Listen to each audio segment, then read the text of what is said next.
How's it going, people? And welcome back to the Jumper Punch. I'm Mars, and this is an emergency meeting, another emergency meeting broadcast. How is everybody doing? Long time no speak. Talking about Carlton tonight. Will White, Elijah Hollands got down to about 20 minutes. Have a little interview with good old Henry, Carlton Blues 26 coming up. Greetings to all. If you haven't smacked the like button, make sure you hit the like button. Again, if you dislike what I have to say or you dislike my round head, smack the dislike button. Join us in the live if you're part of the live tonight. Join us in the discussions on the side and your little bubble on the side. I don't know if you can hype this video. If you can hype the video, share it around. If you want to be part of it tonight, let me know. I'll drop the link in the chat.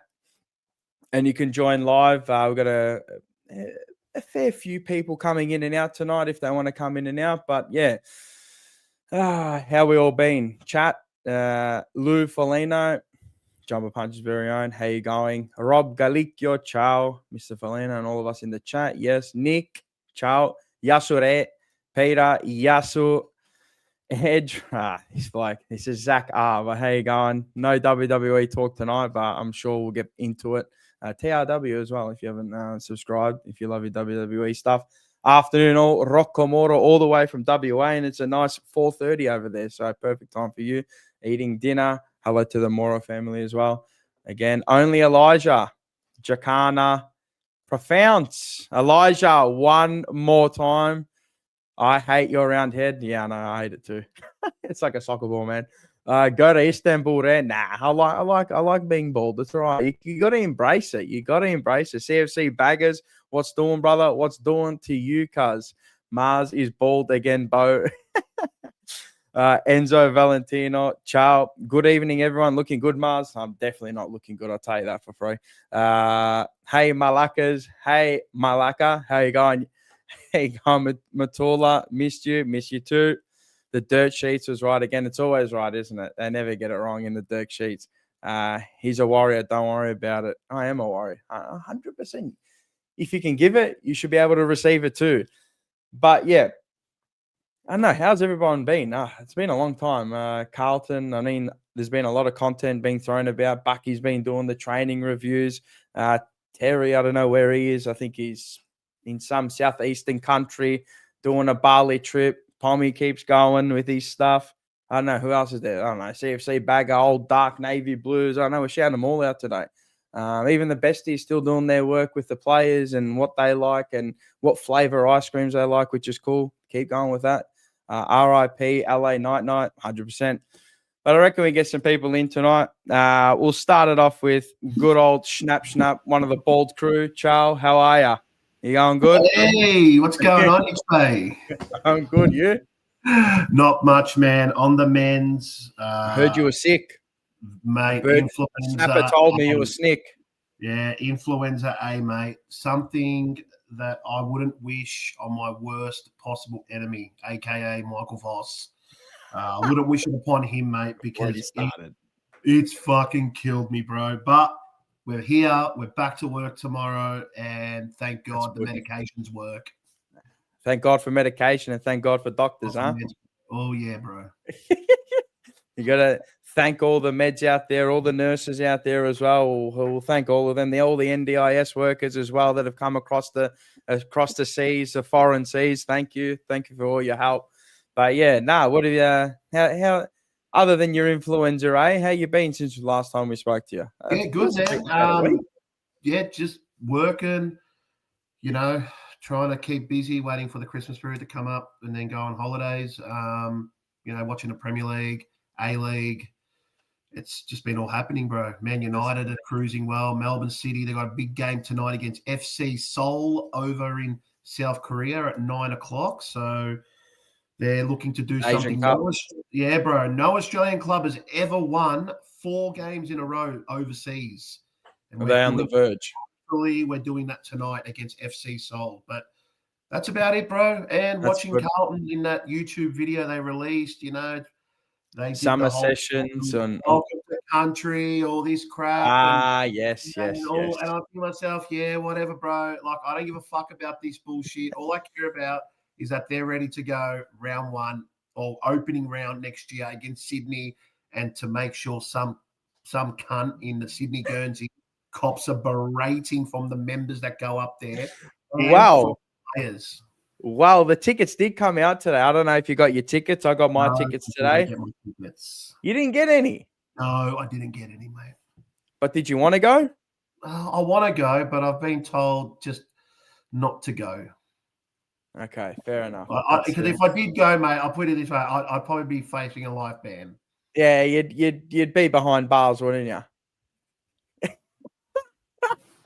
A leb in Sydney doesn't go well. I think you're in your hometown. If you're a leb in Sydney, you're in your backyard, mate. There's that many lebos in Sydney, mate. You're Alan Assad's there with the Lupsy cars. He's with the Lupsy cars. The Buntalon ready, the Gunty ready. I had everything ready, bro.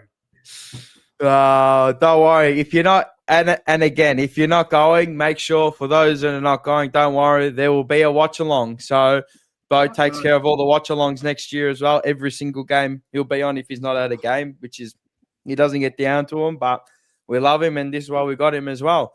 And watch along with the ultra contruding and the reciprocals and everything. Carl's, how are you going? Chat, how are they going? They're always going with the chat. I think we should get our next little guest in. Henry, how are you? What are you eating? What's he eating? He's always eating something, this kid. What are you eating? What? I need it. I'm hungry. What is that? He's hungry. But how are you? Anyway, you like little rice cakes? Yes. You good? Yeah, always good, mate. Always good. It's been great. Had a good few weeks. That's good. How have you been, Mums? I've been very well with our Carlton. It's been good. It's been a refreshing off season so far after all the trades and after all the what else did we have? We had trades and we had the draft night as well. So yeah, it's been good since then. As you can see, I got number 35 in the back. That's Peter Dean's match worn jersey, not Harry Dean's. So we'll be wanting Harry Dean's over there next year. So Harry Dean, if you're listening, if you're watching, if you get a quick snippet, I'm buying one of your tops or you're giving me one, and I'm going to stand over your tactics like Wog style. But I've been good. Little Bird told me that these two, they caught up at Icon Park, at Prince's Park. Yeah, just a thumbs up. Yeah, he won't speak with a mouthful of food. That's good. That's great manners. That's what I like to see. You've been taught well. You've been taught good table manners. But I was meant to catch up with Henry on yesterday, but unfortunately we had to postpone it because I don't want to give the young man. Didn't want to pass on the virus to him and kill him. I'm sure you wouldn't have. But I could have passed it on to the Carlton Football Club and might have knocked some sense into him. But that's for another day. That's for next year. That is for next year. But there's a jersey in the background there, Henry. You want to grab it? You want to show Go grab it. It's not mine. It's yours. But you grab it. I was expecting it to climb over, to be honest.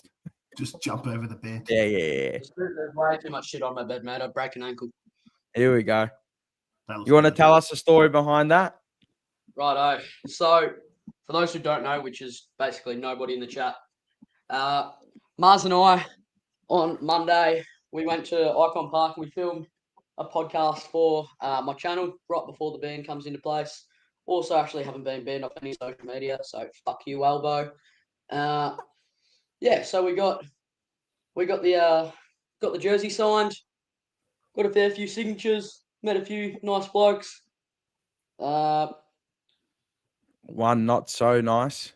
One not so nice, the ranger. Oh no, Hudson, what have you done? I'll take him out any day of the week. He was a complete utter wanker. But anyway, Hudson O'Keefe has given Henry the cold shoulder. Hudson O'Keefe. I can't believe it. Out of all players, Hudson O'Keefe, you got to do better, son. You got to do better. When you see a young tackle walking through, you don't just give him a wave. You go up to him, you acknowledge him. I know you probably got something to do, but there's always 20 seconds you can take out of your day to make a young kid happy. But anyway, he'll learn for next time. Good old Hudson O'Keefe. Sorry, my shout out to Haywood. I had like a 10-minute chat to him, and he's seriously the nicest bloke I think I've met at the Carlton Footy Club. So massive shout out to him. He was really, really nice. Oh, there you go. New recruit, positive vibes. That's all we love to hear. Ollie Florin, I heard he's a bit of a boisterous one as well. Brings a good energy. But where do we start tonight? Where do we start? I mean, the title is Will White versus Elijah Hollands. Who gets that final playing spot? I mean, Henry and I had a little chat about it. You'll see it coming up within the next day or two. But I'm going to start off with Snapper. Where does your allegiance lies? Where are your pros and cons? I don't know. How do you feel with this last spot? I've been vocal about this. You have? Yeah. No, I'm still with the Elijah camp. I've been seeing a lot of comments saying that a few clubs are actually looking at Elijah, and that during these last few training sessions, his ball delivery from midfield to forward line is just like class. And that's something that we've been lacking, right? We talk about, the delivery that Curnow was getting from our mids, instead of lace out, it's always it's either high up, over the head, low on the ground. And you look at what Elijah has been doing the last couple of training sessions and the ball work he's been doing, and that the reports are coming through is that his delivery is just incredible. Now, I know Will White was a good player last year. However, Elijah Hollands, I'm not going to say he's a match winner, but he can get you close to being a match winner. And he's got the skill and the talent. And he can use the football. We all know this. So, yeah, I think Elijah will get the spot. Yeah, I think he'll get it. At the end of the day, will he get game time? You'd hope so. If he's putting the hard yards to get a spot and all that, and if he's in your best 23, and we know he is, you got to play him. There's no point giving him a spot and not playing him. If you're going to give him a spot, you've got to make sure you play him when you need him, and that is going to be opening round because, like I said, his ball use, when he was playing, his ball use is unbelievable. His judgment, his footwork is incredible. Some of the stuff that he does, the kicks that he delivers, not many players do it. He does it, and he nails the target. He hits the target.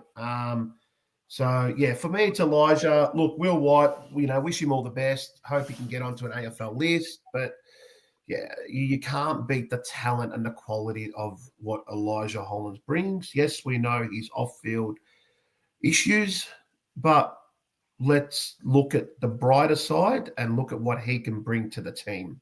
And if he fucks it up again, well, then see you later.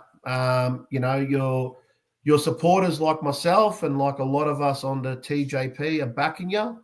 We want you there. We want you wearing the raised monogram from the opening round. But if you're going to go and screw it up for some whatever bullshit you want to do, well, we can't defend you anymore, mate. So, yeah, that's where I stand with that. What about you, Henry? Yeah, so as I was probably saying in the interview with Mars, I think for me it comes down to how many chances you can give him. And I think that's obviously probably most people's answer and probably what most people will say. How many chances can you give Elijah Hollands? We've given him a chance from Gold Coast and given him a couple chances since then. Is that enough chances? We won't know until obviously the news comes out. But I think we will go with Elijah Hollands because, as everyone says, and I agree with everyone, he's a game changer. Like, he's seriously, the bloke's got talent sitting right in front of him. Like, generally, he can. There's so much potential. Like, and that's the big word around Elijah Hollands, and it has been for around, I'd say probably his whole 2025 season potential. And there's so much just sitting there right in front of him. I do hope that he actually takes his chance if he does get it. Although Will White, I think he will. He'll definitely put up a crack. Will put up a fight, I should say. You just don't know. I think this one will be really tough. I think it can go either way. It's very 50-50. We said that in the interview, Masters. I think you said 60-40, Elijah Hollands. It's a very, very close race. I'd just say Elijah getting over the line. Yeah, I tend to agree with a lot of people. You're going to pick the class football at the end of the day, aren't you? Because what are we playing? We're playing for sheep stations here. We're playing football. Again, you got to weigh up the pros and cons of both. Will White, I mean, it's not that he's just because he's a Carlton supporter. It's because, he's put in the groundwork. He's put in the work. I thought he had a good year this year. I'm not going to say it's an amazing year. I just thought it was a good year. It's something that first year of footy, he played, 22 games, something like that. He kicked 10 goals, 11 behinds. I thought he was impactful up the ground. And then, it continues his work. He can only get better. I mean, he's got a ceiling. I don't know. It hasn't been hit yet. I think if he doesn't get a spot, that last SSP spot, I think he'll go into the VFL and they'll pick him up there. I'm pretty sure they can do that anyway, unless someone else wants to pick him up on another club. But I think he'd want to go on in the VFL and go for maybe a mid-season draft pick. But yeah, I was reading the rules again. So they changed it for this year that rookie, those category B and A and whatever the hell they are, all those, you can play them. So they can play that there doesn't need to be any injuries. Correct me if I'm wrong, but I'm pretty sure now that every player on the list can play. So you can play round one without being a long-term injury. So I think a dollar. I'm going to give. Yeah, a lot of people have been putting Renner. He's gone $1.10 favorite Hollands. Yeah, probably Renner $1.10 favors to disappear half of 2026 and leave because, you don't know. Maybe he's gotten over it. We can still get Will White if I fails on the long-term injury list. Yeah, I agree. A lot of people they're backing Elijah to take this opportunity. He can. And I hate using the word hope because I think it's a real, I don't know. I think hope is you're trying to find something that isn't there. I want to see him turn it around. From all reports so far, I think, what is he living with a Walshy? So, yeah, mate, if you can't learn anything off Walsh, well, then you might as well give up playing football because that guy is the ultimate professional. He's put on some size too. He looks fucking beefy, Walshy, doesn't he? I actually watched him, for about 20 minutes, and it looks like he's running on top of the ground again. He looks like to be running free, rainless and just like a gazelle. So I think he could be back, but again, it's all speculation. How good they are in training, and he looks amazing. Again, we were an average football team last year, so they're just going against each other. But to be honest, I'd like to see Elijah Hollands back, but I've got to back what I said before, and I'm sticking with Will White. I can't flip-flop on this. I think it's a 60-40 Elijah Hollands. I think it's a 90-10 split. So out of 10 people, I'm probably that one person that says Will White, and everyone else says Elijah Hollands. I just can't trust the player. I think old habits die hard. Habits, as I said, we're creatures of habit. You can change your habits, but you got to work hard at them. You got to be disciplined in the mind because the mind rules everything at the end of the day. So, yeah, it's gonna be interesting the way they go because I know that Graham Wright, he takes no shit. There's no nonsense character. He's in there and it's his way or the highway, basically. And I've heard that from a few people and a few people that are close to him as well. I'm not going to name names, but, I know some people that have worked under his reign at Collingwood. So it's going to be interesting to see which way they go with him. Again, I think that it's going to be a tough one because the player that you have in Elijah Hollands. So a lot of people are just saying, obviously it's got to be Elijah. Elijah is an animal. Yeah, I agree. He's a good player. He can go to another level. I think the potential's already been put out on the park and I think he can go to another level. So Yeah, the precedent. Go check. The precedent has been set. Anyone who gets booted for less will be in the headlines for the wrong reasons. Yep. I agree. Matula, I don't think they should keep Elijah, but you can see and hear all the narrative that he's been impressing and get that final spot. Just hope it doesn't bite us in the cooler or for the Australians or for all the Italians and all that out in the ass. So yeah, it's gonna be interesting. They're both different players, aren't they? One's a half forward that can go into the midfield onto a wing, and the other one's a small forward that can push up onto a high half forward. It's gonna be stiff. I think it's gonna be stiff on Will White. That's what I think it's gonna be. But at the end of the day, is Will White winning you 5-6 games? Probably not. Or 2-3 games? Probably not. Is Elijah winning you 2 or 3 games? Yeah, he can. Probably. The question you got to ask is, do we have a Will White already in the team for what he can do? And do we already have someone who can do what Elijah can do in the team? Yeah, you probably got it in Frankie Bloodclot Evans. You probably got it already in him. Will White does, okay. And he's probably better. He's better. He's a better footballer. All right, and who can do what Elijah does in terms of the delivery? You got, out of delivery wise, I mean, it depends where you play him. Let's say mid. You want to play him in the midfield? You know what? Let's say mid wing. But all reports is that half forward role, wouldn't he? Yeah, like his delivery into the forward line is like elite. Who? I'm trying to think. No, you've brought in Haywood. You've got, Ben Ainsworth. Yeah, okay, but remove those for now. I'm just saying, who this year, from this season, have we turned around and gone, fuck, man, that player delivers that ball elitely into the forward line? I can't name. Not off the top of your head. No, you see, this is what I mean. Like, if you have someone who can do it, you go, okay, fair enough. But we don't, and that's the sad reality, is that we don't have anyone except for Elijah, who's done it before. And when he's not in the team, no one else can do it. And I think to myself, how can a football club like Carlton not have an elite kicker to kick into our forward line?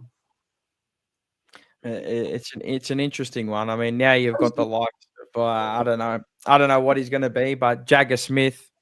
You've got Chera, who out of he's a 6 to 7 out of 10 player. Going into the forward line. Walsh again, the same 6 and 7s. 6 and 7. Oh God, I've done it. Shit. But yeah, no, it's an interesting point. This is why I think it's a tough decision on whether they pick him up or not. And they'll probably go with him. They'll probably go with Elijah because they know they need him, and because we don't have I don't think we have a lot of outstanding footballers. I think we've got a lot of average footballers that can be on the verge of getting better, but he's already there who can get to that next level. So yeah, and that's what probably favors him in the end, is that there's not.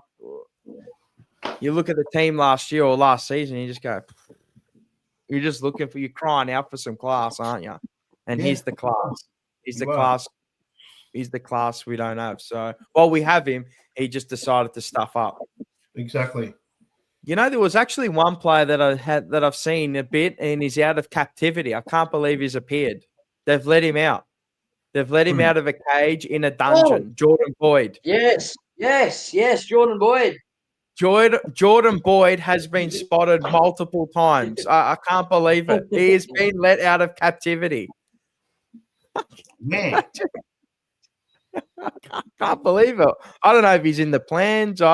He might. Well, he's on the list. Well, so he's in your plans. But I don't know. Can he get into the team next year? I don't know. A lot of people are saying no. No. Well, he was an elite pick. Yeah. Well, hang on. What year did we play finals? 24. Was that the year that he got dropped? Yeah, at the end of the year. He got dropped. Yeah. for to make way for. Was it Chera? Oh, it was like in that. It wasn't. It was a Hewitt. No. No. Didn't Boyd get dropped in that final against Brisbane, or did he play that final against Brisbane? No, he didn't play. He didn't. Did he play? Did he play in 23? Or now I've lost my marbles. It's that far ago that I don't even care. Because there was a game where he got dropped. He didn't play the final, and we suffered in the back line from our back running play. Like we missed him running out. Played the final. Okay, he did play the final. Okay, so I'm thinking there was a game where was it like a North Melbourne game and then I'm pretty sure Chera took that position. We shoehorned him into the team, and I was losing my mind over it. Like, why weren't we playing Boyd off halfback and we're playing Chera? Because Boyd was unbelievable. It was that game or some other game. Yeah. Anyway. Anyway, but look, he's been spotted. He's out of captivity. It's unbelievable. He's reared his head. I don't know if he plays any games this year. Probably. Look, you're going to get your chance. There's going to be injuries. Yeah, that was 2024. Cotter's is the position. Cotter's in a positional player in a similar role, and he's injury prone. I mean, he's not up to the level of Elijah Hollands, but yeah. Was it 2024 that he got dropped? 24, yeah. He got dropped in that final. Yeah, I think he played the final. Did he play the final? Or did he get dropped? Yeah, he played the final. I think he played it. You keep on saying Curnow was the cancer. But it's right in front of us, and a lot. This is why I'm saying I can't flip flop on what what I think should happen. Is that I think we should get Will White and Elijah Hollands. Sorry, mate, but you burnt all the wicks, mate. You burnt all your matches. You're lucky to get one in this game. He's gotten three. He's gotten 3 strikes. He's gotten 3 chances at it. So not to go back there, but it's. I'm surprised. I was surprised, to be honest. I'm surprised that he didn't get the arse after he got delisted. But anyway, Mars, how haven't you mentioned how Elijah is Chris Yarran? Not a chance. Chris Yarran was way better. Chris Yarran was way better than Elijah Hollands. I'm sorry, but I'm just, bro. Chris Yarran would kick in, take the handball, fucking get the handball. He'd kick it in, get the handball back, take a bounce. Just launch the fucking ball, would hit a target from 60 meters out. Chris Yarran. Yarran was on. Oh, bro. All right, we had Garlett, Yarran, Betts, but Chris Yarran, when Yarran was on, you couldn't catch him. Yarran had the potential. Maybe if he was in a better team, right, and had better people around him and a better support work and network around him. No, I'm not saying he's going to be the same player, but these played the same game style as Andrew McLeod. That running half-backer, just electric, could turn games on its head. And he was Wanganeen malaria before Wanganeen malaria. So whatever, make it what it will. If he's 2 million, he's 4 million. Yarran was, mate, he was electric, unreal. We were going to get, fuck, what a player, mate. What a player. Every time he got it, again, Elijah Hollands and Yarran, 2 different players. They're 2 different players. When Yarran got the ball, he was off. Things were happening. As soon as the ball went into his hands, things were happening. Yeah. And we've been waiting for a player like that for a while. I can see like where your point is coming from. Like, Elijah, when the ball's in his hands, things happen, but not like Yarran. Yarran is a freak. But at the end of the day, a freak it all turned out to be nothing. For nothing. The 3 amigos or something different. Agreed. Look how Yarran turned out. And this is what I say is that if he had a better support network, could have been anything. Sorry, muchachos, 3 strikes and you're out. Time for the Cop to make a stand. I think that's what we've made it stand. And I was having a little chat. I caught up with Paul on Sunday night, and I was having a little chat. And we're just talking about, they've eliminated the cancers out of the club. Tom DeConning, Jack Silvani, and Charlie Curnow being the biggest tumor of them all. Basically, because he was the biggest growth, and if he didn't get his way, well, then he was, kicking up a fuss. And look, I like the direction they went. See you later to all of them. Again, I asked for change. I got my change. Now we've got to wait and see. And I think this is Graham Wright is a 2-3 year down the track. It's not next year. I think you'll see start to come to fruition the year after. It'll change, I reckon, towards the end of the year next year. That's what I think. Can we touch on quickly the TDK and Silvani injuries? I mean, how ironic. Like, how fucking, I mean, when the news came out, I just thought, wow. I'm like, you know what? Fuck yous. Like, if they think a calf strain is a couple of weeks, no. With any injury, once you do it once, you are doing it again and again and again and again and again. And I'll keep saying it, and again. You can have your TDK. He's not a match winner. He gets dominated against Big Ruckman, which is 90% of the competition. He'll only beat up on his brother. He'll beat up against Essendon maybe, and that's about it. And Jack Silvani, well, once again, he's injured. And people say, oh, you've lost a lot. Well, we've just lost 2 players who are re-injured again. Like, no big loss. Low key. I don't think he's injured. Who? Jack Silvani. Oh, well, look. I'm not saying anything on that, but I'm just saying, just we're not going there. We'll just leave it. I don't think he's injured. I don't think he's injured. We'll just leave it at that. We don't want to go there. Technically injured, but yeah, the Tom De Conning one. Well, I just want to see him versus us, so that's all I want because he's going to cop it. It'll be like Curnow. Curnow won't play. If Curnow doesn't play opening round, I swear to God, I'll find out where he lives. And I'll just go, hi, how are you, mate?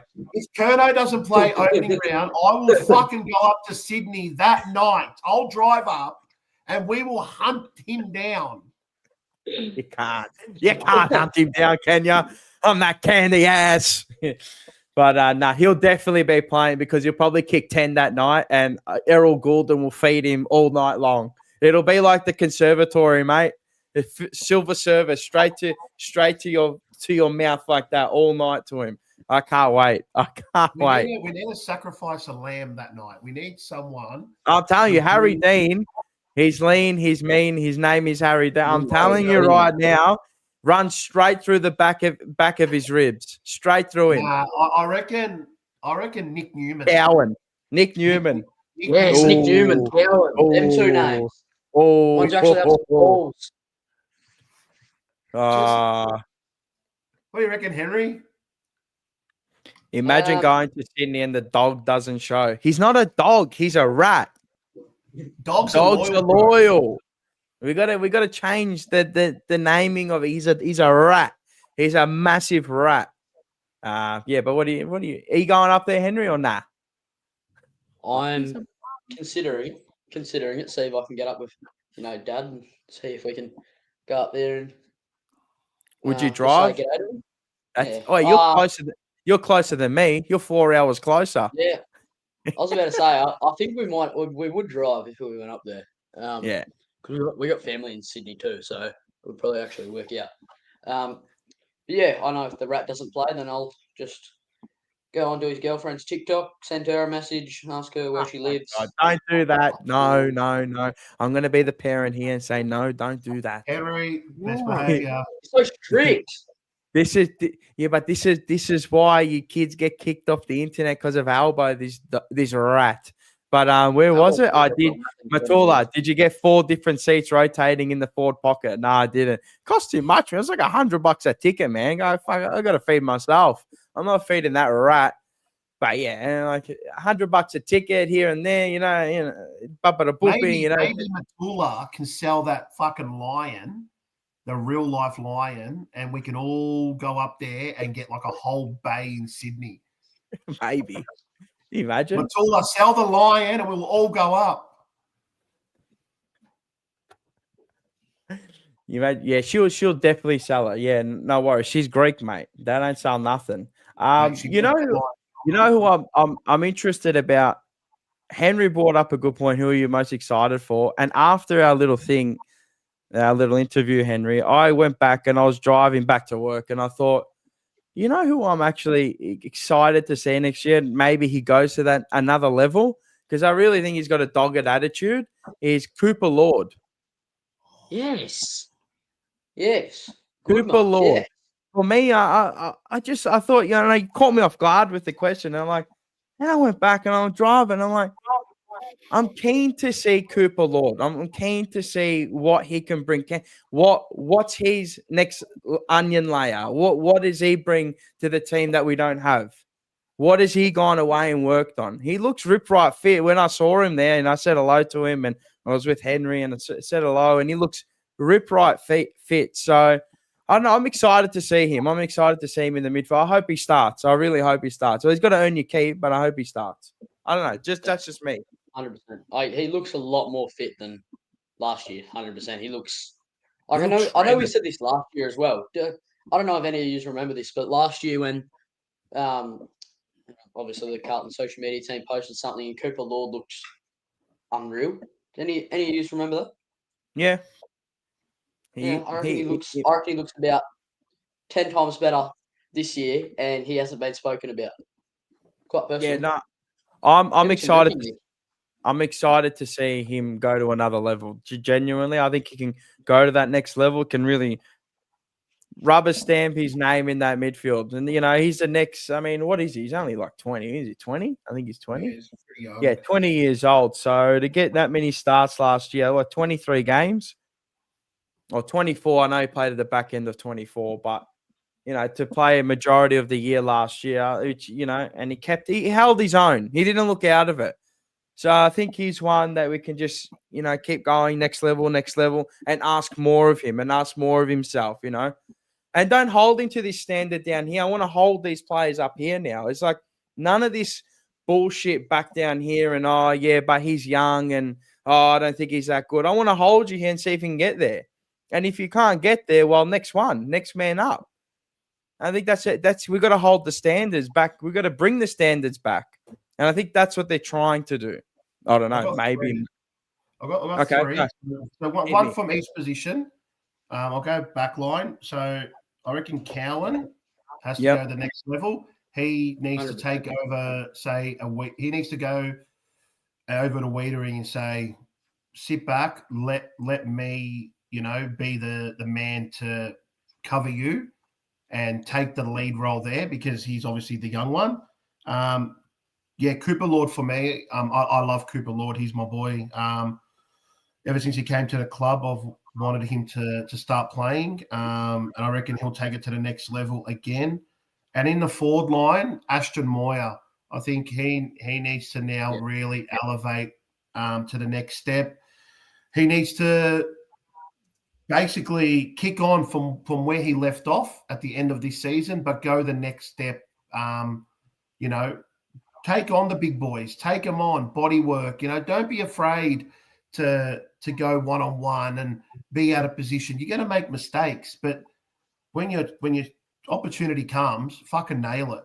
Like, you know, left foot, right foot, he can do it. You know, we love the fancy stuff, but at the same time, just get the job done, bro. You know, you look at all the best small forwards in the comp, they can be flashy. You look at, for example, I'll give you an example. Charlie Cameron is very, very flashy and hadn't had the best season last year. But when it came to the grand final, you know what? He wasn't flashy. He just fucking did what he had to do, kicked his 3 as 4, and got the Lions that flag. So, yeah, I reckon Ashton Moyer for us in the forward line this year, he could be the one to go, you know what? That's 30, 40 goals there. I'm going to put it on the kid, 30 to 40 goals, because he can do it, man. 40. He can do it, bro.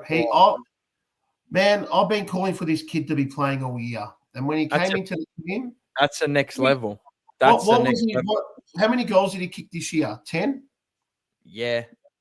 And he played what? A handful of games? Not even? He kicked 4 against Melbourne. Yeah. All right. So imagine him playing 23 games and you give him, say, 2-3 goals a game. He played 9. Yeah, he played 9 games. He kicked 9 games. How many goals? He kicked 10. 10 goals. Well, there we go. So you give him, he's done another pre-season.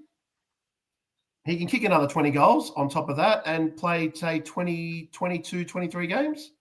It's doable, man. Pressure, fucking doable, bro. My question is, does he get into the team? Yep. I hope so. He has to get into the team. So who would be in your forward line now? So I'm just guessing. I'm guessing it would be Harry Mackay, Ainsworth, Frank the Tank Evans, Jesse Motlop, Haywood, and then I would have Ainsworth. No, I said Ainsworth. Oh, okay. Yeah, so and then you'd have Ashton Moy. That's your 6. Yeah. That's a very good. And I mean, where does Hudson O'Keefe come in, because he can play these. This is I understand with all these things, but Zach Williams. Yeah, but see, I don't know. Are we gonna keep relying? Yeah, but he's gonna play. He's going to play. He's going to play. He is. But I just, man, I can't see why we're sacrificing a spot just for him to play. Well, I can see it. Look, I know we can all see it from that. No. I can see why he plays, because I know it's all back-ended and all that, but I don't care. Yeah, $1.4 million this year or next year. I know. That's why. Imagine 1.4 sitting on in the reserves. But if he does his calf again, well, he's fucked. Well, and do you reap what you sow? Do you potentially lose Ashton Moyer at the end of next season if he doesn't? He won't. I don't think he'd go anywhere. I think we'll sign him. You don't know, bro. These players are hungry for game time. What about Brody Kemp? Yeah, see, that's all of a sudden we're stacked, right? We're looking. Well, and I don't think we're stacked, and this is why I flip side it to people and say people go, yeah, we're stacked. I just think we're stacked full of average players. No, I'm not talking about quality. I'm just saying we're stacked. Like now we're talking positions, and then Henry mentions Brody Kemp. Brody Kemp. So all of a sudden, I think Ashton Moy is a better forward than Brody Kemp. His ceiling's way higher. Oh, absolutely. And he can kick both feet. He's agile. He can move. He can break tackles. But Brody Kemp can kick 10 goals against West Coast. So I like Brody Kemp. I do like Brody Kemp. But if you're gonna invest, well, it's got to be Ashton Moy, doesn't it? And that's why, like, when I'm looking 2 years. Mm-hmm. I'm looking down the road. Like, I'm not looking at next year. Next year is another stepping stone. It's you're paving the way now. It's unless it all came together and everyone played out of their skin, they'd have to play out of their skins for 15 games of the year minimum to get into there, to even get into to be in contention. But I think it's a stepping stone. I've said I'm always going to say, and they got to woo me. That if they can wow me and go to, like, if they could get 12 wins next year, I'm going, okay, fair enough. You've done well. I'm not saying you've done well for the year, but it's just you want to see these players like Akers being, see you later. You got Campbell Chester. You can see where they're going. You know the direction. If you look at you look at the list and it's the 5th oldest list. I couldn't not believe it, but I'm going, oh geez. But I think there's a discrepancy between the top end and the lower end, to be honest. But I know I'm excited. There's Jagger Smith coming in, pick 3, another one. He's almost like a brand new player. He's almost like he's like a fresh pick that you've never used. Well, he is. But how will his knee hold up? Is he going to be as good as what they say? We hope he is. We probably know he is, but it's always that question mark. No pressure from me. No pressure. No pressure at all. I just want to see the kid opening round, but I more or less want to see him round 1 MCG against Richmond under lights. I want him to. I can just picture it. Him starring and people go, wow, what a player. That's what I want to see. But like you said, it's whatever he does this year or next season, there's no I'm not going to be like, oh, geez, he had a shit season. if he had a poor Nah, one. he's Not a baby. really. He's still a baby. It's like, no, it's like, you know what? When you've had a knee reco and you've been out of the game for, when you're meant to be starting and you've missed out for the whole year, it's tough. It's going to probably take you an extra 12 months. It'll take me, yeah. No, that's fine. That's fine. I don't give a fuck what anybody says. He can take another year. That's fine. But I really, who I really want to see step up and see if they've got it, the Campriali twins. Yeah, have got it. I think we spoke. Who do we speak to, Henry, when we were there? I think was it Luca? I think it could have been Lucas. No, that was Ben. That one. Was it Ben? It was Ben. You're right. You are right. Yeah, he was really nice. He was good. Yeah, no, he said he's getting away to Adelaide for a week or two. Hometown, obviously. Have they got it? This is the question. Have they got it to be, the two next big things, the two next big brothers in the competition, or just at Carlton in general?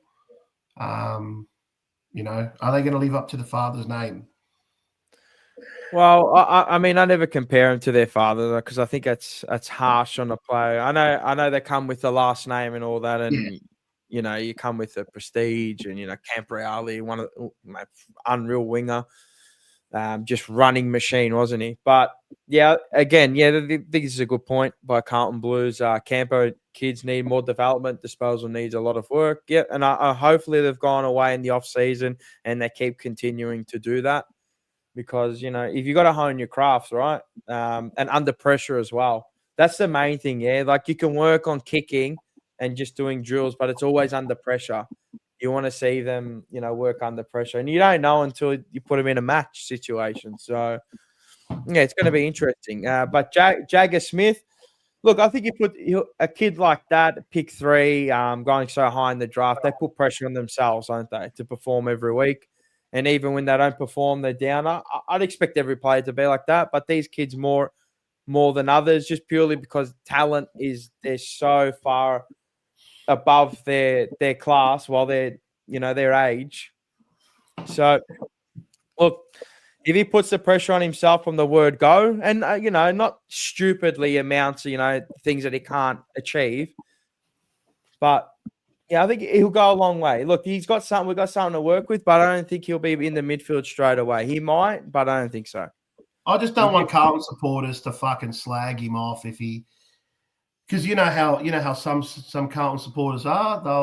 They'll slag off a player, and I hope they don't rip into him if he has let's say we hope he doesn't, but if he has a bad first half of the season.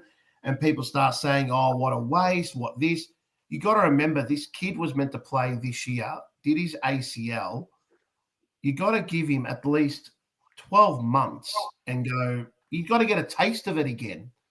It's not, he's not a 26, 27-year-old who's been in the system for 4 or 5 years or 6 years and has done their ACL, and they can just come back 12 months later and kick off from where they left off because they're grown men. They've been in the system long enough. He hasn't. So don't expect him to be, a Mark Murphy or a fucking Nick Dacos from the get-go. He's going to be rusty.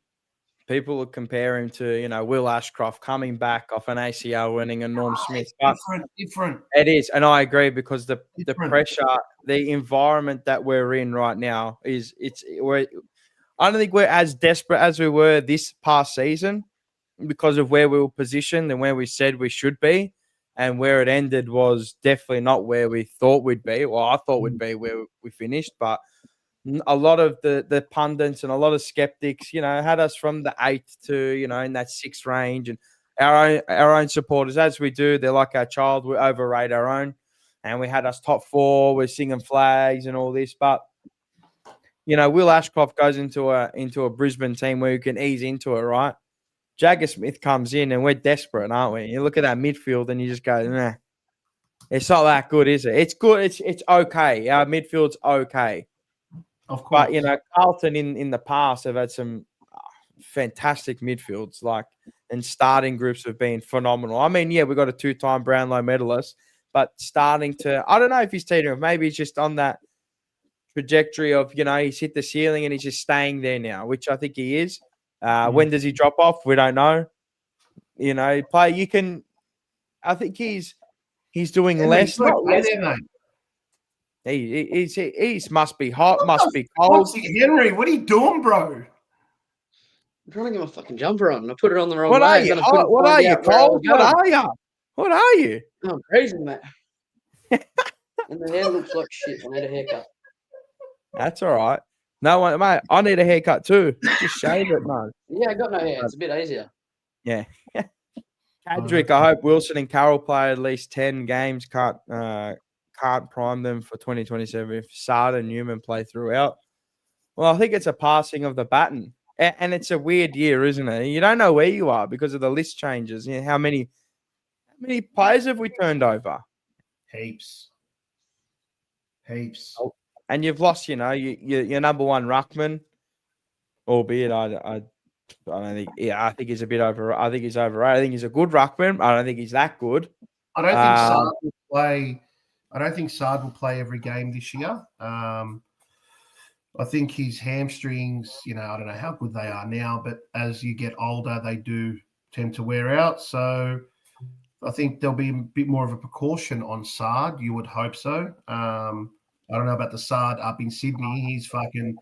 He's chitching out that guy up in Sydney, bro. He loves it with his bunt the line and his sabot. Oh, mate. Bro, if we had that Sard in our team, right, jacked, absolutely jacked. Watch out, brother. Henry, say something, bro. I don't know what to say. The club leaves you speechless sometimes, don't they? Yeah. I know. I was actually going to say, so did you see Sammy Edmund today? AFL rules and regulations memo sent to clubs for feedback is awash with common sense. Intentional gut punches equal 1 week now. Pushing in the marking contest equals rough conduct and a suspension. So if they're in the air, I'm guessing, and you give them a little push underneath, you're going to cop one or a suspension. Contact with the umpire 4 times equals 1 week suspension. Clubs who have 4 umpire contact incidents equal a fine. Player fines escalate over 1 season, not 2 now. Wiggle room in careless cases where concussions occurs to suspend for 1 to 2 weeks and not just 3 or nothing. Players who have Thursday night games will have any tribunal case heard before Tuesday and Arvo night. So I think the one is obviously the intentional gut punch. Nick Dacos is going to get a lot of people suspended this year or next year. Surely, I don't know how there wasn't a rule done where playing for a free kick, like what Dacos does, is now going to constitute a fine. Like, it would stamp it out. But should you hit anybody behind the play, like a little whack? Yeah, but if I... Okay, so let's give an example. So you see Nick Dacos where he just gets shoved in the chest and he goes down like a fucking, like he's been absolutely slaughtered, bro. Right? Fucking Mr. Snapper belts me fucking harder and I don't even go down that easy, bro. Like, seriously, bro. And this guy flops and the umpire goes free kick and then we're looking at suspending. But that's not. I don't think a push is fine. A push in the chest is fine. Yeah, but it's a whack that should be a fine. If you go down playing for a free kick, then that should be a fine. Well, it's a free. I think it is, isn't it? That's a flopping. Yeah, but he doesn't get fined for it. He gets away with it, and then he gets awarded a free kick. Yeah, staging. That should be. And I don't know why they haven't introduced a rule that if you stage for a free kick for insufficient contact or insufficient forceful contact, then you are going to get fined, say, $5,000. Yeah. And teach you a lesson to not stage for a free kick. And that would be Nick Dacos. And that's it's not just Nick Dacos, it's other players as well. Lockie Neal and all these players, they do it. But Lockie Neal loves one. He gets the one like that. He loves it. Like Yeah, he loves that shit, bro. He's a culprit. He is. How about the AFL just worry about fixing the umpiring, fixing the game, and letting everything else sort itself out? You know, it's sort of like we've got the Hume Council here worried about people putting Christmas decoration on the nature strip, going it's a fire hazard, while the fucking grass of the council is 4 meters long in the air, infested with eastern brown snakes, ready to fucking bite me on the ass. It's like got a lot of Charlies in there, a lot of Curnows. Your backyard and let everything else just take its fucking course, and it'll be fine. So don't worry about these. We're going to find this player. This is 1 week. Fix the game. And the game we've seen this year, the umpiring is terrible. And apparently it's going to get better next year. Apparently. Well, I can't see that. Umpire list. Oh, go back to 3 umpires, bro.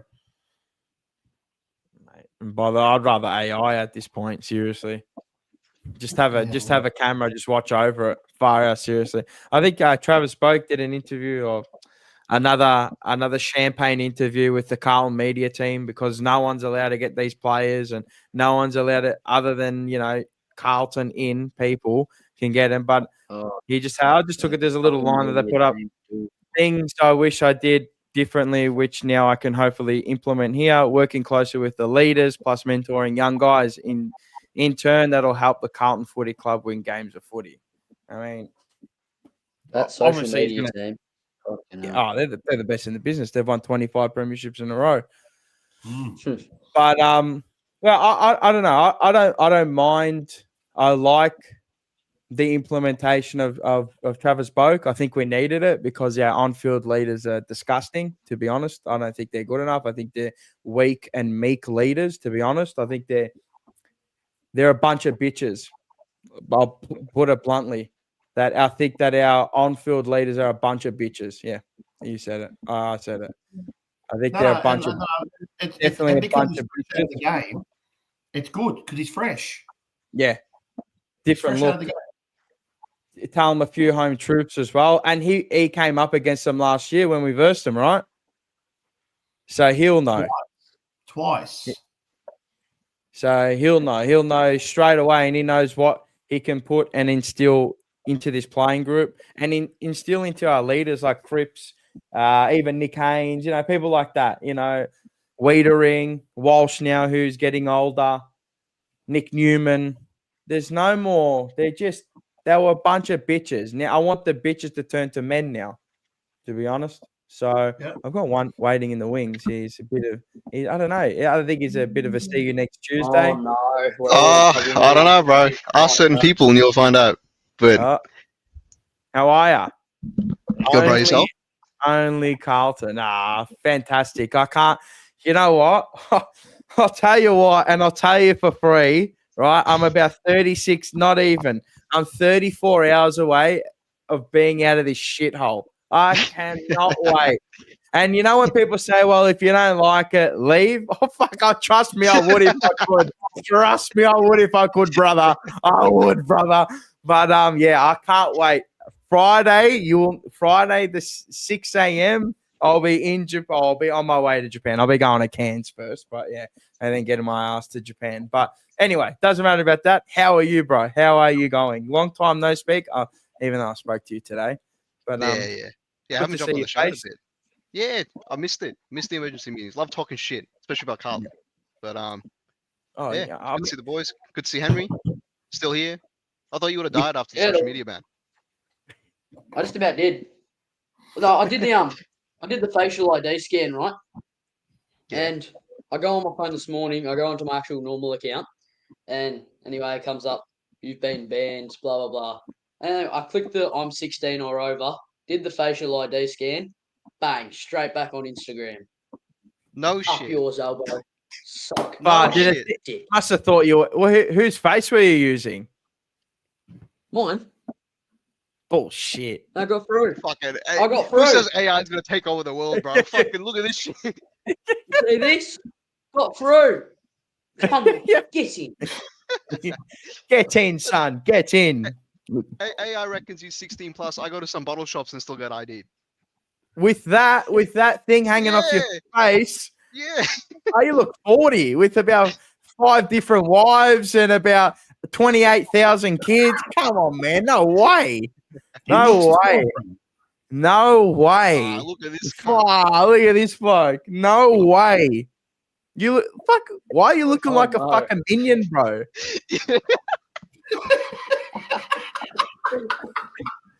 Please give it to me. And I know it's going to be about my bald head, so give it to me, please. You can give me the Q ball. You can give me that. I've heard it all before.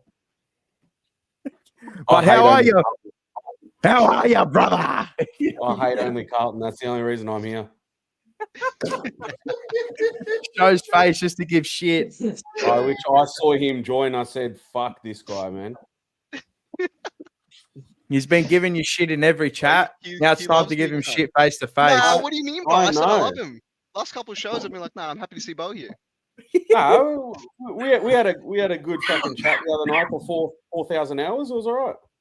What, 4 a.m. again? Yeah, buddy, it doesn't stop. Anyway. Late night dreams, huh? That's it. For him, yeah, 100%. Pillow talking. That's cute. That's cute. Pillow talking. We fell asleep on FaceTime the other day. That is wild. That is wild. That's what we did not happen. Fuck off. That is wild. Patrick, are we talking Silvani or are we grateful JSOS has left and that we don't have another stain on our club? If you know, you know. No, look, I'm not gonna touch on that. I'm gonna leave that to the side. We'll keep that for the DMs, the Chinese whispers everywhere. But Mars, if I may, I've got to run now. Because I'm back to work tomorrow. But I just want to say, on behalf of like myself and Northside Transfers, it's been an amazing season sponsoring TJP. You know, it's been an incredible year for me. People have got to know me on a personal level. You know, picked up Bo. We had a great time together in the car. We got to know each other. Atush, you know, who came over to my place and did an interview with me and got to know me and whatnot. And Henry almost had the chance, but unfortunately, scientists got in the way with this flu that I had, and so we couldn't catch up. So we'll have to do that next year. But it's been a great year on the Jumper Punch. Looking forward to sponsoring again next year. And as I said, whatever subscribers we have on TJP, it'll be a massive cash bonus at the end of the year for the best question that's been given for the whole of 2026 season. I'll make sure I look that person. Yep. So, yeah, and I just wanted to thank everyone who's used Northside Transfers as well. Bo, one of them from down in Rosebud, Matula, Rocco. If I've missed out on anyone, I'm sorry. But guys, thank you so much. Merry Christmas to everybody. Happy New Year. And, you know, eat, drink, party it up, and fingers crossed that when 2026 arrives, we're all fresh, we're all ready to go, and hopefully it's a good year for the Carlton Football Club. So, yeah, take care, guys. Have a good night, and thank you to everyone at TJP. I really, really love you all. Thank you. It's time to go! He stooged me last time, but I wasn't going to stooge in them. Thank you for the kind words. And again, if it wasn't for the TJP family, we'd never get the opportunity to get Snapper on the show, the TJP show on a Tuesday. And now he sponsors us. And now, you know, you get the crazy Snapper from SEN. Who's this bloke? What does he know? Blah, blah, blah. He's just another bloke with an opinion. Just like everyone else has an opinion that thinks they're right. As we all think we're right, we're probably all wrong, aren't we? But again, thank you for the kind words. Again, we'll be catching up soon. I won't be catching up with you soon. I'll catch up with you in the new year. But again, have a safe Christmas. Have a good new year. Make sure you eat, and drink within your means, though, all right? But anyway, I mean, the two of you lovebirds down here, far out. Elijah Hollands versus Will White. Hit me. Who goes first? I'm Let that idiot talk. All right. Let me talk.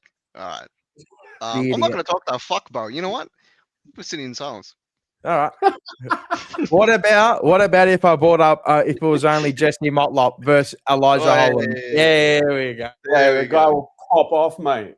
Far out. Far out. He nearly flipped off the camera. Nah, but look, if you're choosing between Elijah Hollands and Will White, on a pure like football perspective, you have to take Elijah Hollands. Like, I don't see how you wouldn't. But again, there's the off-field issues and stuff. But the whole thing with the off-field issue things is, right? Like, I trust Graham, right, to make the call. If he really thought he's that big of a fucking issue, he wouldn't have given him the train on spot, would he? They wouldn't have given him this second chance. Maybe. Raise a fair point. So, like, we can all sit here and we can all sit here and be like, you know, he's not going to play, but we don't actually know what's going on at the club. We don't know what the mindset is. We don't know how the players are taking to him. Like, I know people on the show brought up before. What if the players don't like Elijah Hollands? But if the players didn't like Elijah Hollands, let's say there's some disconnect between the playing group, I don't think he would have gotten that second chance. I don't think he'd even be training on. I think they would have told him to fuck off. Right? Like, there's no way he'd be given this opportunity. And if they trust him, right, and he is playing as well as he is, or training as well as he is, I haven't actually seen it, but I've been seeing a lot of posts and stuff on social media being like, he's looking really great. If he is that good and the players don't mind, fuck it, bro, give him a list spot. I'd take him over Will White any day. Also, don't think Will White is that good. That's another topic, but yeah, it's a fair point. So I'm guessing you're taking Elijah Hollands like the 95%. I'm going up to 95 now. I've got from 90 to 95. Bo? Like I've said, I think principle wise, it's pretty shit. But I said in the comments before, in the chat, I said that it sets a new precedent that if a player is going to get 3 chances to better himself, then whoever gets booted for less at any club in the future is the club's going to have some things to answer for, and the fans are the backlash will be, well, Elijah got 3 chances. How do we not look into helping this player more, and so on and so forth. Now, I don't really give a fuck what other clubs do, but the flip side of that is I agree with Atush, which is quite abnormal. I agree all the time, but don't talk shit. I've never really.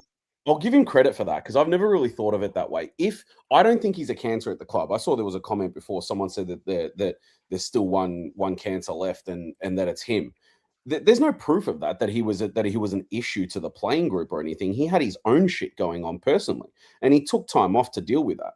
That's my worry, right? That going into the future, he may need time off again. I said this a few weeks ago. I said, what happens if this is the 3rd chance and then a month in we lose him after he's just had like a good month? Yeah. And then he needs 3-4 weeks off to get better and so on and so forth. You know what I mean? So for me, look, on playing ability, you take Elijah, right? But yeah, I think the principle is wrong, to be honest. It's not like, I mean, you have to ask yourself this. With him, do we win a flag? With Elijah Hollands. Yeah. With Elijah in the team this year, are we any better of a chance at a flag than without him? For me, I think it's flag. We're a better team. Yeah. No, I honestly think with or without him, we're not going to see too much of a different season. We're not talking about losing Patrick Cripps here or Sam Walsh or anybody of that sort of stature, right? So to me, I think the principle should have been set that, guess what, mate? Enough's enough. Piss off, right? But now, okay, they've given him this chance. The club, like I said, I agree with the Tush. Obviously, the club have kept him on for a reason and so on and so forth. But I really don't think that it should have been done, to be honest. That's just me. I think it's time to go! I think the precedent should have been, yeah, thanks for that one. Yep. it should have been set as, too bad, piss off. We've got cover. It's no problem. I disagree with you when you said, oh, he's not like Cripps. He's not like Walsh. I agree he's not to those stature, but I think he's top 5 most important players at the club. You reckon? Nah, I don't think so. What? You don't think so?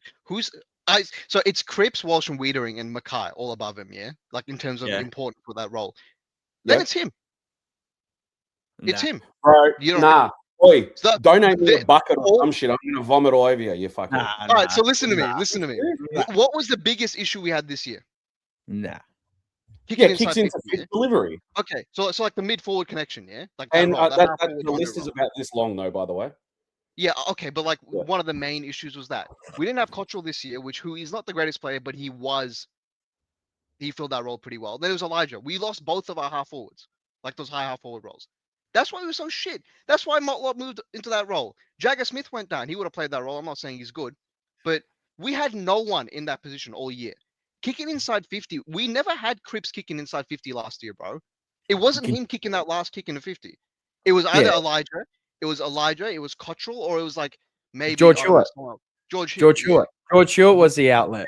You cannot say Elijah is in our top 5 most important players. I think if you compare role for role, no one else plays the half forward role better than him. And that half forward role was an issue all year. I agree. And what you said is true. But on a whole, as a team, I don't know how many people have him in the top 5. There's no way. Who do you think more important? Who do you think is more important? Well, Ben Ainsworth now plays that role. I'm not saying he's a better kick. I'm not saying he's a better kick. Just from last season and the way he developed, Nick Haynes can take that number 5.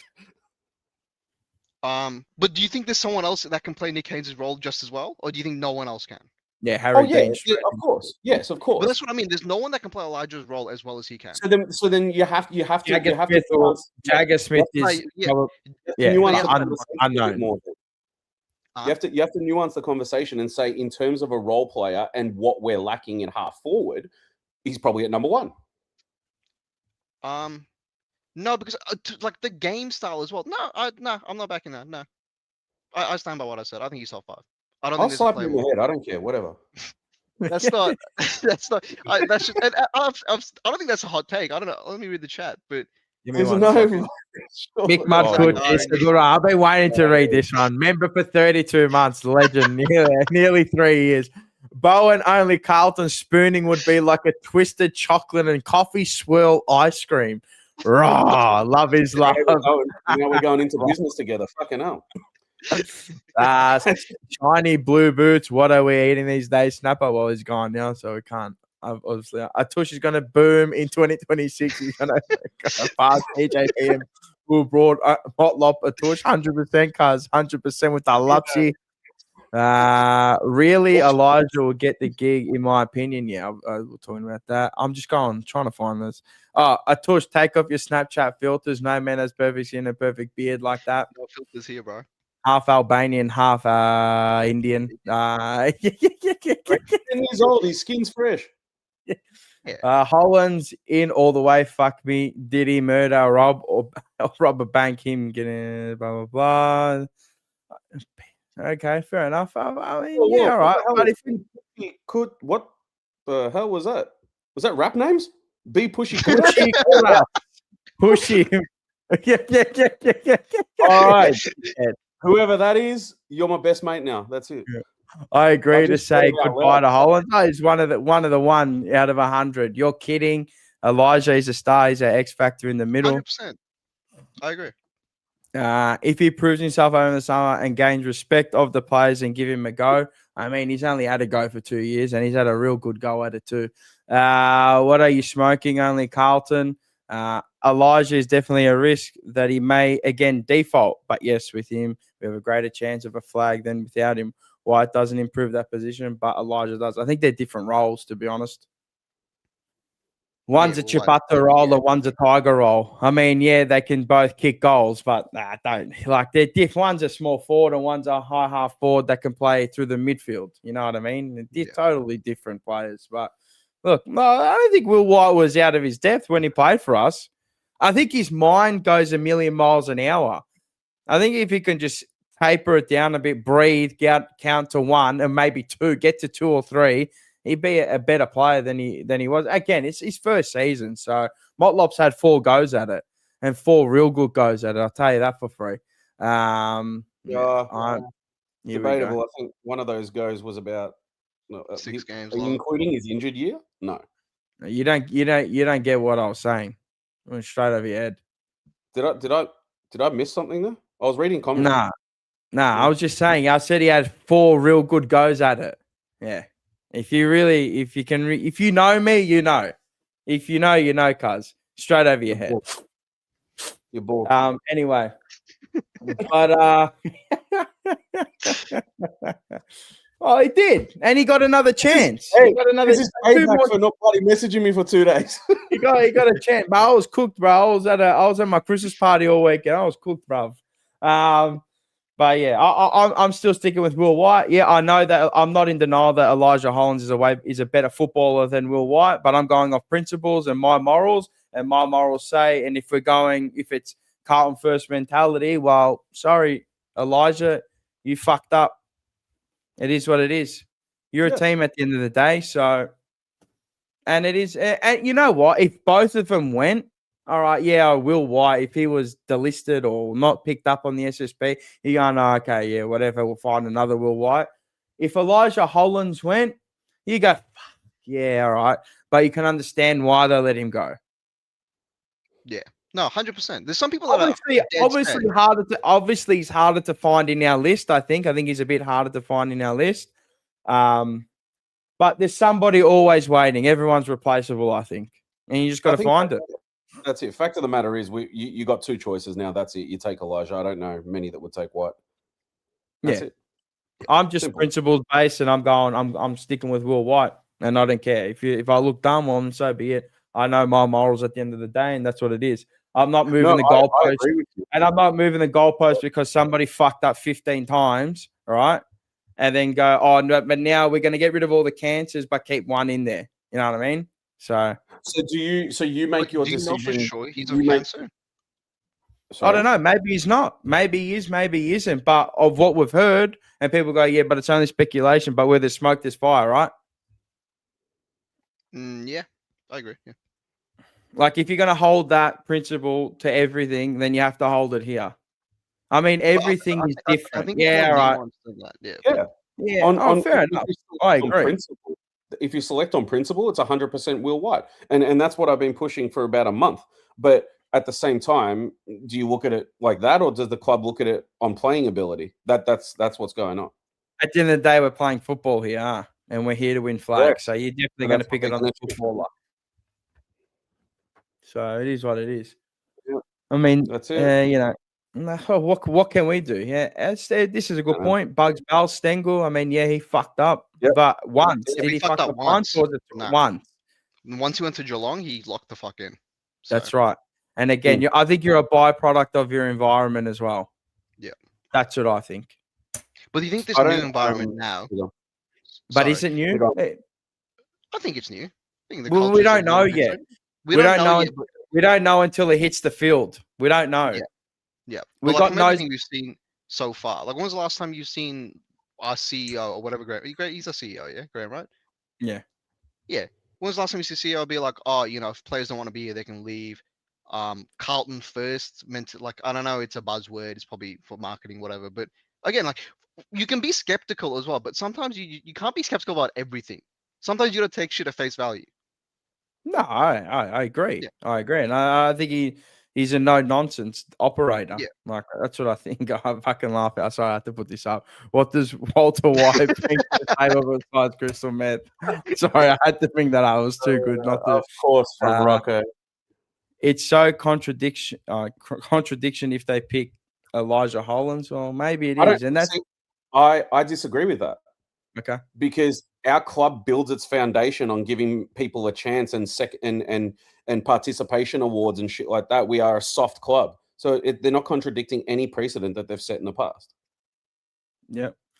Shiny Blue Boots. We've had a great trade and draft. Fuck me. I can't wait to get on this holiday.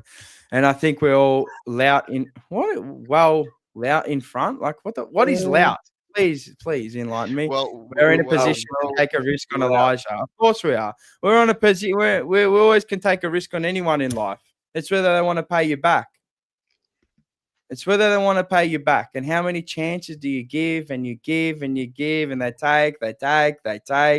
When does he give back? Is he going to give back this year? Because if he's selected this year, I'll tell you what, he's the player with the most pressure.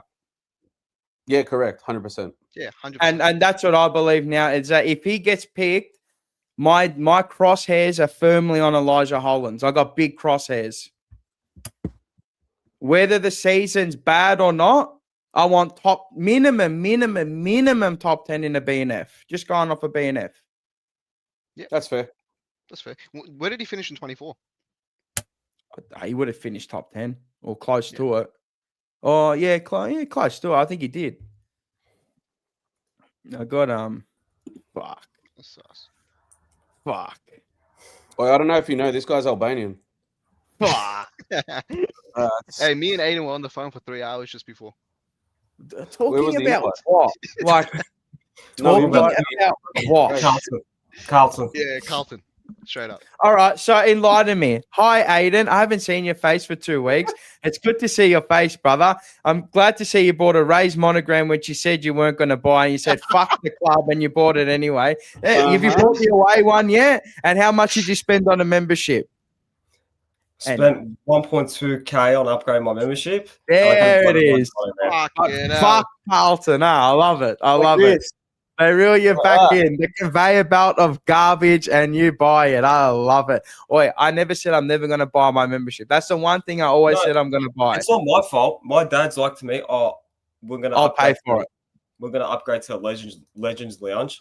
Oh, fuck. You're sitting with me. I got to see you again for the 11 rounds. My dad's like, we're going to sit on the wing and everything like that. Like, how good? I'm like, you do realize we have to fucking stay at every game now. Like, we can't leave. No, you're not leaving. You leave there, we headbutt you. Yeah, simple. Yeah, no, you can't leave. But he'll probably give me the Albanian handshake with a knife hanging out of my neck. But anyway, how you been? Hey, it's good to see you. Good to see you. Good to see you with a fucking smile.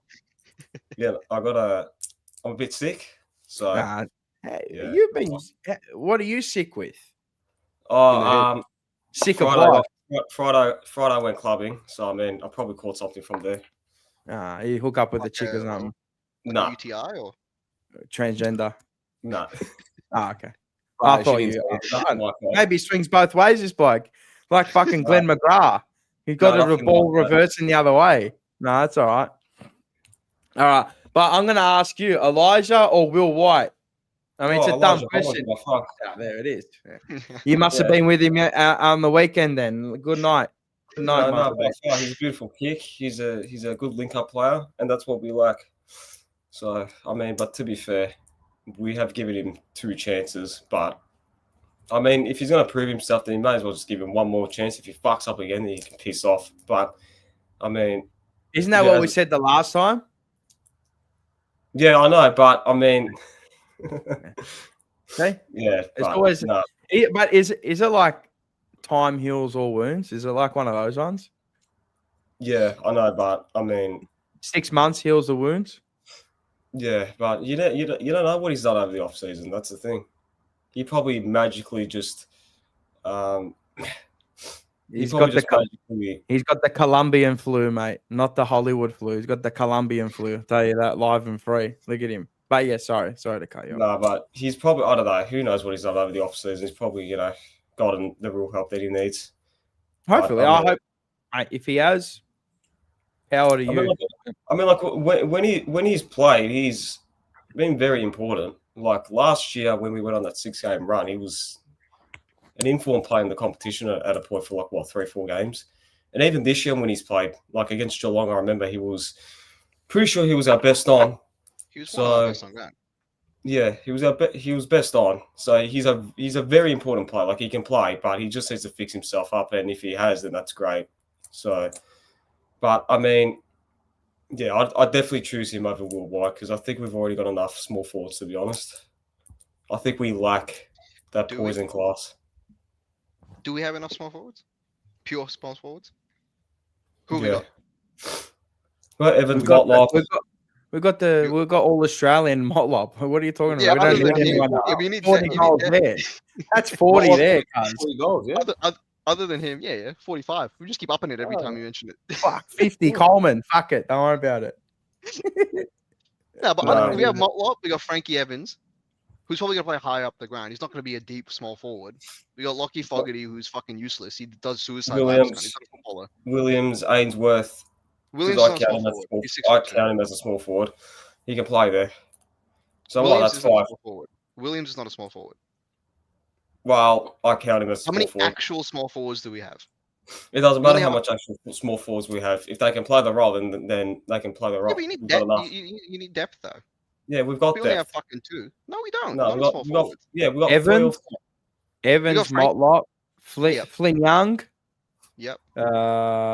Who else? Will White. Well, he probably won't get picked up, but And Lockie Fogarty. That's it. and then and you keep him Foggiato. Yeah, Lockie Foggiato. Locklino Foggiato. That's 4. Like, if you bring in Will White, what's he gonna do? That's like 5. Like, Yeah, but is too Will much. White better than Lockie Fogarty? I'd rather see Will White in the squad than Lockie Fogarty. No, But Fogarty's Of course, contracted. it's gonna happen. Taylor That's not Byrne, bad. but he's he's fucking. He just come out of his dad's ball sack. Like, he's young. Like Taylor Byrne. Like, Yeah. far out. He'll be in the VFL for 2 years or a year. But I saw they put up a photo of him like when he was 13 and when it looks the exact same. Like he he straight up hasn't looks the exact same. aged. He hasn't aged. This talk of you're sitting here trying to figure out how many small forwards we've got, and then you go through them and you bring the names up and you go, that's exactly what Mars was talking about before. When you look at the entire team, on surface level, it's like, oh yeah, we got this guy, we got that guy, blah. And then you look at the whole team, and you're like, it's really not as good as people think it is. No, it doesn't Right. add up. It doesn't stack up. at Bunch all. of battlers. And correct. And this is why I still, I don't really like talking about Carlton until probably the season starts from here on end, right? But I'm telling you now, Mars, where'd you have us? 12th? Yeah. Okay. I said No, 12th to no. I said 13th. yeah, so I said 12th to 14th, right? That was my be all end all. And people are trying to figure out, because they're starting to now fall into that trap again of last season's done, right? Now we're going to start believing about 2026, right? And we're flag contenders and we're this. We've got people saying we're going to knock off Brisbane easily next season, all the rest of it. And then that's the thing. You look at the list the way you guys just did then, just on a small little brief part on the small forwards, and you go, huh, really? That's how I look at the whole team right now. Whoever said we're going to beat Brisbane, I'm sorry, they're dumb. Well, I know who it is. but I'm not mentioning We are names. not beating I Brisbane. don't drop names. Who the fuck said that? Drop the I'm name. not- Put it in the private Whoever chat. said we're beating Brisbane twice, they're living fucking. Bro, Oh, Chinese whispers that. Chinese whispers that. Fucking I've got Chinese receipts. whispers that. I've got receipts. Don't worry about it. I just don't drop them on the show. Fuck. If we beat Brisbane, fuck. We I beat mean, like, on any given day, any team can beat any team. Like, we've seen it before, but Oh, it's a coward move not to say who it is, he reckons. No, I just don't. Listen to me, the Mr. No Face in the chat who fucking talks shit weekly. Who's the real coward, mate? Get your face on in, come have a chat. Donkey. Right? Coward. Fuck off. you're a coward. Moo. Don't call me a coward, mate. 6 small forwards don't make one Charlie Cameron nor Bobby Hill. I agree. I agree. Nah, only Motlop does. Only Yeah, Motlop. This guy in the chat, I always say I know who it is, but I won't reveal it. There, give me the receipts on how many times I've said that. And if you want to know who it is, buddy, message me on Instagram and I'll send you the screenshot. Simple as that, you little twat. That's right. He's gone full Chelsea lingo, full from London. I'm pissed off at them as well. Yeah. But nah. If you think Fucking about it, hell. our team's fucking shit. It's not. No. Now No, I we're a don't think. bang It's, I average don't team. think. Yeah, correct. I don't think it's shit. I just think it's a very average list. Like It I is. think we'll finish anywhere between 13th or like I think our best case scenario is 8th, but that's like for everything to go right. I said. Everything, I think it's 8th or 7th. I said our ceiling, if it can get going right and everything, working out well, is 7th. I think that's our ceiling. Absolute top. Absolute top. But our bottom, we can full bottom out and go 13th, 14th. And you win 4 or 5 games for the year. Just pure, and you're probably hanging in on games, and maybe you get belted in a cut. Well, we haven't really been belted like ever. Nah. The way that we play doesn't allow us to get belted. That's the problem, is that we don't open up the game to get belted. If we want a to and fro game with like a Brisbane or one of those fast-paced teams like an Adelaide, I mean, yeah, that's when we got belted, sorry. Those types of teams, well, see you later. It's, yeah, Collingwood. So No, we did get belted going back. All those games could have been way worse, bro. Like they should have been. They should have been worse. I don't Yeah, know. that Collingwood game in round 3 or whenever it was, my God, that should have been. It should have been 12 goals. That lost. There like 60 points at 3/4 time. Yeah, there was like something like 30 50, or 40 60 wasn't it? points. Yeah. That was fucking. I've never felt that embarrassed about this team since probably 2018. Even the Brisbane game. I remember watching the Brisbane game and feeling like we lost by 200 points. We only lost by like 40, which is still bad. No, but these aren't like 40-point losses, bro.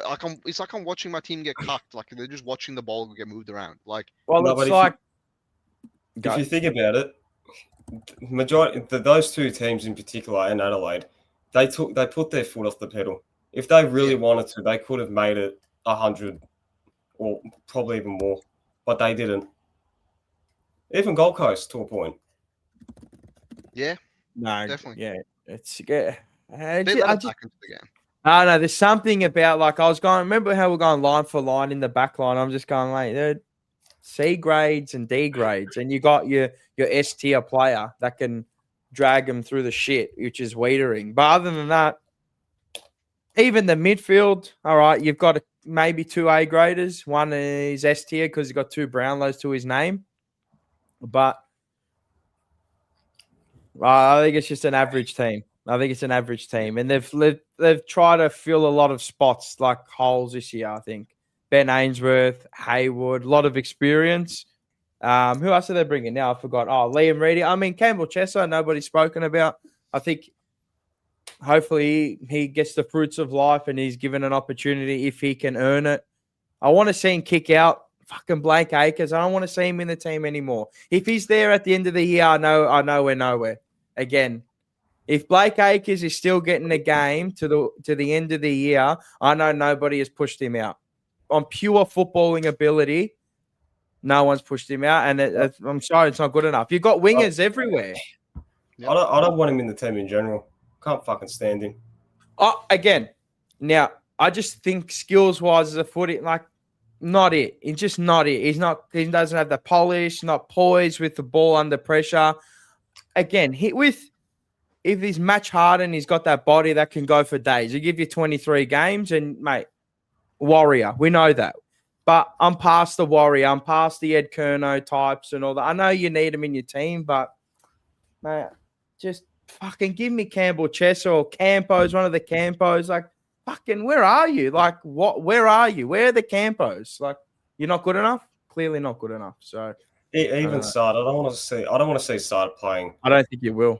Every game. Even though he said the other day that he wants to play beyond 30 and age is just a number and all that bullshit. I don't want him playing every week. We need to manage plays like that. Smash the likes. Get them out. Get them up there, you freeloader. You scummy freeloaders. I like it. Bo Peepers lost his sheep. Oh, my God. I love it. Where's Seba? He's probably sleeping. Or we put this card up. This card's up for sale. So if you've got, I don't know, 4 bands, make it. No, if you've got 9 bands, let me know and we can maybe sort out a deal. Or anyway, it's the best Carlton card you can collect. Paddy Cripps, jumper number, superstar patch. You know what I mean, cuz? What if Akers discovers his 2023 form? Wow. And sorry, Aisha, how you going? New member? I shouldn't do that. I just got done and I'm going to go to jail for that one. Salute. That's my mum, by the way. I know. I thought so. Yeah. Welcome and thank you. Thank you for becoming a member. We'll go back to this as well. What if Akers discovers his 2023 form? What if the first part of 2023 he was woeful, but I mean they all were. But the last part they were fucking superstars. I don't think he will. No. I don't get that line of questioning though. Like and this isn't a diss on Rocco Grasso. I actually love him, but what? Okay, if Akers comes out and plays like he did in 23, then we'll keep him. right? But right now, most likely that's not going to happen. Most likely he's not going to come on. He's like 30. What is he now? Like 29, 20, or like 30? He's not going to recapture that form. 31, isn't he? Something like that. Is he really Yeah, 30. 30. Yeah. So most likely he's not going to 31 going into the start of the season. So yeah. So it's not going to happen. Like, I want to see him get pushed out. Like Mars, and Mars has said this before as well. It's like, I want to see a player overtake him, like, naturally. We have so many wingers, bro. Like, you name the Campo brothers. We've also got, like, Campbell Chesser now. We had Jackson Binns, Hollands. which we didn't use. Is it? Bro, we've used Nick Haynes on the wing. It fucking used to piss me off. It's not that he's bad on there. Like, he was actually all right. Like, playing high half forward, moving up the wing. He was okay. Against Gold Coast, he got fucking belted, bro. Yeah. I know, because he's old. But, like, bro, I don't get why we didn't just drop Akers and just put in Lucas Camporelli. Sam Walsh can run through there. Yeah. It's time to go! Thank God, cunt. Fuck that guy. Thanks, Bo, and thank you, Henry. I forgot to thank Henry from before, but yeah, make sure you check out Henry. Make sure you check out TRW, Top Rope Wrestling, and we talk all things just movies. It's basically a movie with some sports in it, but yeah, anyway. But yeah, Blake Akers, mate, just fucking can't, please. I can't do him. I can't do players. I can't do him, bro. I can't do him. What about Newman? I mean, I love Newman, but I don't want him. I don't want him playing every game. I think players like that you need in your team, though. Like Newman is quality of halfback. You need in your team, but like you can't tell me that there's someone on the list that can push him out a little bit. Put it this way: would you rather Newman or Sard? Oh, Newman. There you go. And that's what I think that role is. I think that role will change, and I think it'll be either Newman or Sard, and then Ollie Florent will slot into that Sard role. Yeah. What about Billy Wilson? It'll be his 30th next year. Do you expect him to? I think he grafts in this. I think he grafts away in the twos, bro. I think he grafts away. These kids have got to earn it. No, you can't just be put in there because your whole fucking senior list is dog shit. Yeah. Which what happened? You know what I mean? We had 7 debutants this year. Yeah, and that's why people go, "Oh my god, look at all the youth and all that." If you play that youth for a whole year next year, you'd be lucky to win 5 games. You'd be lucky to win 5 games. But surprisingly, they did well. Majority of them, they came in. Yeah, they did. Yeah, they did good. They did good. But look at the teams, the opposition you're versing. Half of them were already in Bali with them. Yeah. It's also like when you're surrounded around players like Blake Akers and like players like shit players, it makes you look better as well. Yeah. Like I remember, I'll never forget this. The first Essendon game, I watched Zach William pick up the ball out the midfield and run and start pointing. I was like, what a fucking gun! I was like, no way, bro, what a gun! And then I realized I'm like, wait, that's like the average fucking. That's not a special moment. I've just been starved of shit to watch. So that you get stuck in that trap as well, where if a player is like slightly above average, you start calling him the GOAT. Like Frankie Evans, I love that guy. He did kick like 11 goals in 4 games, but he's not anything special, bro. Like he's not like a star. He's good. Don't get me wrong. Like off those. Yeah, I don't think he's that. I don't think he's that good. I think Motlop kicks all right. I think people are too fixated on what he did.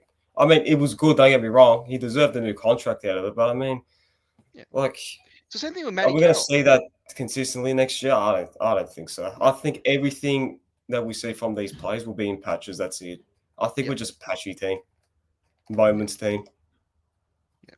Well, it's like with Matty Carroll as well. Like, I don't want to see Matty Carroll play a game this year. I don't think he should, unless he earns it. Obviously, don't get me wrong. But like we have the depth we have and the list we have. I don't see how he breaks into that backline or onto the bench even. I think there's one player from like the youth that we played this year that should play. Yeah, Cooper Lord. I think Cooper Lord will. I want to see him in that midfield. Yep. I want to see him play that Chera role and then have Chera play somewhere else. Hey, what do you guys think on Chera off halfback? You guys didn't like it, huh? No. I hated it. It started, I think, against St Kilda in 2022. That's what I'm like, this guy can't play down there. And then he kept trying him, I think, when 2023, a little bit, 2024. 23 game, yep. Yeah, 2023. And even last year against Port Adelaide, I'm like, what's this guy doing? Like, he's not a half. Like, he played that Fremantle, but he was young. He was developing. Like, he's proven that he's a midfielder. He's not a fucking half-back flanker. Yeah. Yeah. Nah, we saw it for like a 2-3 game experiment. I wanted to vomit all over myself. Genuinely fucking vomiting all over myself. I remember when we did that experiment and on bloody when we were doing the TJP, I lost my mind. Like with square pegs, round holes again. And he's not a halfback. I understand your sentiments, but nah. Fuck. If you wanted to get any slower and you forget about it. Don't worry about it. But who are you trying to turn him into? Fucking Burgoyne. Yeah. But relax, cuz. No good. We've got somebody waiting in the wings here. From the chat, Andy P, how are ya? The jumper punch, first time, long time, brother. How are you? Yeah, very well. And yourself? Mate, I've been swinging to get on this chat for a long time, boys. So thanks for having me. Can you? I'm going to ask one request from you. Can you turn your phone horizontal? Yeah, for sure. Yeah, then it'll get rid of the black bars. Hopefully, someone doesn't. Yeah, we go. Beautiful. There we go. What do you do with yourself, Andy? I mean, I'm guessing you've watched us for I don't know, maybe a week, 2 weeks, I don't know, 3 years. No, I've been watching for a while. I get on the Carlton socials a little bit and chat with Terry a little bit, and been watching you guys for a bit. So I SA boy, love the Blues like every fan. Disappointed with everything that's happened, but hopefully looking forward to some sort of positivity in the future. So trying to be optimistic in 2026. I know, and that's what I'm trying to get out of my mind last year or last season. It's just been just one of the worst seasons that I've watched in a while. I know that we had the two win season. It was just garbage, but different circumstances. This year was probably the worst, and the way it ended, I thought it was catastrophic. And then obviously you get those young kids at the end of the year, and you look at it and you go, but there's some green shoots again that have appeared. So I don't know. What did you make? Yeah, go. I think we're trying to correct a lot of our past mistakes, and like a lot of us fans, and I'm not speaking for everyone, but a lot of us fans asked for the changes that they're doing now, and so they've made the changes. So now it's up to them to, turn the club around of trying to go for little sugar hits and little things that will, get the fans excited for half a minute, and then we go back to the old ways. So they've changed assistant coaches. They've gotten rid of injury-prone players. They've gotten rid of prima donnas in the club that are really talented, but culturally probably aren't good. They've backed in the coach. Usually they would have sacked him. So they're doing a lot of things that you would think a successful organization would do, whether that be a football club or a business. So now it's just about, can we get it right and get more wins and losses? Now, I'm a big believer that next year we're not going to skyrocket in wins, but I think that the year after that, we will start to do better, and we're setting the foundations now. And you look at the names, and I know names aren't a great thing to go by, because you look at our list the last few years, you're like, shit, on paper we're amazing. Oh, we're world beaters. We're winning the flag every year. We could win it. But then you start to look at the youth that's coming in, the recruits that are coming in, the players that we're getting in, and you go, well, maybe 2026 isn't going to be a year where we contend, but is 2027, is 2028. So I'm sort of more along the lines of optimism for the next couple of years. I saw the heading on the chat, and that's why I called in Will White versus Elijah Hollands. So this has to be Elijah Hollands every day of the week. However, how many chances can one guy get? That's my question, is how many do you get? I don't know if you guys have ever worked somewhere or played somewhere and a guy's just let you down time and time again, but you're like, nah, but he could be really well. I've had it myself in my life a few times, and you go, nah, I'm trusting my gut here. I'm going to give this guy another go. He's got everything. And then they let you down, and they don't let you down. They poison the pot. And that's where I think the club's like, mate, is he going to be another year of poisoning the other players? or is he gonna pull his head in, be a success story, be a good news story on the social media, and have a real impact on the season? So that's where I think the club doesn't even know.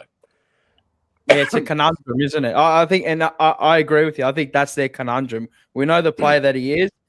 We know what Will White is, but we prioritize, again, we're playing football at the end of the day, but again, you prioritize a player's ability, but then you also have to take into account what has he done, and again, can spoil the broth. You know, it can be a poison chalice. And again, I've had it with me as well, where you give people opportunities, you give them another chance because you love them, and you know you want to see them do well. You want them to repay the favors that you've given to them, and that's why I think is if he gets that last spot, there's a lot for me. The daggers are on him. I got my crosshairs on him. It's high pressure because it's also on the club as well. It's on the club as well. Agreed. Because you can't say that you're a new Carlton and then all of a sudden give a guy that's stuffed up twice another chance. Like, I want him in the team, but again, like, if he stuffs up, it can not only affect him, but it can affect the changing room as well. Because we've gotten rid of toxic players as well that have stuffed up our culture, and he was part of the problem. Like, let's face it, he was. Like, what he did off field, like, it interrupted our. Yeah. How do you know that? No, like, because like what he did off field, like, he can really disrupt. How do you know that affects the dressing room? Because it just does. Like, you can't have a player that just comes into the team left, right, and center and all that. Like, I personally feel like it does. He didn't play. Like, how many games did he play? 1 game or 2 games? I think it was 5. Yeah, he played 5, and then he said personal issues. They said no worries, we'll give you time of the game, out of the game, and then he didn't come in. So technically speaking, you know, he may have trained with the VFL boys, but they kept him in the VFL when he came back. But I get what you're saying. Like, Can he poison the locker room? Yeah, but they didn't let him back into the squad. And I think we're all naive to think that they wouldn't have been talking to him and saying, hey, you're not playing again this year, mate. Like, you got to get your shit together. And then at the end of the year, they've delisted him. So I think with young people especially, and I know I say this because far out, I'm not young anymore, but I used to be. Some people are slow learners, and he's gotten to the point where he's gone to Gold Coast, not gotten a go, injury prone, probably on the extracurriculars there. They've allowed him to come to Carlton. We've taken him knowing his indiscretions. He's come over with bad blood. We've given him a go, had a good season, and then gotten straight back to where he was. Sometimes young people, how old is he? 23, 24? Yeah, sometimes 23. Sometimes they need something like this to go, shit, this is my last go. Whereas before, he might have thought, no, I've got another couple of goes here. Now they've delisted him. They're like, mate, you're not going to play for us. So do you reckon he probably got to the lowest point in, I'd say, not even his playing career, but his life? Because we're just speculating here, yeah, and that's the thing. None of us know. All speculation, correct? Yeah, none of us know what has happened to him. Now, he's made comments, and there's innuendo that he's just out every weekend on the party, you know, on the drugs, on the booze.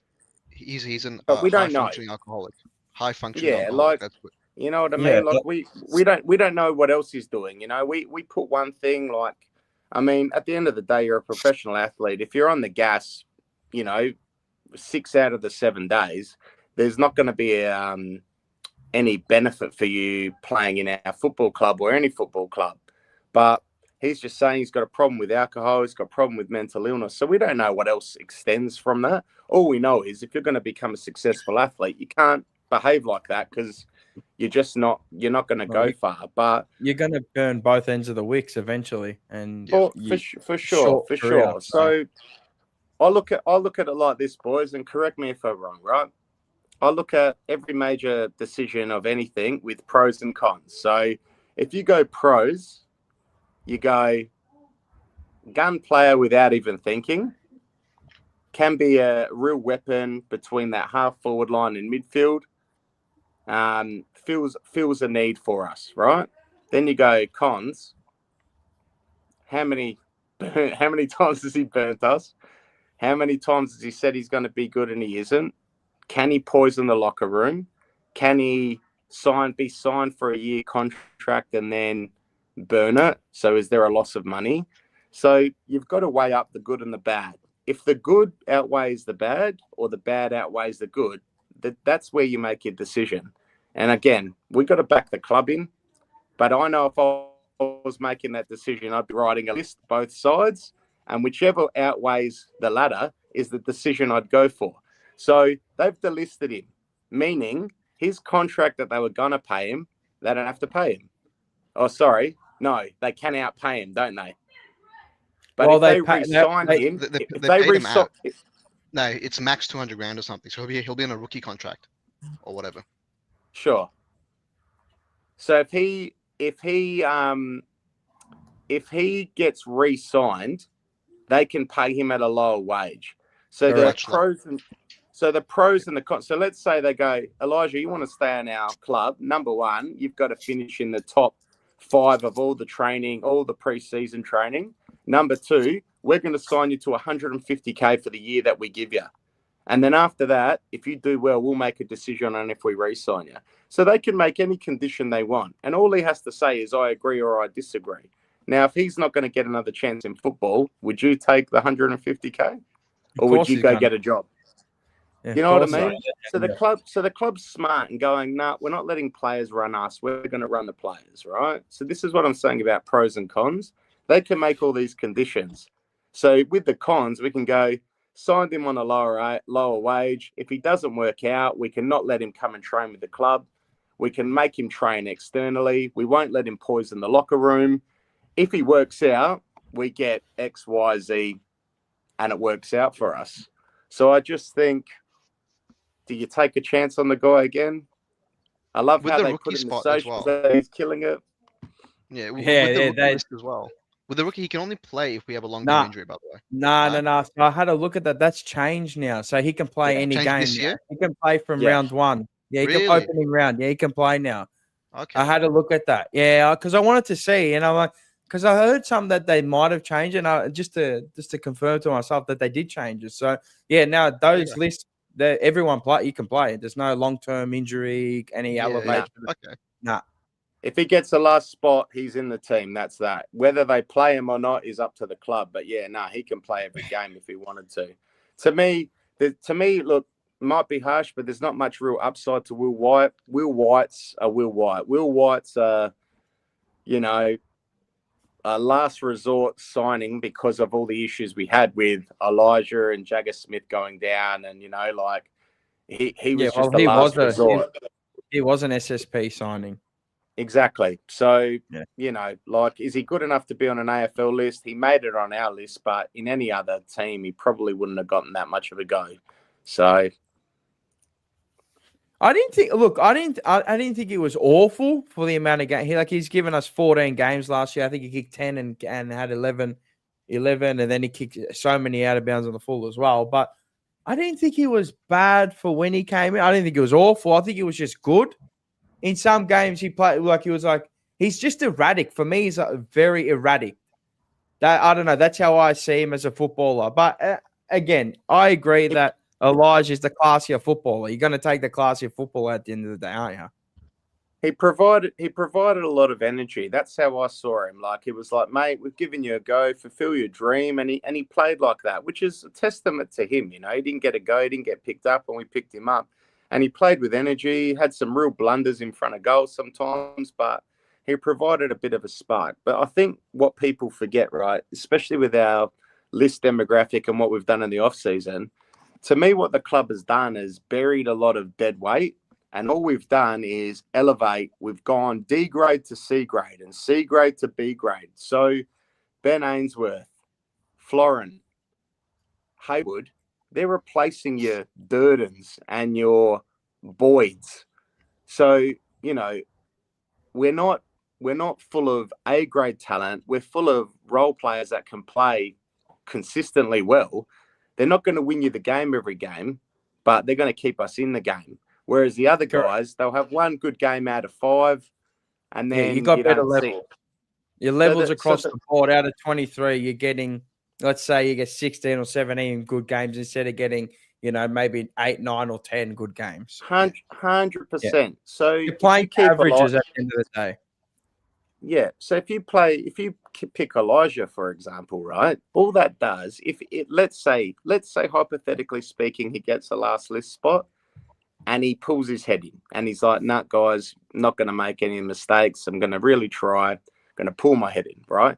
He gets a last list spot. All you're going to have then is more pressure on spots. No one's guaranteed in our forward line a spot. So what are they going to do at training? What are they going to do when they play AFL? They're going to kill themselves to play AFL. So if it's Ainsworth, Jagger Smith, Sam Walsh, Matty Cottrell, Haywood, Kemp, if you play him, Mackay, whatever, those guys are like, shit, I don't have a guaranteed spot. And part of what I think our illustrious CEO is going to bring to the table, he's going to put it on the coaches. Guys, these guys don't get a spot on the team if they're a name. They get a spot on their team if they're putting in. He's bringing in culture that's winning, not culture that's, we're Carlton and whatever. So that's what I'm seeing anyway. Until they play their first game, I don't know. But I think that's where that sort of sits. That's my opinion anyway. Graham Wright, he actually spoke about we need more depth and good players. And as you mentioned, that we've turned D graders to C graders and C graders to B graders. And that's what he's done 5 minutes into being CEO. And I've shut off from Carlton content a little bit, but they've talked about culture a lot, like even the players. Like how when they went away, especially like how good it was for their culture. So I think next year it will just be like a cultural reset as well, I reckon. So, but again, we'll just see come round 0. Were we not talking about this when Michael Voss got when he was first appointed as well? We were talking about culture as well. I think we talk about culture every time anyone's appointed because I agree. I agree. But there's been a holistic change in the club, I think. I think the alignment is different to what it was. Brad Lloyd, massive. I think he was a massive carpet snake. Oh, we've lost Andy there. Wait up. I've got you. Oh, let me get when the vision comes back. I'll get you back in. It was just stuttering. But no, I think there has been, as we've said, we've wanted a massive cultural change. We've got that at the moment by all reports in their culture. Where do they go to Lawn? Didn't they make a thing of that? Yeah, they went there. And I think Chera and Hewitt, but I didn't watch it, but like they spoke about it earlier today on the fucking summer sessions thing. Yeah, Chera and Hewitt, yeah. Yeah. I watched it. Yeah, it's a good little chat. I mean, it's What at they the end of the said, day. at the end of the day, it's just a chat. Like, of course they're gonna say, "Oh yeah," like it was good. Like, what are they gonna say? "Oh, it was fucking shit. I hated it."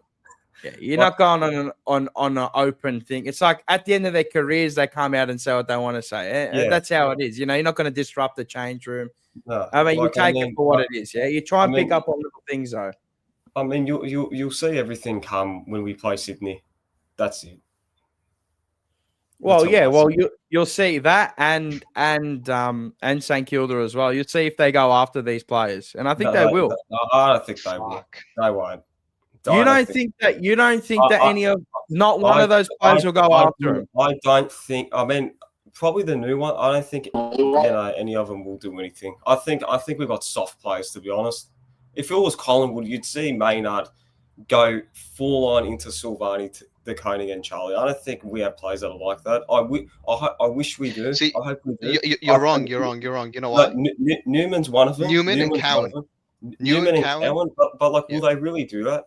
I don't think they will.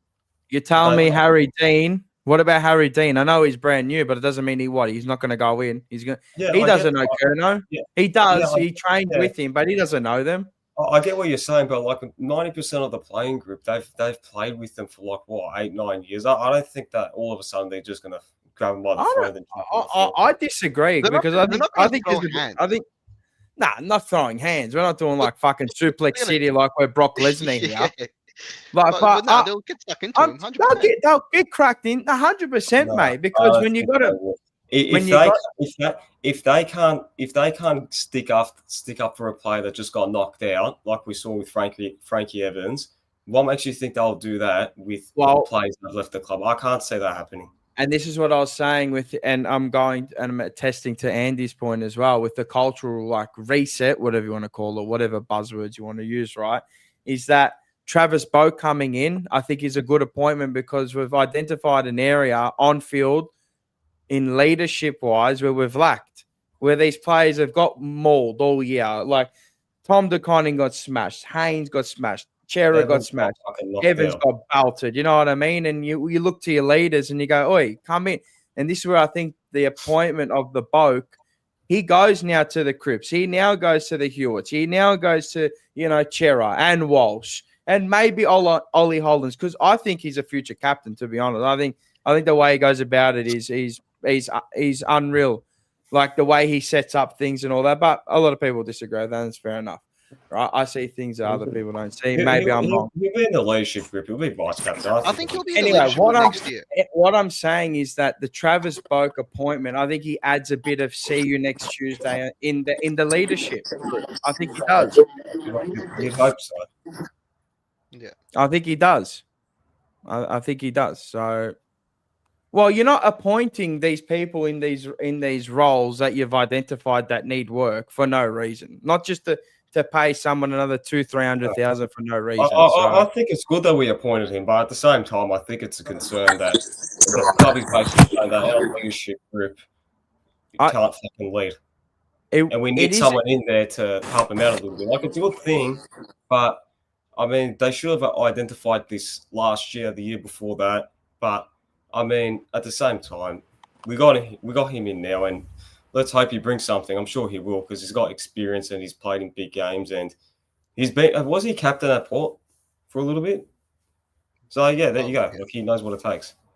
And this is what I mean is that they've identified Graham Wright has sat down and he's identified this as a weakness all year. And he's got Chris Davies and then he's gone Travis Boke and said, well, help me out. Because I can't change the captain. If he wants to drop it or if the players feel like the captain needs to change, well then yeah, 100%. I can't see them. I can't see the players doing that. I can't see them voting him out.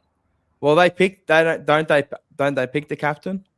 I think they do, but like I just don't think that they will all of a sudden change it. I think it'll be up to him if he wants to change it or not. I think he'll let it go. But I think he's got that much of an influence. I think he's got that much of an influence and that much more like that. I don't think he's like that. I think he'll come out and be like, look, I think he'll hand it to Walsh. I think. Yeah, I don't think he's not a selfish person, but I'm just saying, holistically, I don't think the group will vote him out because of who he is and what he's done. But if they were ever going to change it, I think it'll be up to him. That's how I see it. I think it won't be next year. I think it'll be the year after. Yeah, I think they'll give it to Walsh next year. 27. I think 27. So, but look, we've already gone past 26. And again, as I said, it'd be too much change though. You don't want a new coach and a new captain at the same time. You want a captain that has. Might not have a new coach. Who knows? Most likely we'll have a new coach, but you want a captain that has like a rapport with the team, right? Do you think the Simpson acquisition? I know it's part time, but isn't that a little bit sus? No, how we got him in? I don't get the narrative around that. No. And people are like, oh, he'll jump into the spot. If Adam Simpson becomes our coach after 2026, I'll unalive myself. Please, bro. I don't want to see him as our coach. Can I do it for you? Yeah, done. Okay. Live leaks. Why don't you like him as coach? Why? Is it because of? I don't want a fucking old fossil coach. I don't think that's the way to do things. He's not a fossil. What is he? Like 40 something? Yeah, no, but he's already had a fucking run with a team that didn't. He took him to a flag. He won a flag, yes, and then he fell off. Like already thought about Voss losing his job. I love it. Here we go. No, I also don't think Voss. Again, I don't like when we picked up Voss either. I think we should have picked up Craig McRae. Oh, we're in what we're in right now, so you can't go back in time. Exactly. So, well, if I had a choice, I would have picked Kingsley. But I mean, the club offered him fucking the same money, The fucking donkeys. But we can't go back. And I hate going back. I know, but we're always trying to look back at our past failures to try and rectify the future. And that's the problem with us, is that I think we're just a desperate club, and we've acted like a desperate club for a long time. And, desperate. It's just, I don't know. It's always damage limitation. Always damage limitation. Oh, the next sugar hit. As Andy was saying, what's the next sugar hit? Oh, Elijah, he's tearing down the house. Oh, he's found himself now. Oh, he's now dealing with crystals. You know what I mean? Like, fuck me. Is this where we're at Carlton? Like, is this where? And this is where we're at. We're here now. Like, I don't know. It's not our fault. It's the club's fault. Well, it is our fault because we are part of the club, because we accept mediocrity. We accept it, and this is what you get. You go up and down. Yeah. If you don't demand standards, well, fuck, you're gonna get this. You're gonna get what we're in now.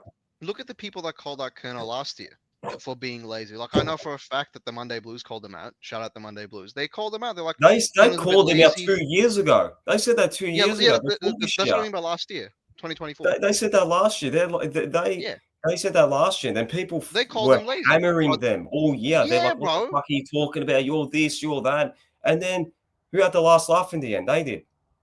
Yeah, 100%. These people fucking defend these players like they fuck. You know what the problem is? And it goes beyond fans. It goes to the fabric of the club. We treat players, like our star players, as premiership favorites, like as premiership players. None of them have brought a premiership to us. We gave Curnow $1 million over 7 years, $1 million a year for 7 years. We gave Harry Mackay the same deal. We gave Cheros like what?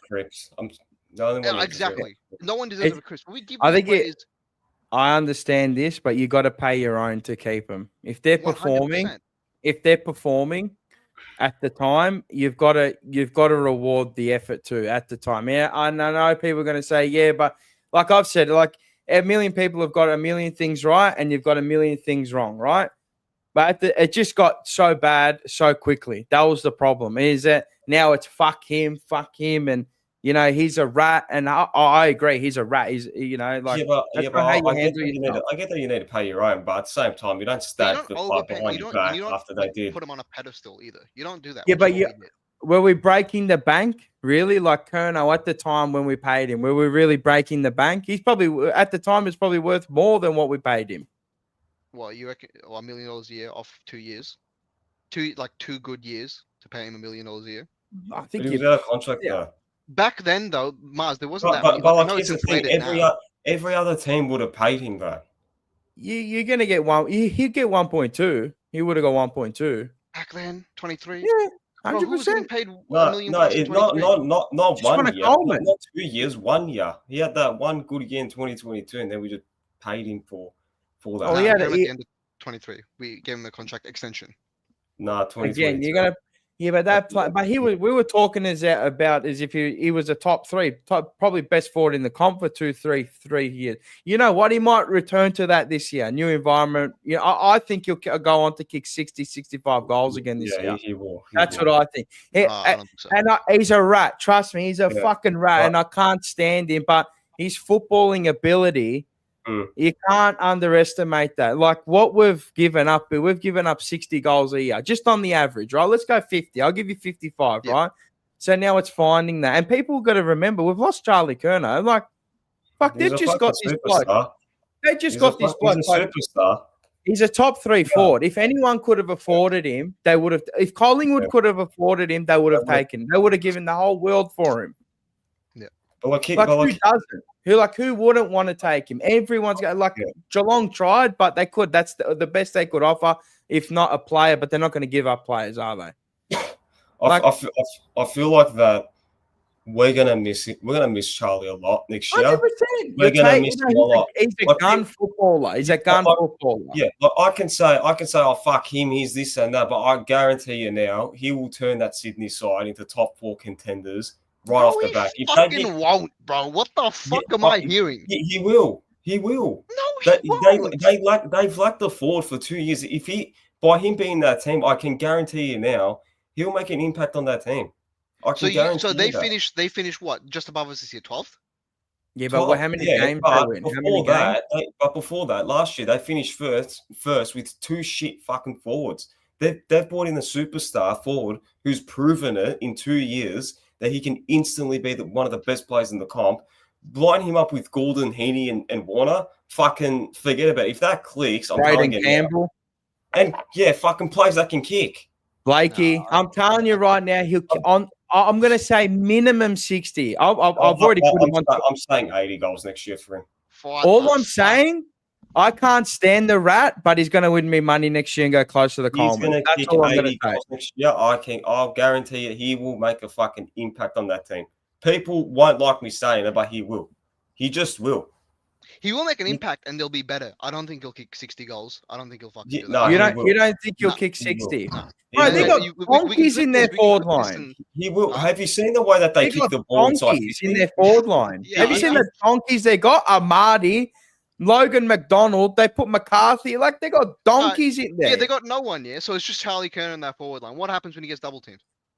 He's gonna fucking. Someone's taking a second. Someone's taking the second defender. Guys. Amadi, what's the other monkey? McLean. They're all going to be decoys, mate. They're going to be decoys. They're just going to, and they'll block, and Curnow will take. And don't forget the SCG, one kick, and you've kicked it 100 meters at the SCG. Like it's for me, it's a much more congested ground, which doesn't suit him. You're at the goal. You're at the goal. He doesn't lead. He's not a smart footballer. He doesn't play. Here's the thing, what right? He is, he's very athletically talented. 100%. He's probably one of the best athletes in the AFL. Yeah, he had to be athletic at Carlton because we're fucking kicking it over his head into the side like he's Shane Warner first slip, mate, trying to dive at everything. I will guarantee even in 2023, when have you seen Charlie Curnow do something and be like, fuck, that was smart? Yeah, but look at the way that we delivered the ball to him. Yeah, but look at the way that we deliver the ball to him. That's the thing. Like, those are players in their team that can kick. Don't think that he can't play because he had a shit year last year or this year for us. He can play. He was so checked. He was checked out in round 1. He was checked out. Round 2. So whatever game he played, he was checked out. You watch when he goes into a system where they've got elite kickers and they've got structural integrity of their team. He will kick a lot of goals next year. We're hoping that he does it. We're hoping that he doesn't because we're death riding, but he's gonna kick 60 plus. He's gonna what he'll do next year. Everything that people have said about him over the last 2 years, he can't chase, he can't lead. He will fucking do that the minute he plays there. They won't give him an option. They won't give him an option not to. Think about it this way. An option not to. The bloke won. What did he win? 2 Colemans with fucking Cripps kicking it down his throat, and Chera and all that, and Hewitt. Come on, man. Yeah, but these players you mentioned now were shit now. Back then, in the 2023 run, we were not shit, bro. Cripps was kicking like 2 goals, having 35. 2023, we were shit for 11 rounds. Yeah, and he was shit for 11 rounds. He didn't do shit. No, he wasn't. There's no service. He was our best player for the first 10 weeks. I remember people saying, if we didn't have Charlie, our best player. Yeah, 100%. Yeah, he was. Fuck it, Enzo. Done. Bar injury, right? Because if he does an ACL, I'm done. But he'll kick 60. I'm telling you, kick 60. Errol, Goulden, Blakey, Warner, Braden Campbell. Nah. Opening round. I'm seeing 7 go over my head. Yeah, we're fucked next year. Yeah, I'll admit that probably. I actually don't want. I don't want to go now after speaking about him. Now I don't want to go. I've been that set. I bought my tickets before. I don't want to fucking go. It's actually he will kick.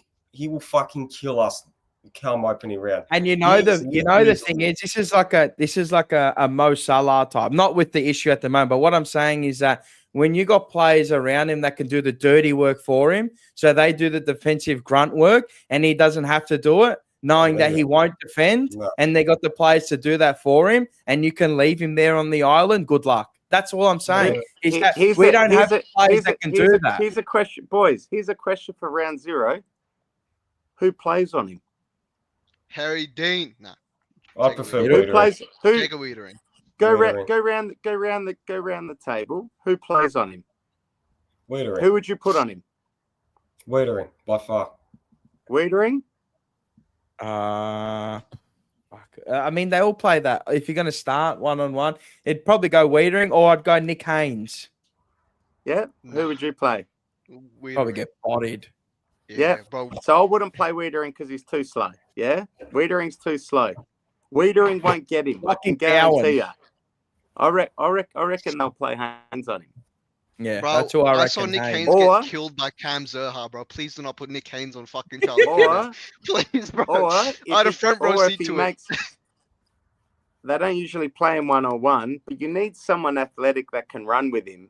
Wiedering can put the body work on him early, but Charlie, like we just said, if he's got a full preseason, he's athletic. He'll run up and down, and he'll. Wait. I'll stop you all there. Go on. Two jumper Lewis, mate. Lewis, mate. Lewis Young. Oi. He's actually he ain't the slowest in the shed, and all you need to do is just spoil all night. Well, that's it. Give him one roll. In 2022, didn't he have the most spoils in the comp or something? Yep. Yeah. There you go, bro. Chuck him on there. Bro, the Don't SCG mark it, Lewis. 450 is Don't like mark 10 it. minutes wide, bro. Just punch Yeah. the golden fist, the Double Spud fist, Crawley. Just punch it all night. Punch Fucking it ruin ruins him while you're everything, at it. bro. Ruins everyone. I think, I'm telling you right now, mate. That first good night, Charles. Good night. He's gonna go. I think he'll get. He's gonna fucking tear it next year. We're gonna play just imagine. Just think about this. Gordon fucking lacing him out inside 50, fucking 10 times next year. It will probably work 9 times out of 10 against us next year because none of our fucking defenders want to run with their players. The good thing about the SCG, it's not the MCG. They're not going to get this wide open spread and run. It's going to be a congested, contested type of game, which technically suits us. Our defenders will get Florin in. Cowan will be in. Hopefully Newman's back in. You'll have Haynes, probably Dean and Newman and Sard, and that'll be your back six with a sub on the bench. I mean, they've played on bloody Curnow for how many years in training. They'll know what he does. Wiedering might get him. Wiedering's smart. He won't let him have a run. He'll body him. It takes a team defense to stop a player like him. So if we think that one player's going to stop him, we've already lost. Everyone's got to get into him. I hate to be on the back end of your comments before about, oh, do we rev them up? Do we smash them? Are people going to fly the flag? I've had this argument with my rallies. We're all Blues fans. If I see anyone shake his hand before the game, I'll probably turn the TV off. I don't want to see. I'll run on the ground. I'll run on the ground. End of the game. Shake his hand and say, "Hey mate, how you settling in?" Pre-game, don't treat him like he's a stranger. You don't shake strangers' hands. The thing is, there will be so much media hype once this game comes around. Yeah, I just hope it doesn't sweep into the fucking player's head that, oh, we're versing Charlie. It's Charlie. Charlie. Like at the end of the day, it will. But like, there's 4 points on the line. Like I hope he doesn't distract them from what they actually need to get done. Like if you want to smash him, then fucking throw a punch at him for okay, cop 10 weeks. I'd do it. I don't care. I actually do it. I don't think they'll belt him. I don't think they will either. They'll do it, but they'll take the piss. Nah.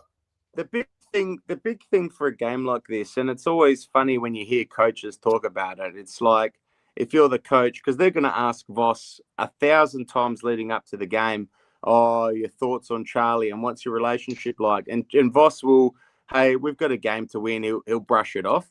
But as a coach in the locker rooms, do you address it? Because if I was a coach, I would. And I would say, boys, one of your guys that was Carlton till we die has left. And we haven't beaten Sydney in Sydney for 16 years. So how about if we're going to get serious as a football club, we start bucking the trend on some of these games and fucking come here and win? How about that? Fuck you Charlie. Know what you do? Correct. Fuck whoever's not here. How about we win the game? Don't play to the occasion. That's simple as that. You never play to the occasion on these matches. I've seen it a million times. I watch a lot of world sports where they go across and like Luka Doncic when he versus the Dallas Mavericks. You just don't play to the occasion. You just do your thing, go out there, give a good account of yourself. And if you win, you win. You don't, you don't. And we'll probably be doing this. Crips and Weed turn off after his 150th. If I see that, I'll see that, I'm fucking running on the ground and. Oh. We're actually all three. Yeah, no, we're actually. I'm telling you right now, I'll go to jail. I'll cop it. I'll take. No, if I say that again, I'll bail you. To God, I will not watch another single game next year. If I see that. I know. Where was this? We won. 2019 was the last time we won at the G. It feels like 30 years. I mean, do you even remember it? No. I think Alex Silvani played against Buddy and we won, didn't we? Or was that at the G? No, that was at the G. That was at the G. I was there at the G. Yeah. Because I remember that game. He just blanketed him. That was awesome. But yeah, you actually I don't know. Silvani name now. It's illegal. Yeah, I think I think the big thing with this club is like getting serious, is winning the games that we haven't been able to win. Now, they started to do it in 2023. They started to win games that they never were able to do, you know. And even last year when we beat Brisbane in Brisbane first round, it's like, all right, well, let's make 2026 about shit that we don't do. So we usually lose 10 matches straight in a row. Let's not fucking do that. We never win in Sydney. We never win in Adelaide. Come here and beat the Crows for fuck's sake. You know, let's win those games. Lose other games. Win those ones. Fucking buck the trend. Do something fucking different. You know, like they lose the same way, and they lose the same fucking game every year. It's like, Carlton, Sydney in Sydney. Oh, well, let's just mark that down as a fucking cross. It's like, why? Why can't you fucking win? This year we should have beaten them here. They were shit. Half their fucking players were injured. We still lost. So next year we got, how many we got? Newman, Hewitt, Florence. Yeah, I was going to say that. We've got the Hayward. Sydney reserves. We got half their team and we still can't beat them. The Sydney reserves, mate, like far out. We don't travel. I don't think we do. Oh, we travel okay, I'd say. We travel okay, but like when it comes to Brisbane and fucking Sydney, Gold Coast, it's a 20-30 chance. I mean, like West Coast are like, yeah, all right, pushovers. Freo we can beat over there. We love Freo in the West, yeah. Adelaide, there's no account of ourselves. We're still in Melbourne.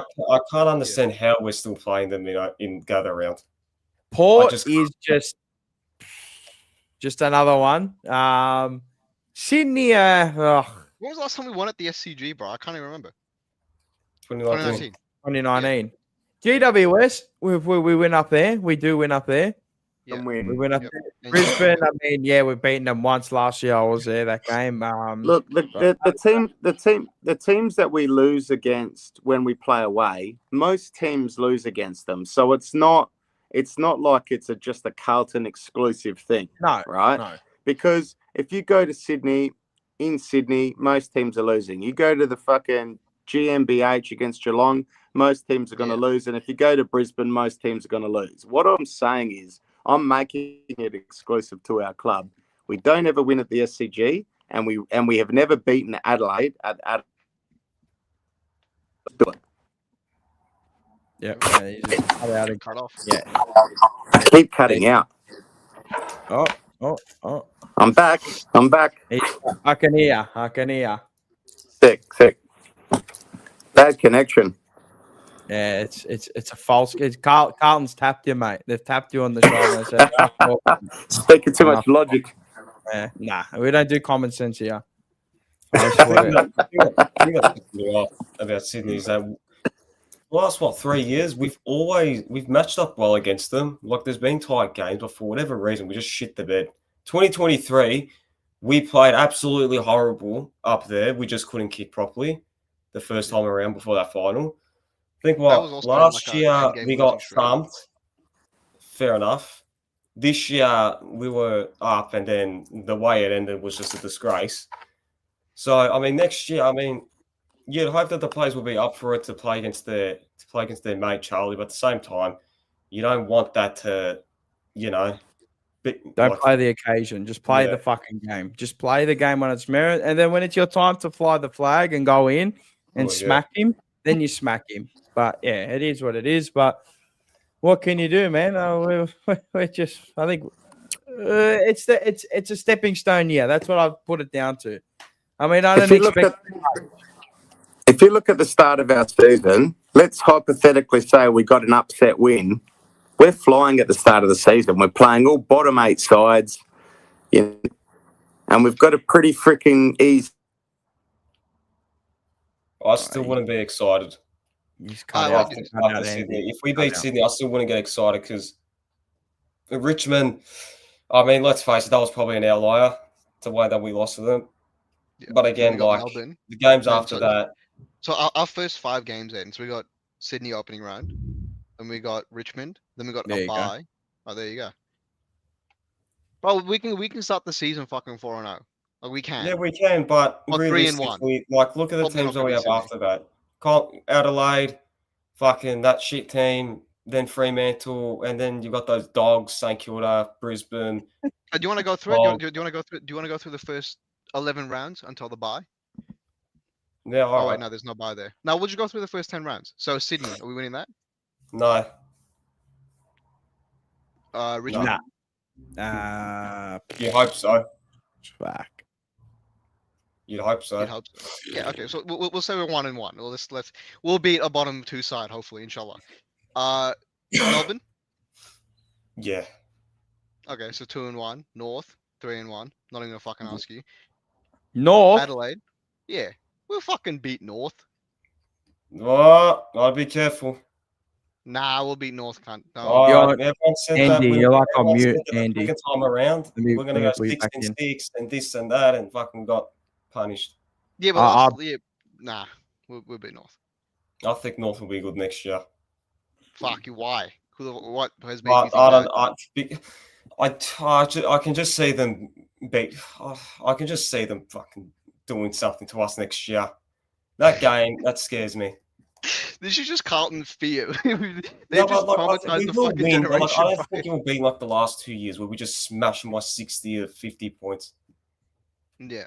Okay, fair enough. So you think we lose that? No, I think we'll win that, but it won't be like 20 goals plus. Okay.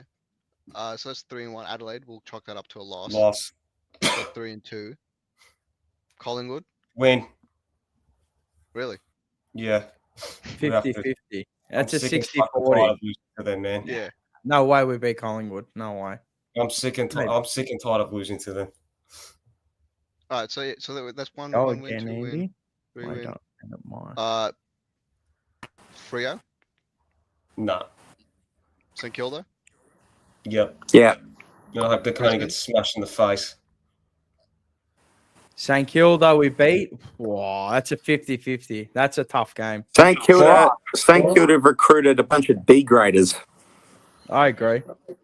And they've paid Wanganeen Malaria the most money in the comp for 2 years, which is fucking diabolical. That's diabolical. I've got a certain someone whose name's Jack on 900 billion a year. Who funny enough, he's injured. So whatever fuckhead paying that.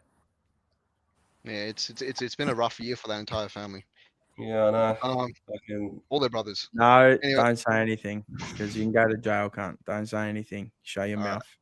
All right. Brisbane. Nah. Not a chance. Western Bulldogs. Yeah. One of them probably will turn into Jesus Christ. No. Port. Yeah. Be Port. Import. Yeah. Actually. What a Mark my words, guys. I'm an SA boy. Their team is going to be horrendous next year. Right. No, but they got Corey Durden. He'll kick 10 on us. Oh, yeah. Sorry, I forgot that. If he turns into a superstar, I'm gonna. What? I actually don't mind Corey Durden. I think he's better than a lot of our small forwards right now. Nah. Fuck. So what's the win count? I forgot. I stopped taking count. I think loss, win, loss, win, loss, win, loss, loss, win. Yeah. So we're finished. Fuck. How many wins do we have? Like fucking 5. Let's see. So Richmond, Melbourne, North, Collingwood, St Kilda, and Port. That's 6. 6. Hey, if we're 6-6 heading into like round 11 or 12, I don't mind. Like yeah. But Anyway, Geelong. That's honestly a win. Honestly, given our list and where we're at and stuff, I take that. Geelong. Yeah, we'll beat Geelong. We always beat Geelong. We match up well against Geelong. I don't know why, but you just match up well. Yeah, we always. You know why? Because they're a contested team. Or they play like a. I don't know why they're not a contested team, but they always play a contested style against us. I don't know what compels them to do that, and we just dumb them down to our level. Yeah. All right, so that would be what? 7-6. Yeah. We're gonna be 7-6. Fuck, we'll be in the 8. Essendon 8-6. Yeah, we're gonna be in the fucking 8. And the Giants. Where's the Giants game? Giants 8-7. But you guys are fucking crack, bro. We're just talking about overrating our list, and you got us 7-6 going into the bye, bro. I don't have us beating Collingwood. I think we're dreaming. If we're going to beat Collingwood, we'll do it. If we beat them, it'll be in the second half of the year, not the first half. It's what always happens. We always lose, and then we're like, if we're any good, we go, this is how we lost, and then we beat them. Yeah. If we don't beat Collingwood, I can't see us beating Fremantle. Nah, Freo. No, he's cut out again. But we always beat Freo in the West. Even this year, we played well against them, and we were shit. Yeah, Freo, yeah. Anyway, these are just predictions. You don't know what could happen. We could go 0-10. We could win every game. Invincible season. Yeah, relax, bro. Fucking invincible season, this bloke, bro. Now you're fucking drinking the full Kool-Aid, bro. Like, relax, bro. How'd you get paid by my fucking Carlton advisor, bro? He rang me. You're full fucking drinking what they just feeding them all at the club, bro. Relax, bro. Relax. This cunt below me has a fucking raised monogram. He put the raised monogram up. He said, fuck that and fuck this and fuck that. And he goes and buys it like an idiot. I did the exact opposite. I was like, fuck, this looks good. And then I saw it in person. I'm like, nah, this is told you it was garbage. Yeah. I went there to buy it and I looked at it and I'm like, nah, fuck this. I'm not picking this we're not shit, Mars. It's the we are shit. We are shit. I said we're an average. I think we're an average football team. No, but honestly, if people are saying it's a game style, then what coach in the whole entire world would fix it then? Like, would any top 4 coach come into the team and instantly fix it? No, because I don't think our list is deep enough. I think our problem is staying way more exactly. Than like, I don't think our list is that good, to be honest. I don't think we have enough really good footballers. Simple as that. It's just simple as that. I just don't think they're good enough for long enough. I think we've got some very good footballers, but they're not good enough for long enough. They're just inconsistent. They're untrustworthy. That's what they are. They're untrustworthy. They talk about we want to be consistent, this and that, and blah blah blah. But it's always up and down with them. Let me put this to you, boys. 2023, we had 2022, 2023, 2024, all the same shit. We had he's gonna cut again. He's gonna cut again. I'll finish what he's gonna say. I know what he's gonna say. We've had up and down seasons the whole time whilst he's been here. I'm assuming that's what he's gonna say. I think he was probably gonna say as well that this year we'll down, next year we might be up. No, but we've never been like. Well, we've always. It's not like good years. We have good 10-round segments. We have good patches. That's the thing. We're a very patchy fucking side. Yeah. We're a patchy side. Like this team's mentality is fucked. Like when we went 8-2, they got content, and then look how it ended. Last year, fucking, we were the best team in the whole entire world. What happens? Half time, GWS, shit the bed. Like. It's the mentality with these players. Like it can't. It's not the coach sometimes. It's these players. I like this, but we're good enough to be second on the ladder last year, and good enough to be until round 20 in the top 4. But again, it's. But we're finished. I think that run is. I don't know. You just don't know anymore, do you? I think something happened internally there, like for it to fuck with that bad. I don't know anymore. Fuck. I give up. I think we're just too momentum heavy. I think we're just downhill skiers. That's just what we are. No, I just think these players' mentalities are just fucked.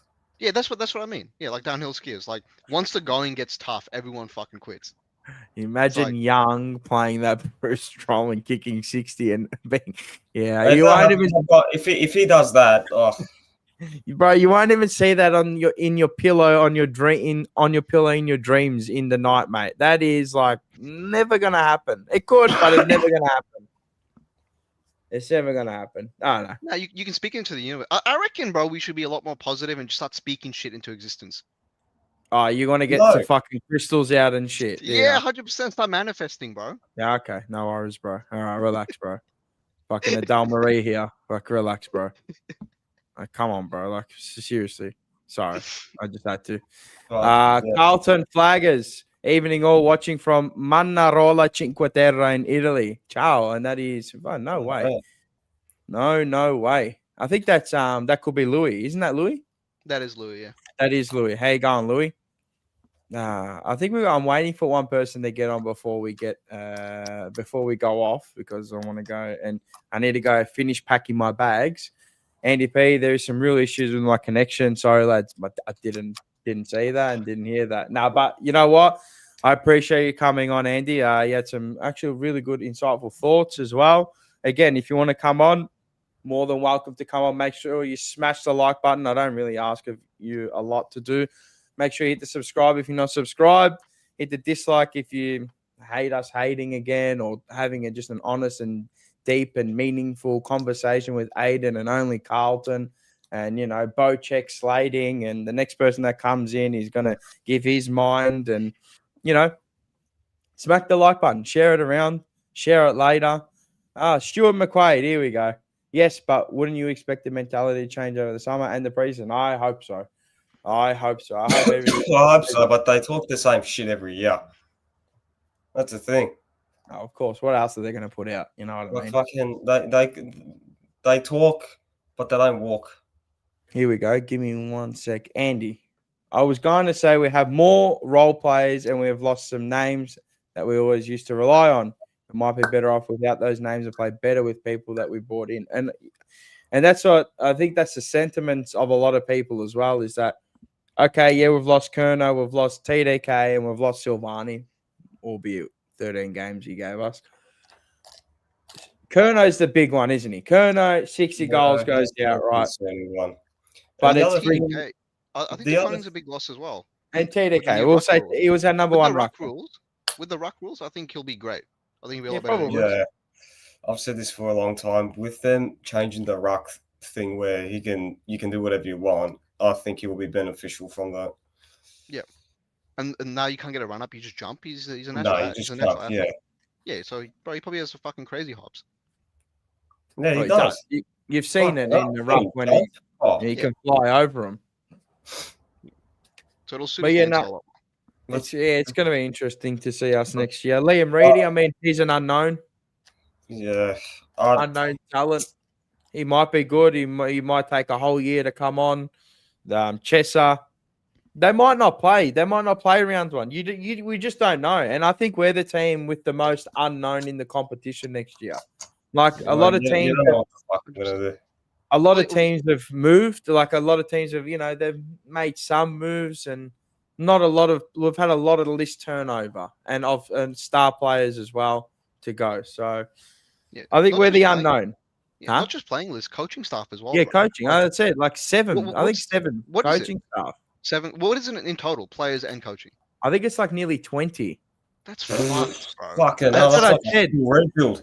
That's what I said. And then this year or next year coming up, you're going to see it again. We got, I think it's 15 players out of contract. This is what I was saying in the middle. Yeah, the middle of the year. This is what I did in that mid-season review. I said, you know what? Stuff doing the player ratings. Mate, look at the contract situation. We had 35 players out of contract by the end of next year. This year was like 17 and then or whatever it was. It's massive. We're going to have a massive turnover again at the end of next year. And this is why I think Graham Wright saw the opportunity and is licking his lips. So I don't think we'll see the fruits of the Graham Wright era until the next. I'd go as far as saying 3 years. I'd say 4. Like it can quickly turn around. But it's just I just think we need to be patient. That's it. Yeah, well, then I think you just got to get a lot more right than you do wrong. Yeah, Obviously, I mean, thank you, I- Albert Einstein. But I'm just saying, you know what I mean? That's how you stay up there, and then you can rejuvenate every year and go again and go again. Yeah, like it's Geelong, sustained like success. Sydney. What Geelong and Sydney have done for 20 years or more, and up most. Like we want to. It's sustained success, as I said. You need to sustain that. It's hard to get there. It's hard to get there and stay there at the top and give yourself an opportunity every year. And I mean, it's what we crave. Yeah, you look at Geelong, you go, how the hell do these blokes do it every year? Even Port Adelaide to an extent. I know Sydney, they've dropped off, but I think they'll pop right back up. I think they'll be minimum top 6 next year. I think they can get back into the top 6. Yeah, I think just with the addition and their midfield it's stacked. You know, not many midfields like that. And then with the Ford as good as he is, fuck me. I mean, bro, I think next year will be a kind of, what's the word? Like I think it will just be one of those years where we'll just be up and down.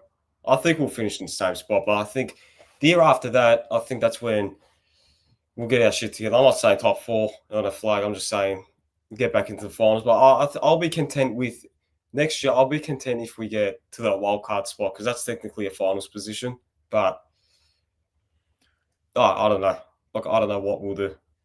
Well, if we make wild card next year, yeah, are you happy? I'm content. If we win the wild card game, let's say we make 10th and we win the game against 7th or whatever it is. I'm never. You can never. Okay, not happy. Are you like? Is that a win in terms of the season? Is that a pass mark or? I mean, and this is what I say when I go. You know, people go back a year and like 2 years, and I say, well, yeah, but we succeeded in 2023. I say, do we? Didn't win the flag. I mean, hindsight's a wonderful thing, and I always say like relatively, yeah, we did. Yeah, but I mean, that's I know the ultimate goal is to win a flag, but like you look at Melbourne, yeah, but their goal is to win a flag this year. Yeah, but your list projection, it's not everything is linear, yeah, and I understand that in sports. Fuck, I've watched a lot of sports, and I watched a bottle job of a team for the past 3 seasons, so I understand. But it's always keeping yourself there, and the thing is, like even like the year after, I always say we just stood still, and then we did it again, and I know we're top 4 until round 20. But again, we stood still after after 2024. Yeah, I mean, we got ourselves. I mean, we fell into the finals, didn't we? We fell in, so man, we got belted. So it didn't mean anything. But yeah, Vince. How are you, boys? I mean, I'm not ready for bed, but I got to go finish packing. But I'm great. And you? I heard you went out for a dinner. I went out for dinner tonight with the one and only Rocco Stagnetti. Yes. I'm sure you were having a screaming match or nah? Nah. No, we don't scream. We just shout. We just shout at each other drinks. They'll talk about Carlton the whole time. Atush and Aiden, 2 of my favourite young Carlton supporters. How are you, boys? Yeah, not bad. How are you been? I have and by the way, I have no idea what you guys have been talking about. I'm fresh out of coming home from a dinner out and just got home. Did you wear Now you want to be miserable, don't you? Talking about Carlton. I fed the dogs. Nice. And now I've got myself a nice little hot drink. And Carlton mug. I like it. I rate it. No, we're just talking about. We touched on it at the start of the night. Elijah Hollands, Will White. Who do you pick? Obviously, it's probably going to be Elijah. Oh, I don't know actually with you, but and then we just touched on a few things. Who would I pick, or who do I think is going to get it? Well, okay, 2 questions. Who do you want to get the spot, and who do you think is going to get the spot? Well, I think it's going to go to Elijah, but based on the reports that we've heard this week, he's apparently impressing everybody and flying. So he's got a bit of X factor about him. Let's be honest. I mean, he is a very talented footballer. There's no surprises there because he got picked up at what was it? Picked number 7, I think. 7. So, I mean, if you get picked up in the top 10 in the national draft, well, you got to be doing something right. Yeah, I think it'll go to him. And if he is right, if he actually is right, and he's mended his ways, and he's not going to be, the same,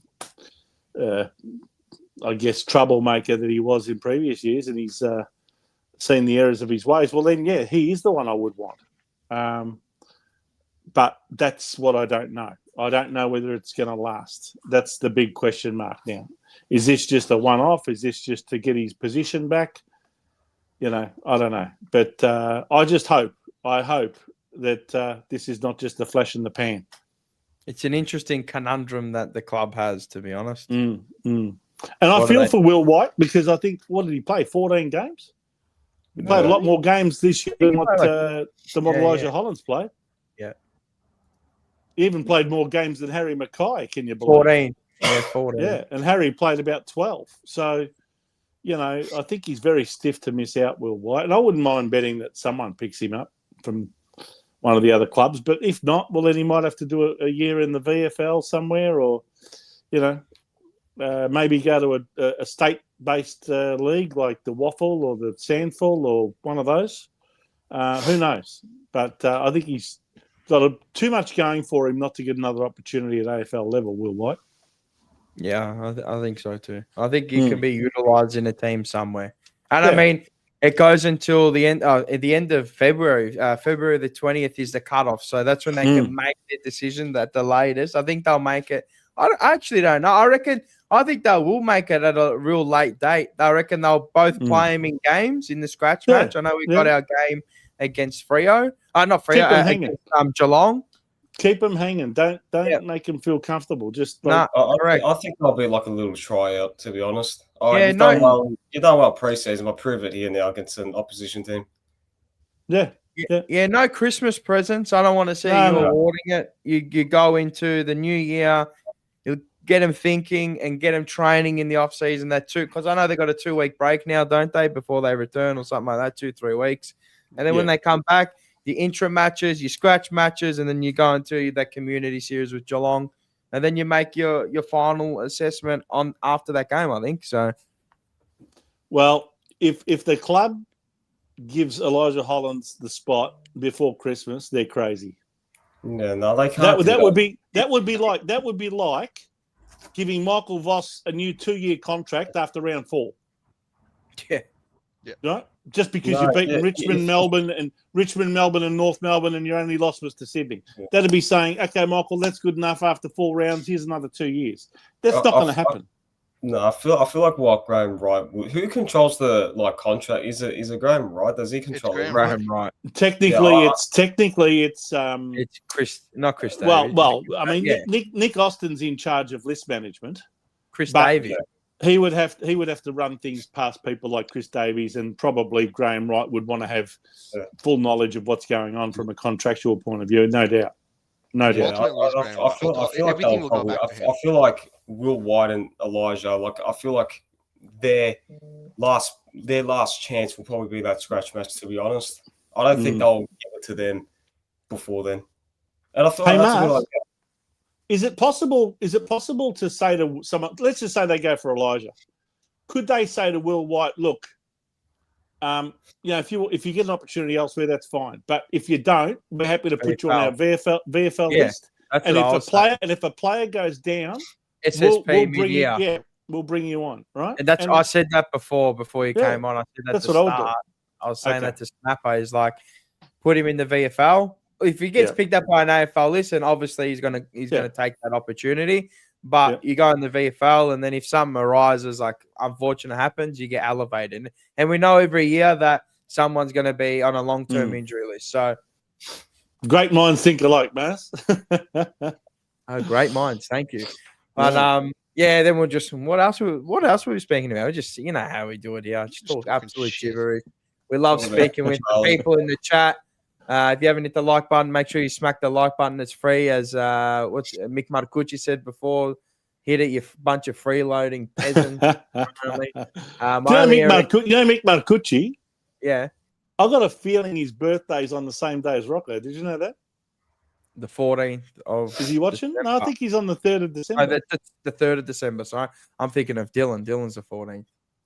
And your fiance is on the 18th. 18th. Yeah, I know. Jesus, talk about presents flying around in December over there. I got no money left. And then you got Christmas after that.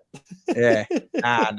You'll get it at once. Bad luck. I read. My only area of concern is our halfbacks. I've said it for a while. Sarge shouldn't be playing, but we have no elite kicks in that line besides Boys, and he won't get a game. Yeah, I don't know who he was talking about, or it could have been. It was Sard, basically. Yeah. I'll be that's the one area that I'm most interested to see how we develop next year is disposal efficiency and kicking efficiency. That's the one area that we must improve in and dramatically improve in if we're going to be any sort of chance to win a flag in the next few years. If we don't improve that side of our game, we're kidding ourselves. Well, you'd hope based off the fact who we've got in. Yeah. You'd hope so. Well, you hope that people like Ben Ainsworth and who we bought in that Will Hayward and these guys as well.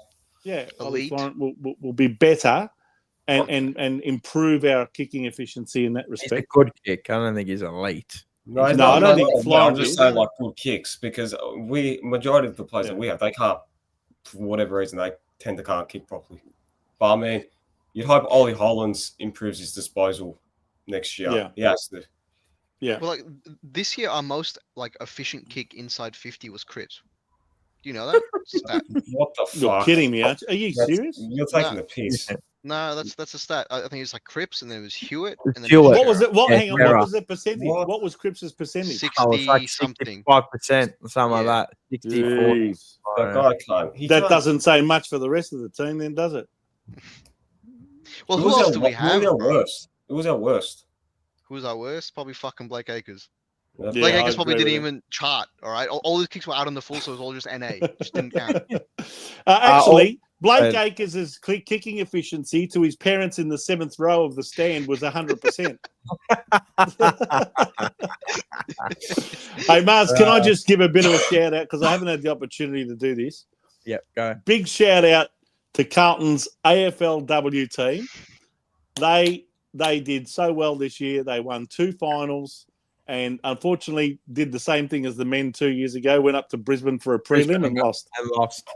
But I think they have a far better platform and a far better structure within that side. And they've already gone through a trade period and recruited some players already to improve that team for next year. So I actually think that they're on the brink of doing something pretty special, that team. So well done, girls. Because apparently they got rid of their captain, or they didn't offer a contract. Karen Peterson. She like 30 she didn't play at all in this season because she had a baby. And I think at the end of the season, she's decided to hang up the boot. So I think they announced her retirement about a week ago. So well done, Kez. And Abby McKay has been a fantastic replacement as a captain. And the recruits that we brought in this year, like Sophie McKay, Poppy Scholes, girls like that, they've just improved. I'm telling you, I follow it, Mars. I know you do. I look. I'm not going to sit here and say I've watched 1 second of it, so I haven't. So no, I follow it. I watch all the games. You can tell they've got a good culture. Even the way they run out, the way they celebrate games, like they absolutely all of that. You can see. At least someone's doing something at Carlton. Yeah, they actually have fun playing footy, bro. Yeah, they fucking have fun, unlike these fucking idiots. They do. And I think the men's team can observe a lot of how they've really improved as a team, and the camaraderie and togetherness is palatable, really. Maybe we should get Matthew Buck as our coach. Is that right? Is he the coach of the AFL Women? Is he the coach? I think some of our people in the chat are waiting for me to come out with something controversial. Apparently there was Rocco Grasso waiting for Vince's out of pocket comment. All right, Rocco. Well, look, I will give a big shout out to all of the members of the Carlton Queer Squad down there at Icon Park, and especially a big shout out to Mary. Mary. Is Is it Mary or is it Mary? Is it Mary or is it Karen? I think there's a lot of Karens in there. Oh, okay. So hello to all the Karens. And I would love to get her on. Why not? Let's have a chat. That's the worst I could have. You know what? We'd probably see we'd see. You'd have a lot in common. 100%. All these new players didn't come to play in mediocrity. Fresh start always provided new hope. Okay, Luke Skywalker. Mick Markowski. Yes, it is, mate. Same as Ozzy Osbourne, the same day at the Eureka Stockade, 3rd of December. A very important day. I agree. Yeah. Where's Ned Kelly? Another one that's lauded a hero. That's a criminal. Bugs Bell, what do we all know about Monahan and Duffy? I haven't heard much about their progress. Bro, they're fucking TikTok plans. They're there for the TikTok extended their contracts. So, I mean, that's probably a fucking TikTok. Bro, they're there to talk on TikTok with the Irish accents, I'm telling you. They're on another PvP server. They're on another server. Hey, Mars, check out Rocco's comment there about me watching Priscilla Queen of the Desert. After this, Vince is watching Priscilla Queen of the Desert on VHS. Oh, God. Surprised his internet's working tonight. I'm surprised. Mate, I would do it normally, Rocco, but my VHS player's packed up. Nah, packed it up like fucking Michael Voss at the end of the year. Yeah. Curnow by the way, congratulations to Dana Finn on winning the best and fairest of the women's team as well. Fantastic year, great player. Made the All-Australian team as well. Fantastic performance. Excellent. Peter Illy, I'm guessing, or Peter 1Y, I'm guessing it's Illy.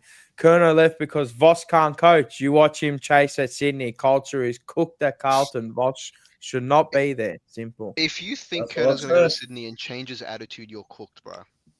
You're cooked. If you think it happens like this over one preseason, I think he's going to kick 60 plus, bro. You can't tell me that he's going to go to I'm happy to have another fucking bet on this. You can't tell me that he's not going to go to a new club where they literally. And I got to give that piece of shit, bro. He just came from a club that treated him like he was fucking Jesus Christ. All right, he's going to go to Sydney with that same prima donna attitude. No, he will. 100%, he will. He won't. He's not. I can guarantee he won't. Do you know him? He won't. He won't because they just sold the farm on him. They fucking what? How much did they give up for him? 6 first-round picks and players. Why would he care? You know what, Atush? It's human nature that when you've sought to leave a place that's looked after you as well as you've been looked after by Carlton, you want to go somewhere else. You're going to want to prove yourself. Yeah, I think at least for a while, whether it's a few rounds, whether it's half a season, whether it's a full season, for a while until he's comfortable in his surroundings and until he's actually got some scores on the board, he's not going to feel comfortable not performing. He's going to want to perform. I agree with Aiden there. I think he's going to be keen to impress. It's just human nature. Atush, I get where you're coming from, but like if you think about it, they've spent so much on him, and he's want to prove something. Like he's not going to go there and fucking not lead, not chase, and have a shit attitude. Like no way. He might like Vince said, he might for the first couple of games. I don't think he'll keep it up for the season. I don't think he'll kick 60 plus. No, not a fucking chance. No, he will. You don't think not a chance? He will. I mark my. Hey, I don't want to. It's the last emergency of the meeting, so it's easy to remember. We'll go back to this. I'll tell you one thing. I'm happy to be wrong, but he's going to play like he's a fucking champion there. You watch. It's going to happen. I'll tell you one thing he will get over there. He'll get delivery straight to his chest from guys like Golden. AHL next day delivery, mate. Next and Warner better than Amazon. Guys, they're going to deliver the ball. I want to put a bet. They're going to give him more supply than he's ever received. Because remember, at Carlton, we've just been talking about how we don't deliver into the forward line with any precision, and we just kick it up in the air and hope that Harry or Charlie just mark it. Can I say something? He's not actually hate watching. Trust me, Atush, I'm fucking hate watching. I'm generational hate watching this fucking rat. But I'm telling you, he'll probably kick 10 in the first round. Let's be honest. He'll kick like 5 or 6 on us, probably. I don't know. I get that. Kick 10 on Wiedering. I don't think anyone's ever kicked 10 on Wiedering. Go. He kicked 60 to 70 goals for 2 years in a Carlton team that couldn't kick inside 50 properly. Imagine what he'll do with proper supply going inside 50. He'll kick over 70 goals. You think in 2022 and 2023 we didn't have good delivery inside 50? We didn't. I'm not saying elite delivery. You thought our delivery wasn't good. It wasn't that good. It wasn't elite. Look what he had it to was do half the definitely time. good. He had to fucking grab it with the palm of his hand that time in order to kick goals. No, Our delivery bro. was shocking. I'm No. telling you now. He actually used to lead. I'm telling you. I No. will go back, bro. I have it, bro. I know it, bro. Bro, don't fucking tell me about Charlie Curnow. I have every single goal he scored in the last fucking 3 years on my phone. Give me one. All right, I've got the stats right. So, on lead, marks on lead, right? He's just the marks on the lead. So if we go from his career, this is what he averaged in a game, right? Marks on lead. It's really quite interesting. Across his career, he only averages. Can you take a guess on lead?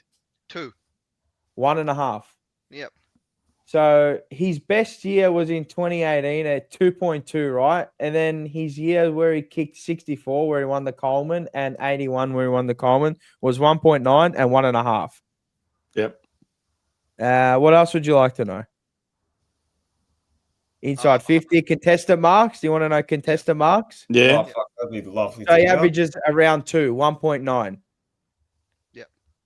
So let's be honest, he's not really a marking type of forward. He's more of that get it down to ground and do his own work. Like he was our best. I think it was in 2023 or 24. I'm pretty sure it was 24, 23. He was our best goal creator. Yeah, he was. And our best small forward, where he kicked a lot of goals off the floor. Like, I mean, you look at. Look, he's he's gifted athletically. The guy's a gun. He's so agile, bro. He's 6'4" and that. The only caveat towards this is his knee. He's a cooked. Yeah. And I've been hot on this for over a year. That I think his knee is like a balloon. If you think about it, what type of player would he have been like if he didn't have those knee injuries? Because when he came back, he proved to everyone, let's face it, every media outlet thought that he was fucking cooked. Yeah. But when he came back for 2 years, he proved that his talent. Give him 3 years because he kicked 64, 81, 57 and dropped off last year of 32. Yeah, 3 years. So give him 3. You got to pay the respect to the man, even though he's a rat. If you think about it, how do you think he would have been like if he didn't sustain those injuries? Do you think he would have won more Colemans than he did now? Well, I mean, he came back and won back-to-back, so yeah. But I'm saying that, like, if he didn't get injured, I reckon he probably would have won. Probably, yeah. He probably would have had 3. I think if he had more playing time, yeah. I don't think it's the injury that stopped him. I think it's like the experience. I think if he had 3 more seasons under his belt, yeah. But he should by rights he should be a 200-game player by now. Really, he's 100%. Been playing for 10 years. Didn't he average a goal per game over how many weeks was it? Didn't he nearly broke Gary Ablett Sr.'s record or something? He kicked a goal every game for like 60 consecutive games or something. Yeah. See? Mick Marcucci, 299. The Wogs at Carlton have given him the Malocchio, 100%. And just to finish off another show. Yeah. The temperature's raised a little bit. We've gone from a solid 14 degrees to about 20. How was your night out? Good? Good, man. We had a good meal. What'd you eat? I ate fettuccine with fungi and spinach. That's we nice. Also ate some oysters and some arancini. Yeah, love the oysters. Fuck. If you could get a sucker for oysters, his name's Rocco Stagnini, mate. He's a sucker for the oysters. Yeah, right. Natural oysters. Yeah, we loved our arancini tonight. I had some of those too. Yum. Yep, very good. I haven't had another chini in a while, man. Wow, I want one now.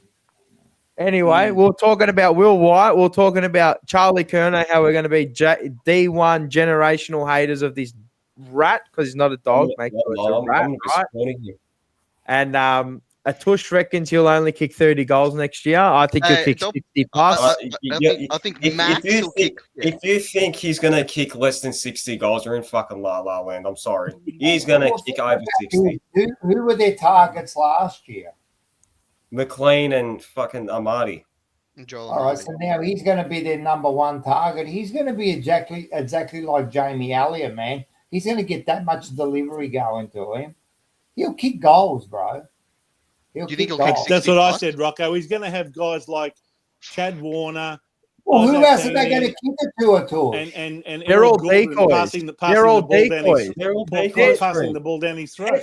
Bro, they're AI bots, bro. I'm telling you, like in GTA, they're just bots, bro. They just walk like this. And he gets shot. Like they're just bots, bro. When he gets double teamed, they'll be decoys for him. Amali and McLean, they'll be like, "Oh fuck the goals!" Like we'll just block the double team off him and help him out and let him do his thing. That's it. I reckon he's got to kick at least 50 minimum to make the investment worthwhile. He's going to have to kick 50. They've invested 3 first-round draft picks as well into getting him. Apart from losing Will Hayward. You know what? I'm going to say this now. I'm going to say this now. Mackay will kick more goals than Curnow next season. Oh, that's an interesting one to keep an eye on. Actually, that's a great comparison. Yeah, that's a good bet. That'll be an interesting because they are going to be compared all year. If they both play, they will be compared all year. You know, because Mackay's going to be better without Curnow. Now, Tush, who are you going to claim as the winner? The one who kicks the more goals, or the one who kicks the more goals per game? Because you've got to keep in mind that Harry wants to go on holidays for about 4 or 5 weeks at a time during the middle of the season. So, how are you going to assess that? Are you going to assess that on number of goals or goals per game? Average. We have to do it average. It has to be average. Yeah, average goals. No, I don't agree. I think it should be on the whole season because at the end of the day, you've paid X amount of dollars for these players for a season's work. Yep. What if they get injured? I just think that he's gonna start with their service. He's gonna benefit from it, and he's gonna kick over 70 goals next year. I can't see how according to a Tush, I can't see how we can't make fucking top 6, mate. Mackay's going to kick 60 goals. And Motlop's going to be all Australian, right? I'm telling you now, if that happens, we are making finals. Right? All right, put it this way. I've got it. If Taylor Swift releases 23 albums, he kicks 100 goals. He gets 100 goals. If Taylor Swift or Taylor shit, as I call her, right? I don't care if she's got the most money or whatever, right? Yeah, if she releases 23 albums, it's 5 a week from him, minimum, off the rip. I want to put it this way, right? You know Sydney, right? I mean, I know this is a Carlton show, but Sydney, they won 12 games last year. Now with Curnow coming into the team, surely he gives them 4+ wins. Probably 6. Nah. So you're going 6. I'm going to fucking mind 6 wins from one player. No, not 6. Probably 5. 5. Even 5's pushing it. Even 4's pushing it. Atush just hates I'm going 4. I love him. He's my guy, bro. Not anymore. I fucking this is bias aside. I'm telling you now, his biggest strength was him being an athlete. Rocco, I asked this before. I don't know if you heard. When was the last time Curnow did something and you're like, fuck, that was a smart footballing play? When was the last time that happened? He's a finisher. But not just that. Athlete. He's just how many games would you say Carlton won because of Charlie Curnow? Probably 4 or 5 in 2023. Mate, the game against Gold Coast on the Gold Coast is about the only one I can remember where you'd say we won the game because of him. It was the Collingwood game where he kicked 6. Collingwood, Gold Coast. And that's it. I'm sure there's one more that I'm missing. I don't think he's going to win 5 games a year just off his own boot. No. I think he's an athlete. It's the influence from the player and what he brings around him as well. I know our Carlton's different. We were fucked. We're legless, but Sydney are not legless. By the way, what number is he going to be wearing next year? 35. 35. Oh, Harry Dean on him. Fucking you got that number right behind you there, Mars. You got the 35 right behind your head. That's his dad's, Match Worn. Yeah, beautiful. Yeah. We've got to get it signed. So do you reckon he went for 35 because it's the same number as what Ed used to wear at Carlton? Yeah, that was the 100%. Reason why. Because I thought he might have taken number 9 because that's the one that Will Hayward let go, and I thought they might have given him a single digit. Who did we give number 32? Number 30 to Jack Ison. Jack Ison, yeah. Ison the Bison. I don't know. Yeah, it's going to be interesting anyway. Like, it doesn't matter. It really doesn't matter at the end of the day because he doesn't play for us. But at the end of the day, as I said before, the amount of times people say he can't lead, he can't tackle, he can't do this, I can guarantee you now, he will do that so many times. We just worked out he doesn't lead though. Huh? We just worked out he doesn't lead. Yeah, but he will though next year. Why? What fucking suggests that after he's 31 years of age? Next year, he's got something to prove. Oh, fuck off for something to prove. He does. He does. He does. Because he's a fucking prima donna. He's a diva, bro. He's gonna go there with a shit attitude, stink up the whole club. They will say they overpaid for Charlie. Like he'd want to prove something to them. He'd want to prove people, oh no, I'm not fucking what you claim. I don't think he's that type of person. I don't think he gives a shit, bro. I think his biggest strength is being an athlete. He's not the same athlete he was 3 years ago. Not after two knee surgeries. But you can't tell me. Yeah, but last year he was checked out. This year he was checked out. Next year he's going to go into a new environment and he want to prove something because those Sydney players, they need to get. He want to gain their trust. He want to show them that he's only 28. He's only 28 years old. Charlie Curnow. Yeah, he's only 28. 29 in February. Yeah. And I'm telling you now, Sydney will not take shit from him. No way. Not in that environment. That's my point. They won't take shit from him, and then he'll fucking. Yeah. So therefore, that's why he's going to prove them wrong. That's it. So you're just rage baiting me at this point. That's the disconnect we have. I don't think you'll fucking.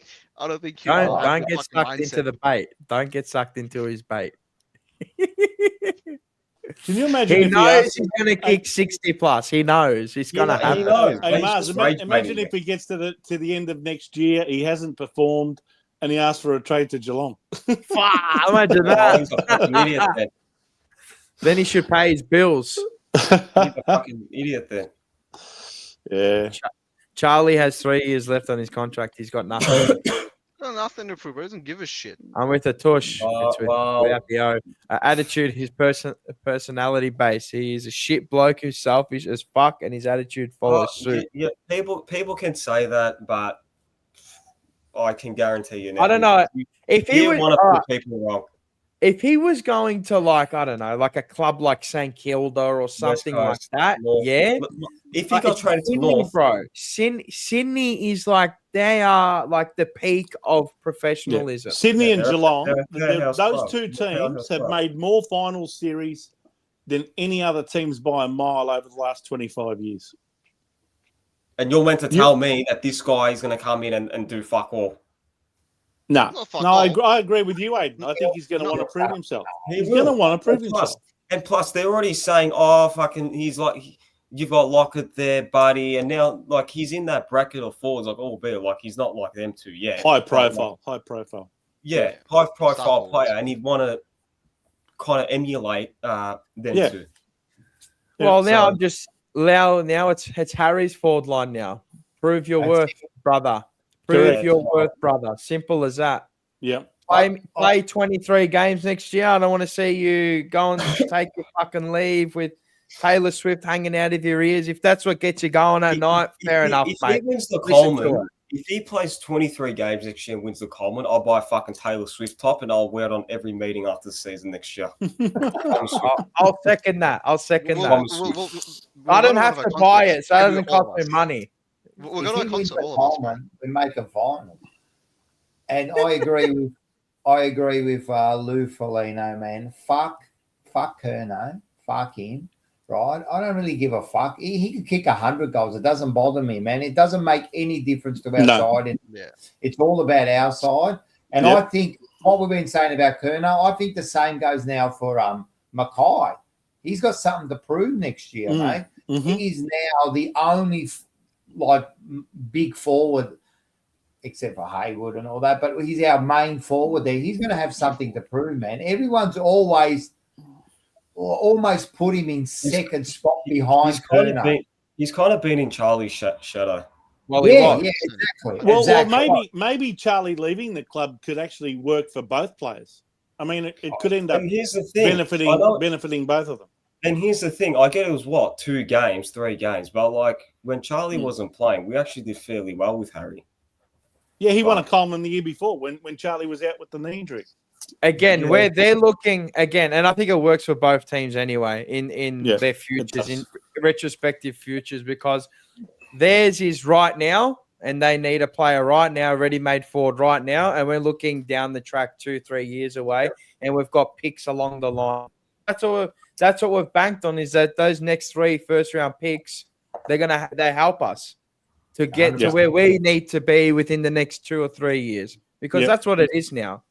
Yep. Unless you got a shock year and you're doing a Hawthorn, which it can happen. We've seen it before. It can happen, but will it happen? I don't know. No one knows until you get out there and play 10 games and we've got a good base. You know what I mean? So I just think we're playing the long game, and that's what we're doing. They're playing the short game. They wanted Charlie. They gave up a future for a proven gun right now, and we've given up a proven gun to re-up in the draft. And we're going Harry Dean secured, Cody Walker next year secured, and whoever comes after that. In a way, both clubs have kind of helped each other out. It's kind of a win-win a little bit. It is. I think it is.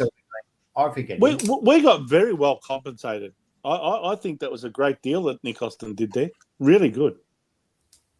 Yeah. Charlie even said it himself that both teams got a good deal out of it. So, Yeah, fucking oath he did. He's still on his $1 million contract. He doesn't give a fuck. And he's with Spaniard, bro. And he can get soap bar thieves like an idiot and drive G63 wagons. But, it is what it is. But, But, it's going to be an interesting year, I think. As I said, Elijah Hollands, he'll probably get the spot. But I'd say make him earn it until that last game, that Geelong game, make him earn it. Put him in every single game. That's like their tryout. Like, how you play sport and then you do match them as a tryout and everything like that. I think that's going to be that for them too. Yeah, 3 of them. They'll have 3. They'll have an intra club, a scratch match, and they'll probably do another one, and then that last game will determine. So, and plus, remember, he's going to be a rookie, isn't he? Nah, he can play any game from opening round. That rule got changed for next year. Yeah. So, all right, that's interesting. So every player on the list can now play any game. They don't need to be elevated and de-elevated. Interesting. I like it. All right, mate. He's got a second chance too. That bloke's got to prove too if he gets on the list. Daggers, mate. The crosshairs are on Elijah Hollands when he gets picked. The crosshairs are firmly on. I want you. You need to repay us now. Yep. Don't care. I don't care how harsh it is. Whatever. We pay our money. We pay our money to watch you play. We pay your salary. We pay your wages. We pay you to eat every week. So now you give back to us, just like the rest of them. Hey, Mars. Yeah. Senior was delisted with a year to go on his contract. That means the club had to pay him out for the whole of 2026. Yeah, but I reckon his contract. And now to re-recruit him, they've got to give him I reckon his contract had a clause in it to say, like, if you do this, and this, you probably get paid out like half of what you were earning that year. I agree. I reckon there was a clause in there because for them to get rid of us, you got to protect yourself. Yeah, I reckon, and because he came in with already that issue, I reckon they had the clause in there guaranteed. Yeah. And you have to protect yourself. He has to. Enzo Valentino, how are you, mate? I love that comment. Elijah is not the Messiah. He's just a very naughty boy. Yeah, that's very true. Great quote out of a great movie called The Life of Brian. Remember The Life of Brian. No, he's got something to prove too, and he's got a second chance from us, and no one else gave him a chance because remember, no one went after him. We're his last hope. If he can't see that and really produce next year, fuck, mate, he's a lost cause then. So he better produce next year. Well, the club gave him the smallest window to say, well, we're delisting you, but we're going to allow you to continue to train over summer with us. And he's obviously realised that that's the only window left for him to have any sort of career in AFL football. Yep. So maybe he has, woken up.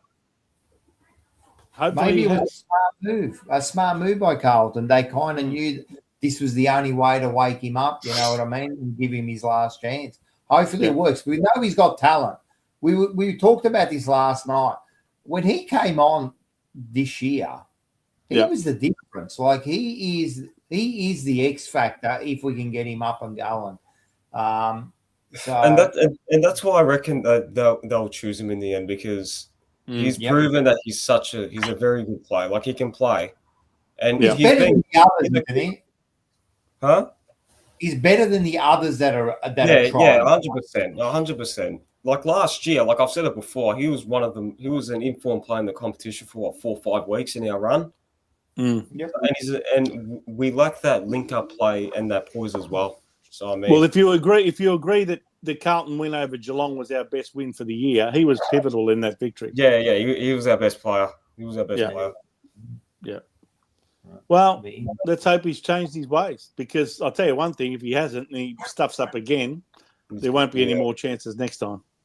Oh no, definitely not. Nah, far out, man. You reckon? This is third time lucky. This is you reckon it was literally just clean 3 strikes and you're out? You reckon it was this clean slate with like Graham Wright? He give you 1 strike and then you're out. Yeah.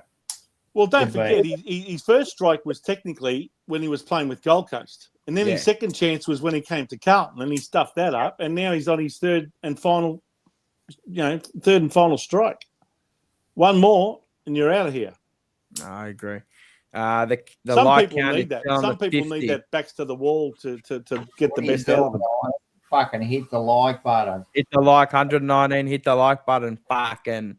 But last night Randy mentioned this last night. I found it interesting. He believes that Voss, it's not his last year, man. They're gonna re-sign him, man. Like, unless he has a really bad year. If you listen to last night's show, he was adamant that he thinks they've backed him all the way now.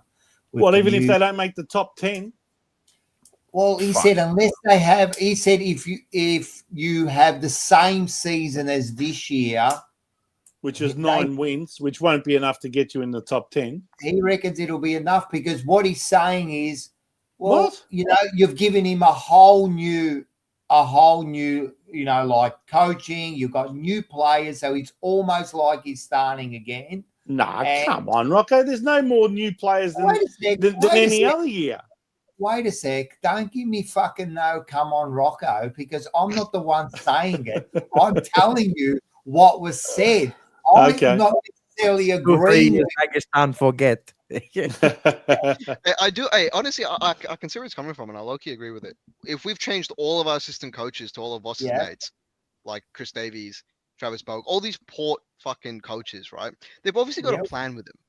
100. And Davies is a football manager. That's what Andy's saying. That's what Andy's saying. I don't necessarily agree with that. I think that he's got 1 year, and if he hasn't hit, I don't know what it is. I don't know what their target is going to be. Is it going to be finals? Is it going to be 10 wins? I don't know what it's going to be. I don't think he's going to make it, because it's 1 year, man. It's make or break for him. He knows that. But Andy thinks differently. He reckons like they've given him a whole new slate now, and you know what? We've got to back him now. So yeah, but you can back him. Deal attitude change. Come on, I like it. You can back him until I'm gonna leave this up. I'm gonna toilet. All right, take us with you. You guys, you know what I mean, Rocco? Like you back him while he's your coach, but at the end of the day, if the results aren't there, well, then they're going to sack him. You kind of agree. I'm going to be devil's advocate. I'm going to speak for Andy now, right? Right. He's saying, right? I love you, Stuart. He's Funny saying, comment.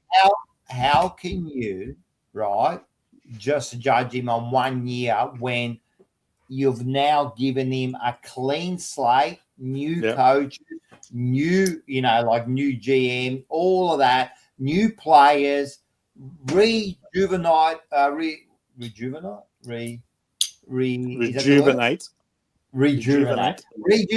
whole club. How can you just give him just this year? I'm just saying what he said. I believe it's not just this year. it's 4 years, and now we're giving him one last chance, right? But that's what he's saying. I'm just thinking what you guys think about that. I'll let the other guys go first. Go on. Aiden, Atush. What are you talking about, boss? Here. No, you missed the thing. I agree. Honestly, I can see where he's coming from. I still don't think he'll stay, but I can see why he's saying that because we've given him everything that he wants. Right? I understand you can't change the coach and the assistant coaching department at the same time, but like, again, these are all people that he's asked for. No doubt in my mind that he asked for Chris Davies, that he asked for Travis Boak, that he asked for maybe not Adam Simpson, but like these new people that we got in, Josh Frazier. Like, we've given him the tools now, and if if you only give him a year, it's a bit harsh, right? But he's also put himself in this position. He's put himself into this thing where he only has 1 year to prove himself. So it might not be fair, but I think it's what he's going to be judged on. Yep, I agree. I reckon, unfortunately, he will be judged on wins and losses. And, like, I don't know, what if he has the same amount of wins, but you could see a change in the game plan and you could see a change in the environment and that? Does that give... I said this. If he does I think the best possible outcome with the list that we have is 7th. If he gets us to 7th and we play a good style of footy and we change, the culture, you can see a culture shift, then you keep him. For how long? I think you keep him. A 2-year extension. That's because you can't do 1 year because it adds like instability. You can't. No, I agree. It won't be 1 year. If they keep him, it has to be a 2 year. I agree, right? If they keep him, but far out, that would be a big call. That would. Is it fair? Hey, Rocco, you said he's going to be judged on wins and losses. Yeah. What if they look at it with a bit of a different perspective and say, look, put the wins and losses aside.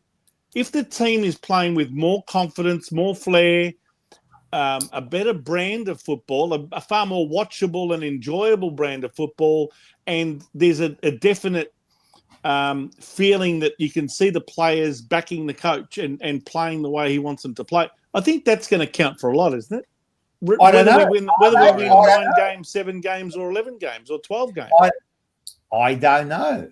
Doesn't it come down to the way we're playing? Because I think one of the biggest criticisms over the last couple of seasons, at least, since we reached the peak of that preliminary final, is the way we play and our brand and our game plan, and it's just so unwatchable sometimes. I must admit, in the last 2 years, sometimes I can't stand watching Carlton play compared to some of the other teams. What's the point of playing exciting? What did Andy say? Was it Andy? Andy was saying that you've given him a clean slate, new coaches, like new players, new football manager, players, managers, assistant coach. You're giving him clean. How can you just give him a year now? Because it's like he's starting afresh. Like that's why they should have given him a 1 year extension, as well as saying, okay, we're going to let you coach the last year of your contract. We're also going to give you another 1 year. So you got 2 years to make this work. That's why I think they don't trust him, but that's the thing. If they trust him, I agree they don't trust him. But they don't. Yeah. But then again, they have to have a plan. They can't just be like, oh, bosses might be. They have to have a plan in place, bro. Like I don't see a world where Graham Wright doesn't plan for the future. But then again, like if we, as Rocco said, if we play well and finish 10th or 11th or 12th, but more wins, they will probably keep him on. But because as Voss said, I think someone else said as well in the club that next year's what is it? It's not a free hit, but they said something like that. It's a free hit or something. Yeah. Is it also depending on who's available?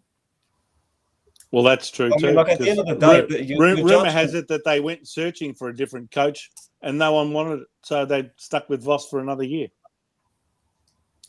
I mean, you can't tell me. Isn't that what the rumor is? You can't tell me that they couldn't convince another coach to come here. Well, I just think there was no one available. I think there might not be anyone available, but the point is, I don't agree with when people say but when you're losing, but if you're playing well, like that doesn't marry up. That's impossible. What's the point of watching exciting footy? I think that's impossible. I think the two don't marry. But what we're saying, all the opposite. Yeah, but you can't. We've always our game plan shit house, right? We got. Yeah. What the fuck are we doing, right? What if you can see it? You could see this evolving. Like, remember, over a preseason, I don't understand how people think that we're going to make finals. What are we going to change completely over a preseason? If we do, and all of a sudden we're playing this brand of football, that I'm going to be amazed. I'll be the first one to sit here and go, I was completely wrong. I can't see how you can get almost 8 or 9 new players into that club and think that you're just going to all of a sudden click a brand new game plan, click 9 players to gel with the other fucking 10 players, right? And all of a sudden start playing good football. I'll be shocked if he can do that. He deserves a fucking extension. Yeah, but then again, you're judged on wins and losses. So we can play great footy, but if we lose more than we win, then he's gone. But then again, and that's why I think he's almost dead man walking, because all he has to do is a 4 or 5 losing game streak. Right, he's fucking gone. And the pressure's going to be so much on him. So I was thinking about, the plan, their succession plan, or whatever the hell you want to call it, right? Until 2027, isn't it? To the start of 2027, they have to win flag. So they've got 2 more years, this year and the year after, right? Does he stay until the end of that? You mean their 5-year strategic plan? Yeah. No. It's either going to be Mars. It has to only be I think it could. Well, that means they would have to extend him for another year. Yep. That's what they should have done. And as Bush said, I think they can't extend him for 1 year. Well, it should have been done last year. It should have been extended to the end of that succession plan. Correct, and that's how it should have been sold. It should have been sold. Correct. That we've extended Michael Voss for only 1 year to be in line with our 5-year strategic plan, which finishes at the end of 2027. Yeah. That's if you're going to stick the course, you have to do it like that. I agree, because we've wavered the whole time, from Brendan Bolton to Teague to now Voss. We've wavered 3 times. But if we start the year 0-5, what are you going to do? You're still going to keep him? I understand that, but but my expectations. I don't think we'll win more than 7 games next year. So I'm expecting 7 games. Fuck. 7 games, and that means 16 losses. Yep. Yeah. No, if that happens, you have to let him go. He can't. Okay, Aiden, wait. Let me ask you a question. So, what do you think the ceiling of our list is? Probably what? 12 to 8. So we have a list that can best case scenario get 8th. What's the point of changing the coach?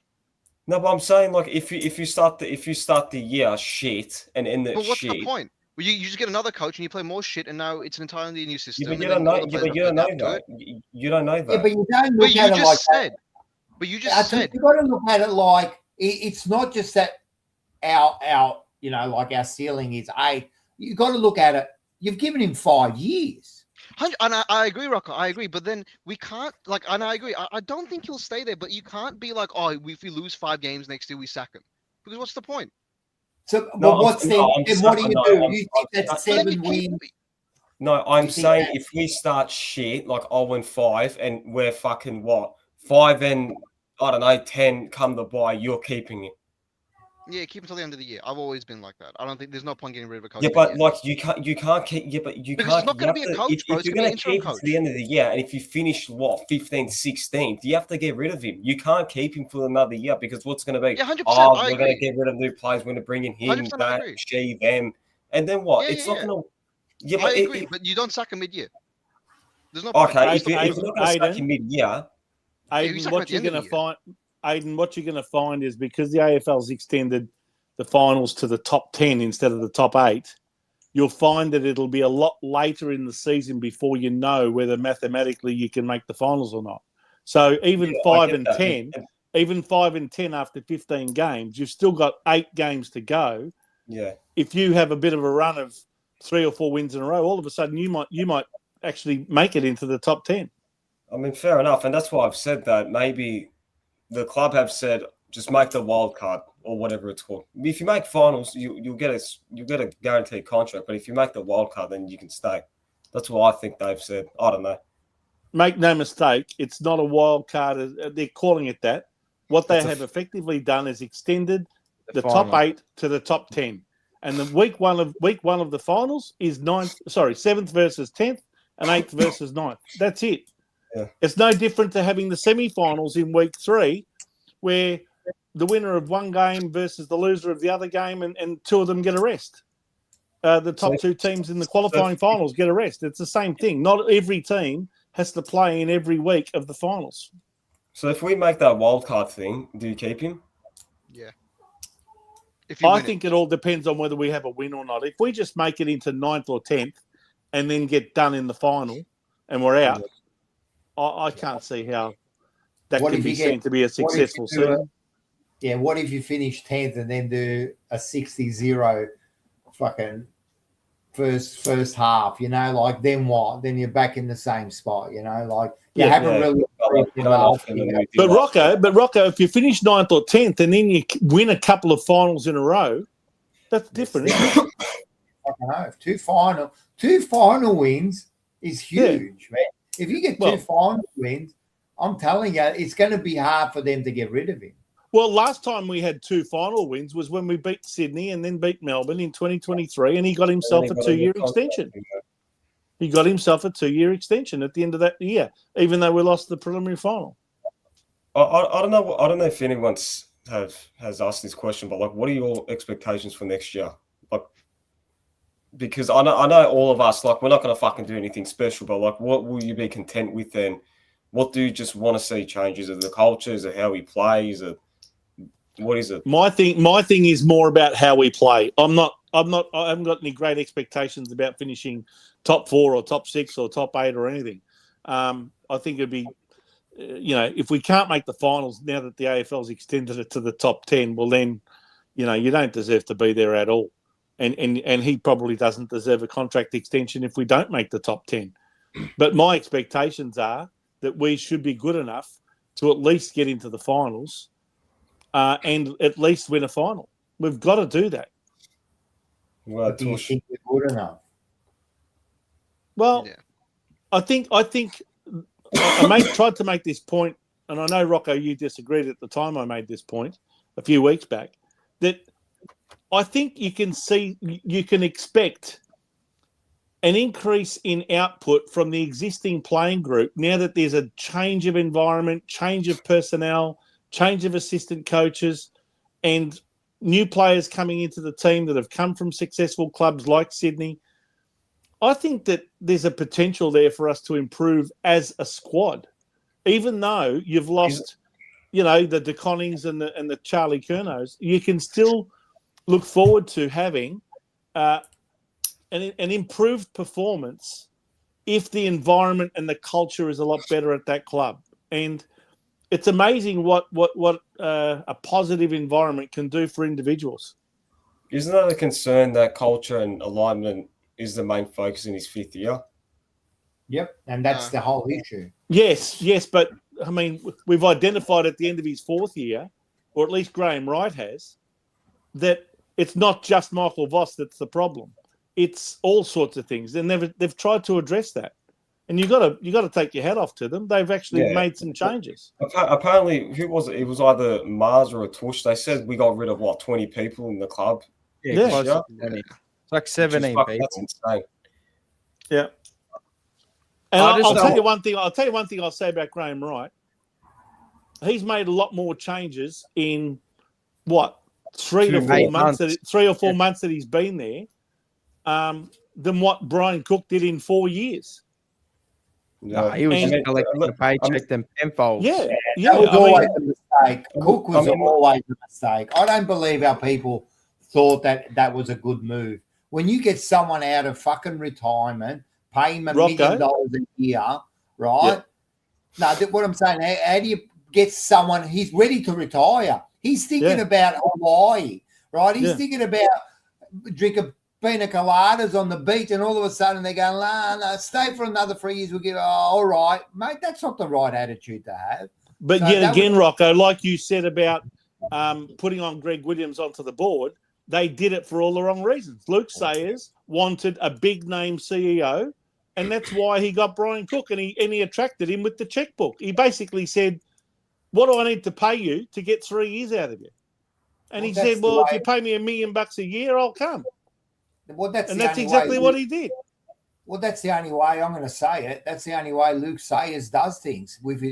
Of course. And that's why it didn't work. And that's why it didn't work. He's no good at anything. Well, now you've finally got a CEO who's a football person who understands football departments, who understands list management. And I'm not saying Cook has no understanding of it, but he was more of an administrator. Biblical. Whereas Graham Wright is more hands-on with football, far more hands-on. Wade just said he's done more changes, and also they've been quality changes. You have to say all the changes have been quality. Look, as long as we're not seeing this, that's right. If I see this guy sitting on a look at that. Don't look at that. If I see him sitting on the flight of steps again, I'm done. That's terrible. That is. In fairness, though, Graham Wright, he's been in the role. He was in the role for 2 months when he made those changes. He got it after the Port game. 2 months. The first Port game. No, well, he'd been there since February. Let's get it right. He was in the role. He took charge, though. He took charge of making changes. Don't worry, he was in charge. He just couldn't make the decisions. But I'll tell you what, the Jesse Motlop one, he had 4 or 5 years in front of him, and he said, nope. Yeah, he grabbed Here's it. 2. So fuck off. Here's 2, mate. And that was the right call, by the way. Offering Motlop 4 or 5 years after this season is fucking crazy. Yeah. Do you think, let's say if we didn't have Graham Wright, we would have given the Koning the money, Silvani the money. Yeah. 100%. Yeah. Regardless. But we would have begged Curnow to stay. We would have did what Essendon did and made Curnow stay. 100%. Yep. Because that Graham Wright, I told you. I know somebody now that it has worked under his reign, and he said that he's probably the best acquisition that we could have made. I mean, as Paul better said, ther a coach. He's better than a coach. Better. Paul said, I think when he got first appointed, that I think can't exactly remember what he said, but he said I don't think he would go into a role where he can't see himself succeed. Yeah, of course. He's 50 years old. He's got plenty of years ahead of him. Sound mind. Yeah. I saw him actually. I saw him at the club. I didn't say hello or anything to him. I'm not going to be that person, but I just saw him and I saw a couple of the players, spoke to the players, and I was pissed off. But no, I was there with Henry. If I see him on Friday, I'm fucking shaking the guy's hand. I swear. Yeah, why not? But I just keep a low profile, mate. But he'd probably get me kicked out of the club, huh? Doesn't want anyone like me. But anyway, I want to see this next year, though. Like that, come on, man. Yeah. And then see that. If you see that, you're fucking top 4. Love it, man. If we see that, fucking hell, bro. I'm out of here for I'm at a hotel for a month. Genuinely out of for a month. Yeah, it's fuck. Hey, you know what's funny as? I can't say him doing well next year. This is completely off topic, right? But I have a mate. He went to South Korea, and in South Korea, there's like a bridge where you can put padlocks on. Yeah. On one, he wrote Motlop plus only Carlton. So in South Korea, there's some fucking padlock that's mentioned Motlop. I'm taking him worldwide, cuz. Bro, I should be in PR. Wow. Slop in the hole, 99, $2.99. Voss is the best acquisition since Peking Duck. Peking Cuck. As Peter V likes to put a Peking Cuck. So 14 list changes and rejigs of. So we have. I'll just go through them quickly. Haywood in, Florent, Ainsworth, Chesser, Reedy, Harry Dean. This is taking into account draft picks as well. Taylor Byrne, Jack Eisen, and then our coaches: Josh Fraser, Lee Adams, Damien Truslove, Ash Close, Jordan Russell, which goes into head of development, and then Ash Hansen, which is now assistant coach defense. So, 14 changes, which is do you pretty. Think next year Walsh will be one of the changes that will get moved on? You reckon he will leave? Walsh. Nah. Sam Walsh. Yeah. He's signing, bro. He's signing when we come back. He's already signed, bro. He's gonna get announced. Inshallah. He's signed. He's gonna bring it out. Habibi. Inshallah, Habibi. Full Lapsy, cuz. Don't worry, he's the Lapsy. Generation is going to be all Australian next year. What is that? What I said? Yeah, with the long hair, he's thirst trapping. He's thirst trapping, bro. Wallah, he's thirst trapping, huh? Just wait for the TikTok content to come out. Oh yeah, wait for that shit to come out. Fucking drink it like fucking Kool-Aid, bro. Fuck yeah, no. But evening all. Lana Owens has made a rare appearance not rare appearance, but where have you been? 3 hours and 44. Are you kidding me? I don't even see how long we've been gone for. Shit. How many likes we got? How many likes we got? How many? I'm ready to do 33,000 steps, bro. Yeah, from Friday onwards, man. So for 25 days, I'm doing 30,000 steps. Beautiful. A day. So let's go. I'm gonna be like full hologram by the end of this trip. You're gonna be like. That's a bit like me. I'm going to do 30,000 beers, I reckon. Yeah, nice. I actually ate. I had my work Christmas party. Now going off topic because I'm done talking about Carlton. But just to the end, I was at my Christmas party. I had about 14 drinks in about 2 hours. Right, espresso martinis, Canadian clubs, and all that, but dry, no sugar. Right, and then I went out and I hadn't eaten like a fucking buffoon in a while, right? I ate like one of those pizza and a half, like fucking big pizza and a half, a wood fire and like a talco down in Sorrento. And then I had my mate's pasta. But I was straight vomiting. I can't eat like that, bro. I was trying to push my gut because when I go to Japan, I need to be able to eat again. I can't wait to get out of this shithole. Trust me, I can't wait. Friday, isn't it? What time are you leaving? 6 a.m. I'm out of here. Oh, you're going to miss the open training. Yeah, the viewing session. Are they doing any TikToks? 100%. I'll be doing TikToks. TikToks. Chera said. Chera's like, Charleston or some shit? Yeah. Is he gonna be in there? That fucking TikTok plant. Chera goes on in the fucking summer sessions. He's He's like, I noticed everyone that will be there, so it'll be interesting to see what new people will come. Like, I recognize majority of people that come to open training, so I'll try to keep it out. I'm like, shut the fuck up. What a fucking nerd. Yeah, do not look at anyone. That's what he said. Worry about fucking delivering the ball properly in the fucking. Don't worry about who's coming to training, mate. What? You not even be noticing who's outside of that fucking that boundary line, mate. Like, yeah, so on Friday, if I see him, I'll be like, hey, Ches, do you remember me? And he'll be like, oh, what? If he says yes, well, then you say you definitely haven't been paying attention, you idiot. Like, fuck you know.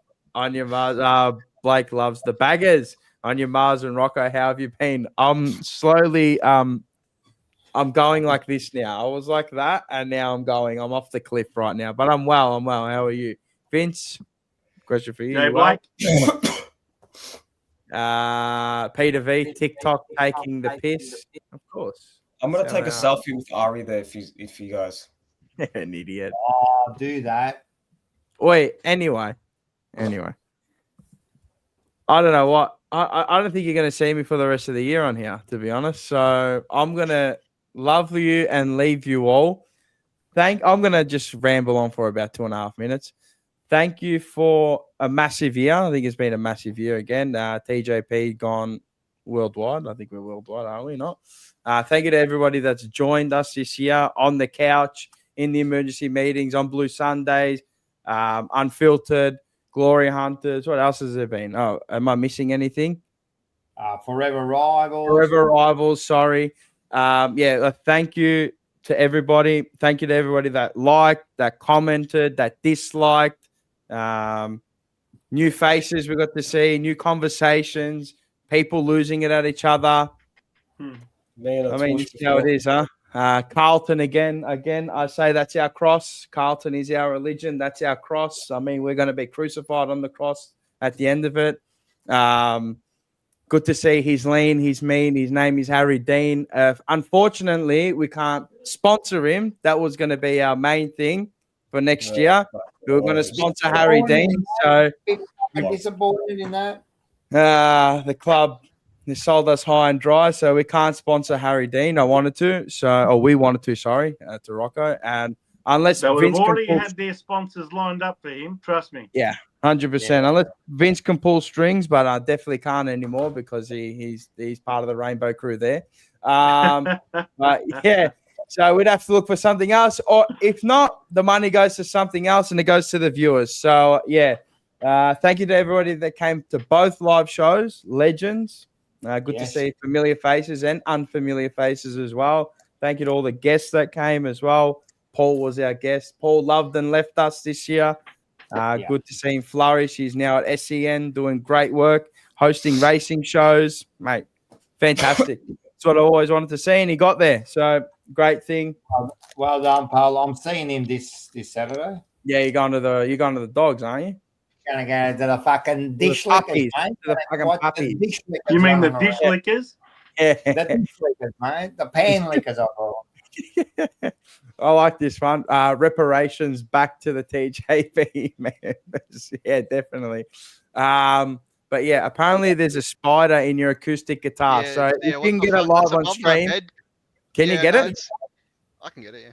Yeah, I want to see if it actually is, bro. If this is true, I'm done.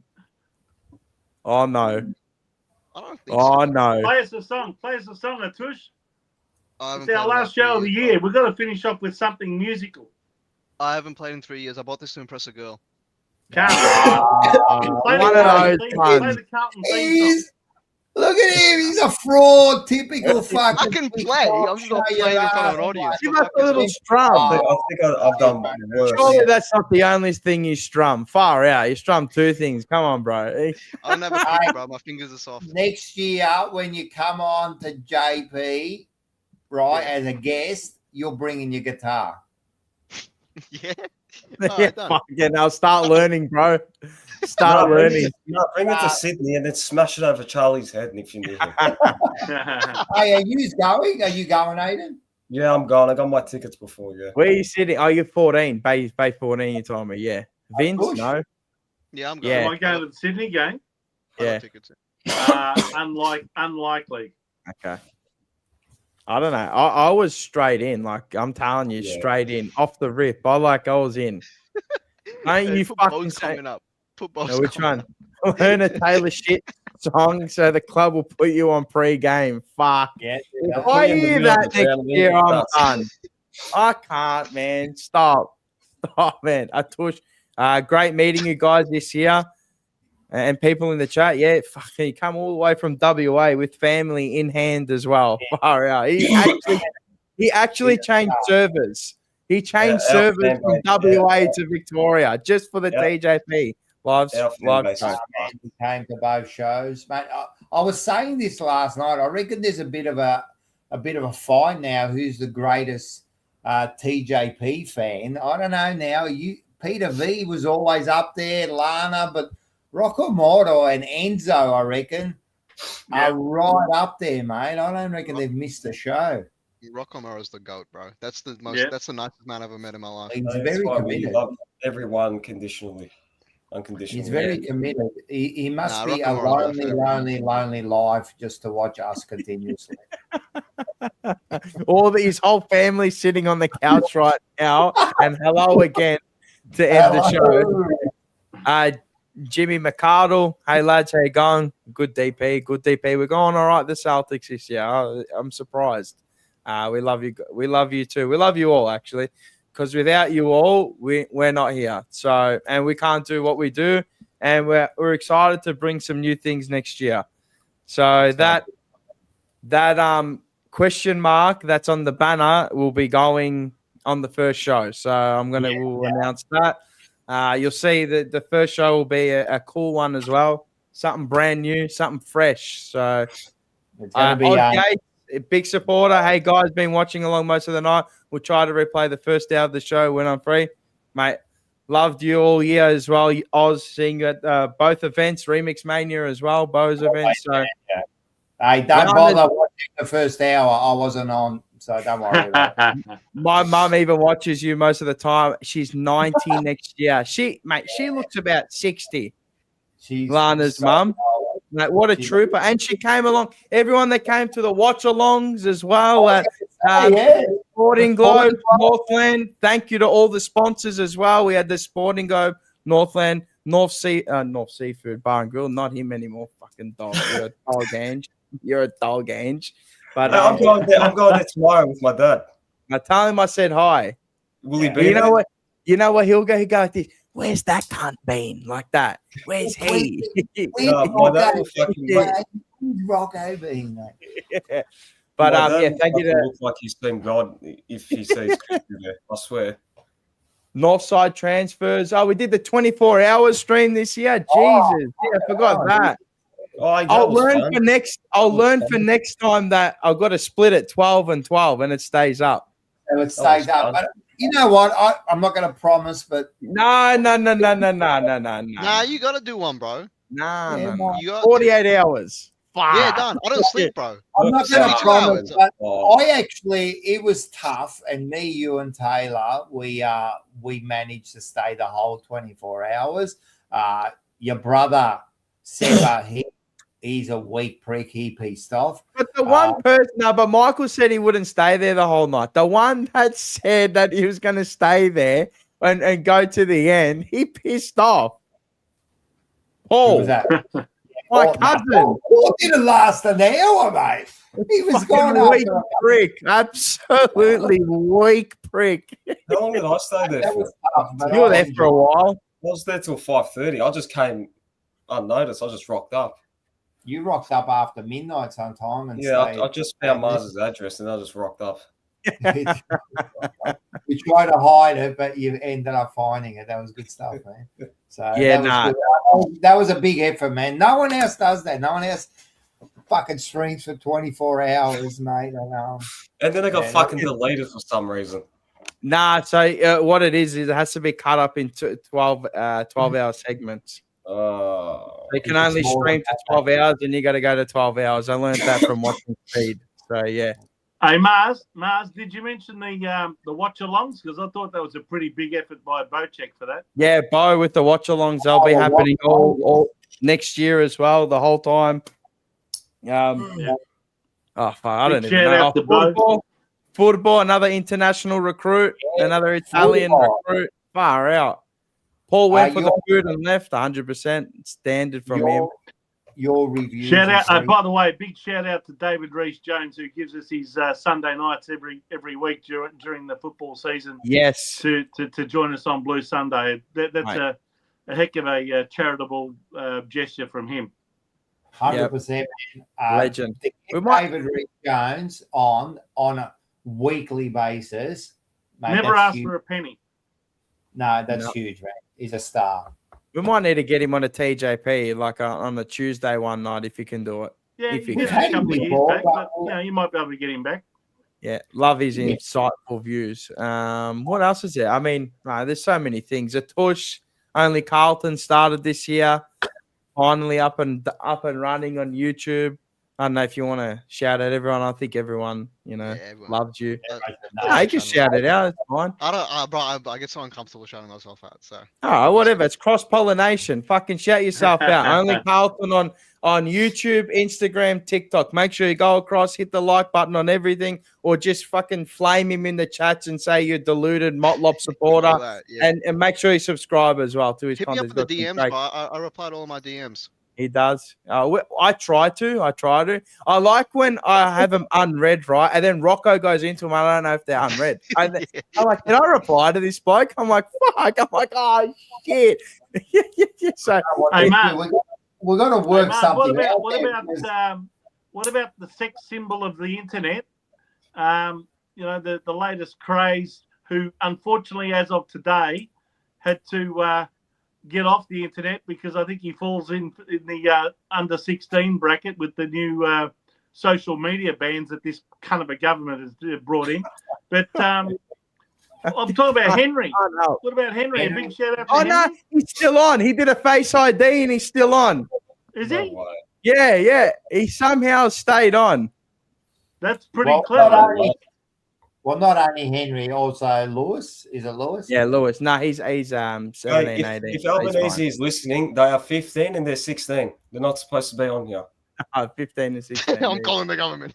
Wallah, bro, I'm going to call the government on you. Wallah. What else is there? Yeah, there'll be plenty of news. I've got actually a new show for next year, and I was hoping that we could sponsor him, obviously Harry Dean, but I'm deep diving into Harry Dean next year. Oh yeah, whether he plays good or bad, every single game. Okay, so if that gives anybody some ammunition to go start your own, go. I know only Carlton's going to do one on Motlop now. He's like, fuck, that's a good idea. Wallah, Carlton, that's a good idea. You should interview Harry Dean. I tried to, but I can't. I tried. He decided to cancel last minute. He actually wanted to do it, to be honest. So yeah, it doesn't matter. It's all good. It'll all work well. It'll all work out. Trust me, it will all work out. Now, and yeah, I mean, before you go, it's not all over because next week. No, it's not. From me, it is. Next week you've got first of all Tuesday you got Unfiltered, and next week we've got Lyndon Hosking coming in, Olympic not gold medalist. Bronze. I think it was Commonwealth bronze. Yeah, and Olympian boxer, and there's a couple of big fights happening at the end of the week, so we're getting Lyndon on next week. Well, when I say big fights, I mean fake fights. But anyway, Jake Paul is a fake fight, but I want to see him get his head smashed in. So I'm going to love it. But so we've got Lyndon coming on. It's going to be a great last show for the year. And then on Wednesday, we've got one more show happening, and that's Forever Rivals back for the Christmas edition. One last time. We're going to get all the boys back, talk about all the trades, Manny. Well, Manny doesn't know what's going on, but the others can tell us about their trades. And, and we'll finish off on the Wednesday for the year. So next week, there's some more stuff going on. Yeah. Unless Rocco wants to host emergency meetings every now and again. What we'll do is, like, if something comes up, like we'll chuck an emergency. Let's say, God forbid, someone does a fucking ACL. Here we go. There'll be an emergency meeting, and I'm sure. I will fucking lose my shit from Japan. Maybe I'll do a live. Like, I'll do a live stream one day of just me in Japan. Do it. Yeah, you should. Good idea, man. That'll be cool. I don't know. People in the chat, do you want to see that? I mean, I know it's on here, but fuck it, I'll do a live stream in Japan. Look at them. They're here after 4 hours. They're not going to say no. I don't know. Some people don't like it, and they just like Carlton content. I don't know. Just wear your Carlton jumper around when you're there. I will. I'm bringing this. 100%. It's going to be nice and cold over there too. When are you coming back, Mars? The 7th of Jan. So you're spending all of Christmas and New Year over there? Yep. Beautiful. Hey, real quick, just shout out Top Row Wrestling as well, bro. Yeah, I will. I was going to say Bada Bing History Lessons with Rocco. Make sure you get across to that. The links are down in the description below. Go across, subscribe. Great content. Great little 5 to 6 to 8 to 9 to 6, 7 minute videos, right? Do you like that where I went? Just pure brain rot right now. But make sure you get across and like everything and subscribe. I know I'm asking a lot for you right now, but it's like a little Christmas present. It's free, right? It's free. Top Rope Wrestling as well. If you love Andy from the Ankle Sore podcast, here you go. For all you wrestling fans, if there are any right now, Top Rope Wrestling, Mars, myself, Andy from the Ankle Sore podcast, come join us 2 to 3 times a week. So we've got our little thing there that we do. We just talk about just bold and the beautiful with wrestling. That's all it is. It's actually really good. It's really good. I haven't been into wrestling for a while, but you're making me get back into it. I enjoy it. And Andy's a star. Mars, the last time Rocco was into wrestling was in the days of Mario Milano. He was a star. Don't you worry about fucking Mario Milano, mate. Yeah, he was great. No, Petra Khan, TJP lover, no more 12-month injuries, please, footy gods. We're all praying after this. Rocco isn't, but enjoy Japan, Mars. Yeah, prayers up for Japan as well. They had a 7.5 earthquake, magnitude earthquake yesterday. I was in the top, so I'm not going to the top. To be honest, I've had first-hand experience of a 7.9 in, I think it was 2018 or 17. What was that like? Oh, well, fuck, everything's shaking. And you go, I feel like I'm on a disco on the dance floor, mate. Seriously. But good time to be drunk. 100%. Happened in the morning too. Then we went to Disneyland after it. That's what happened. So it feels a bit like season, doesn't it? Yeah. I'll do a live stream one day, or like a 2 or 3 or maybe an hour live stream. We'll go through the streets of Japan. I know inside out. My 10th time going, so I can't wait. It's like a second home, to be honest. So anyway, I'm gonna love you and leave you. You'll see my head again. Before you go, yes, Lana, Northland games will be on next year. We will do the watch-alongs for the interstate games, except for the Sydney game, because we're all going to be in Sydney. Yep, we are all going to be in Sydney. So, yep, only Carlton. Make sure you go check out his stuff. Aiden, I don't know. You can see his stuff on OnlyFans or Lecanto or something like that, or whatever the other one is. Actually, go straight to Grinder. He should be. Grinder, that's the one. That's the one. Big Vincenz, I mean, you can always catch him here on the TJP. Blue Sunday will be next year again. Back through the airwaves and hard hitting. Merry Christmas to you. To everyone here and all of our viewers and listeners and everyone else involved. Yep. Make sure you have a great Christmas. And if you don't celebrate Christmas, have a great holidays. Let's get rejuvenated back for the off season and back into preseason, and we'll come back bigger, badder, and stronger. I hope so. But anyway, I'll see you. Happy New Year. Happy New Year, and I'll see you in another country. Go Blues. Go Blues. Atusha's got the bobblehead happening. Look at the bobbleheads. Where's the Curnow one? Nah. You're still live, Merry Christmas and Happy New Year, boys. Yeah, I know. And if anyone wants that, let me know if anybody wants this crypt thing. We can work out a price. The Curnow one, like shit on it and then fucking put it. Before we go, because we're still on. Before we go, Booney says to all you pommies, go back to your country, mate. What are you doing here? What a bunch. Even when you thought in day 2 you had it all under control, day 1, you get shut up, 320 runs. I make 320 runs in my sleep. Go home, you bunch of losers. And as Booney says, 10, 9, 8, 7. Sorry, couldn't wait. Anyway, go Blues. Thank you. Have a good and what is that? What the fuck is that? What's that for you?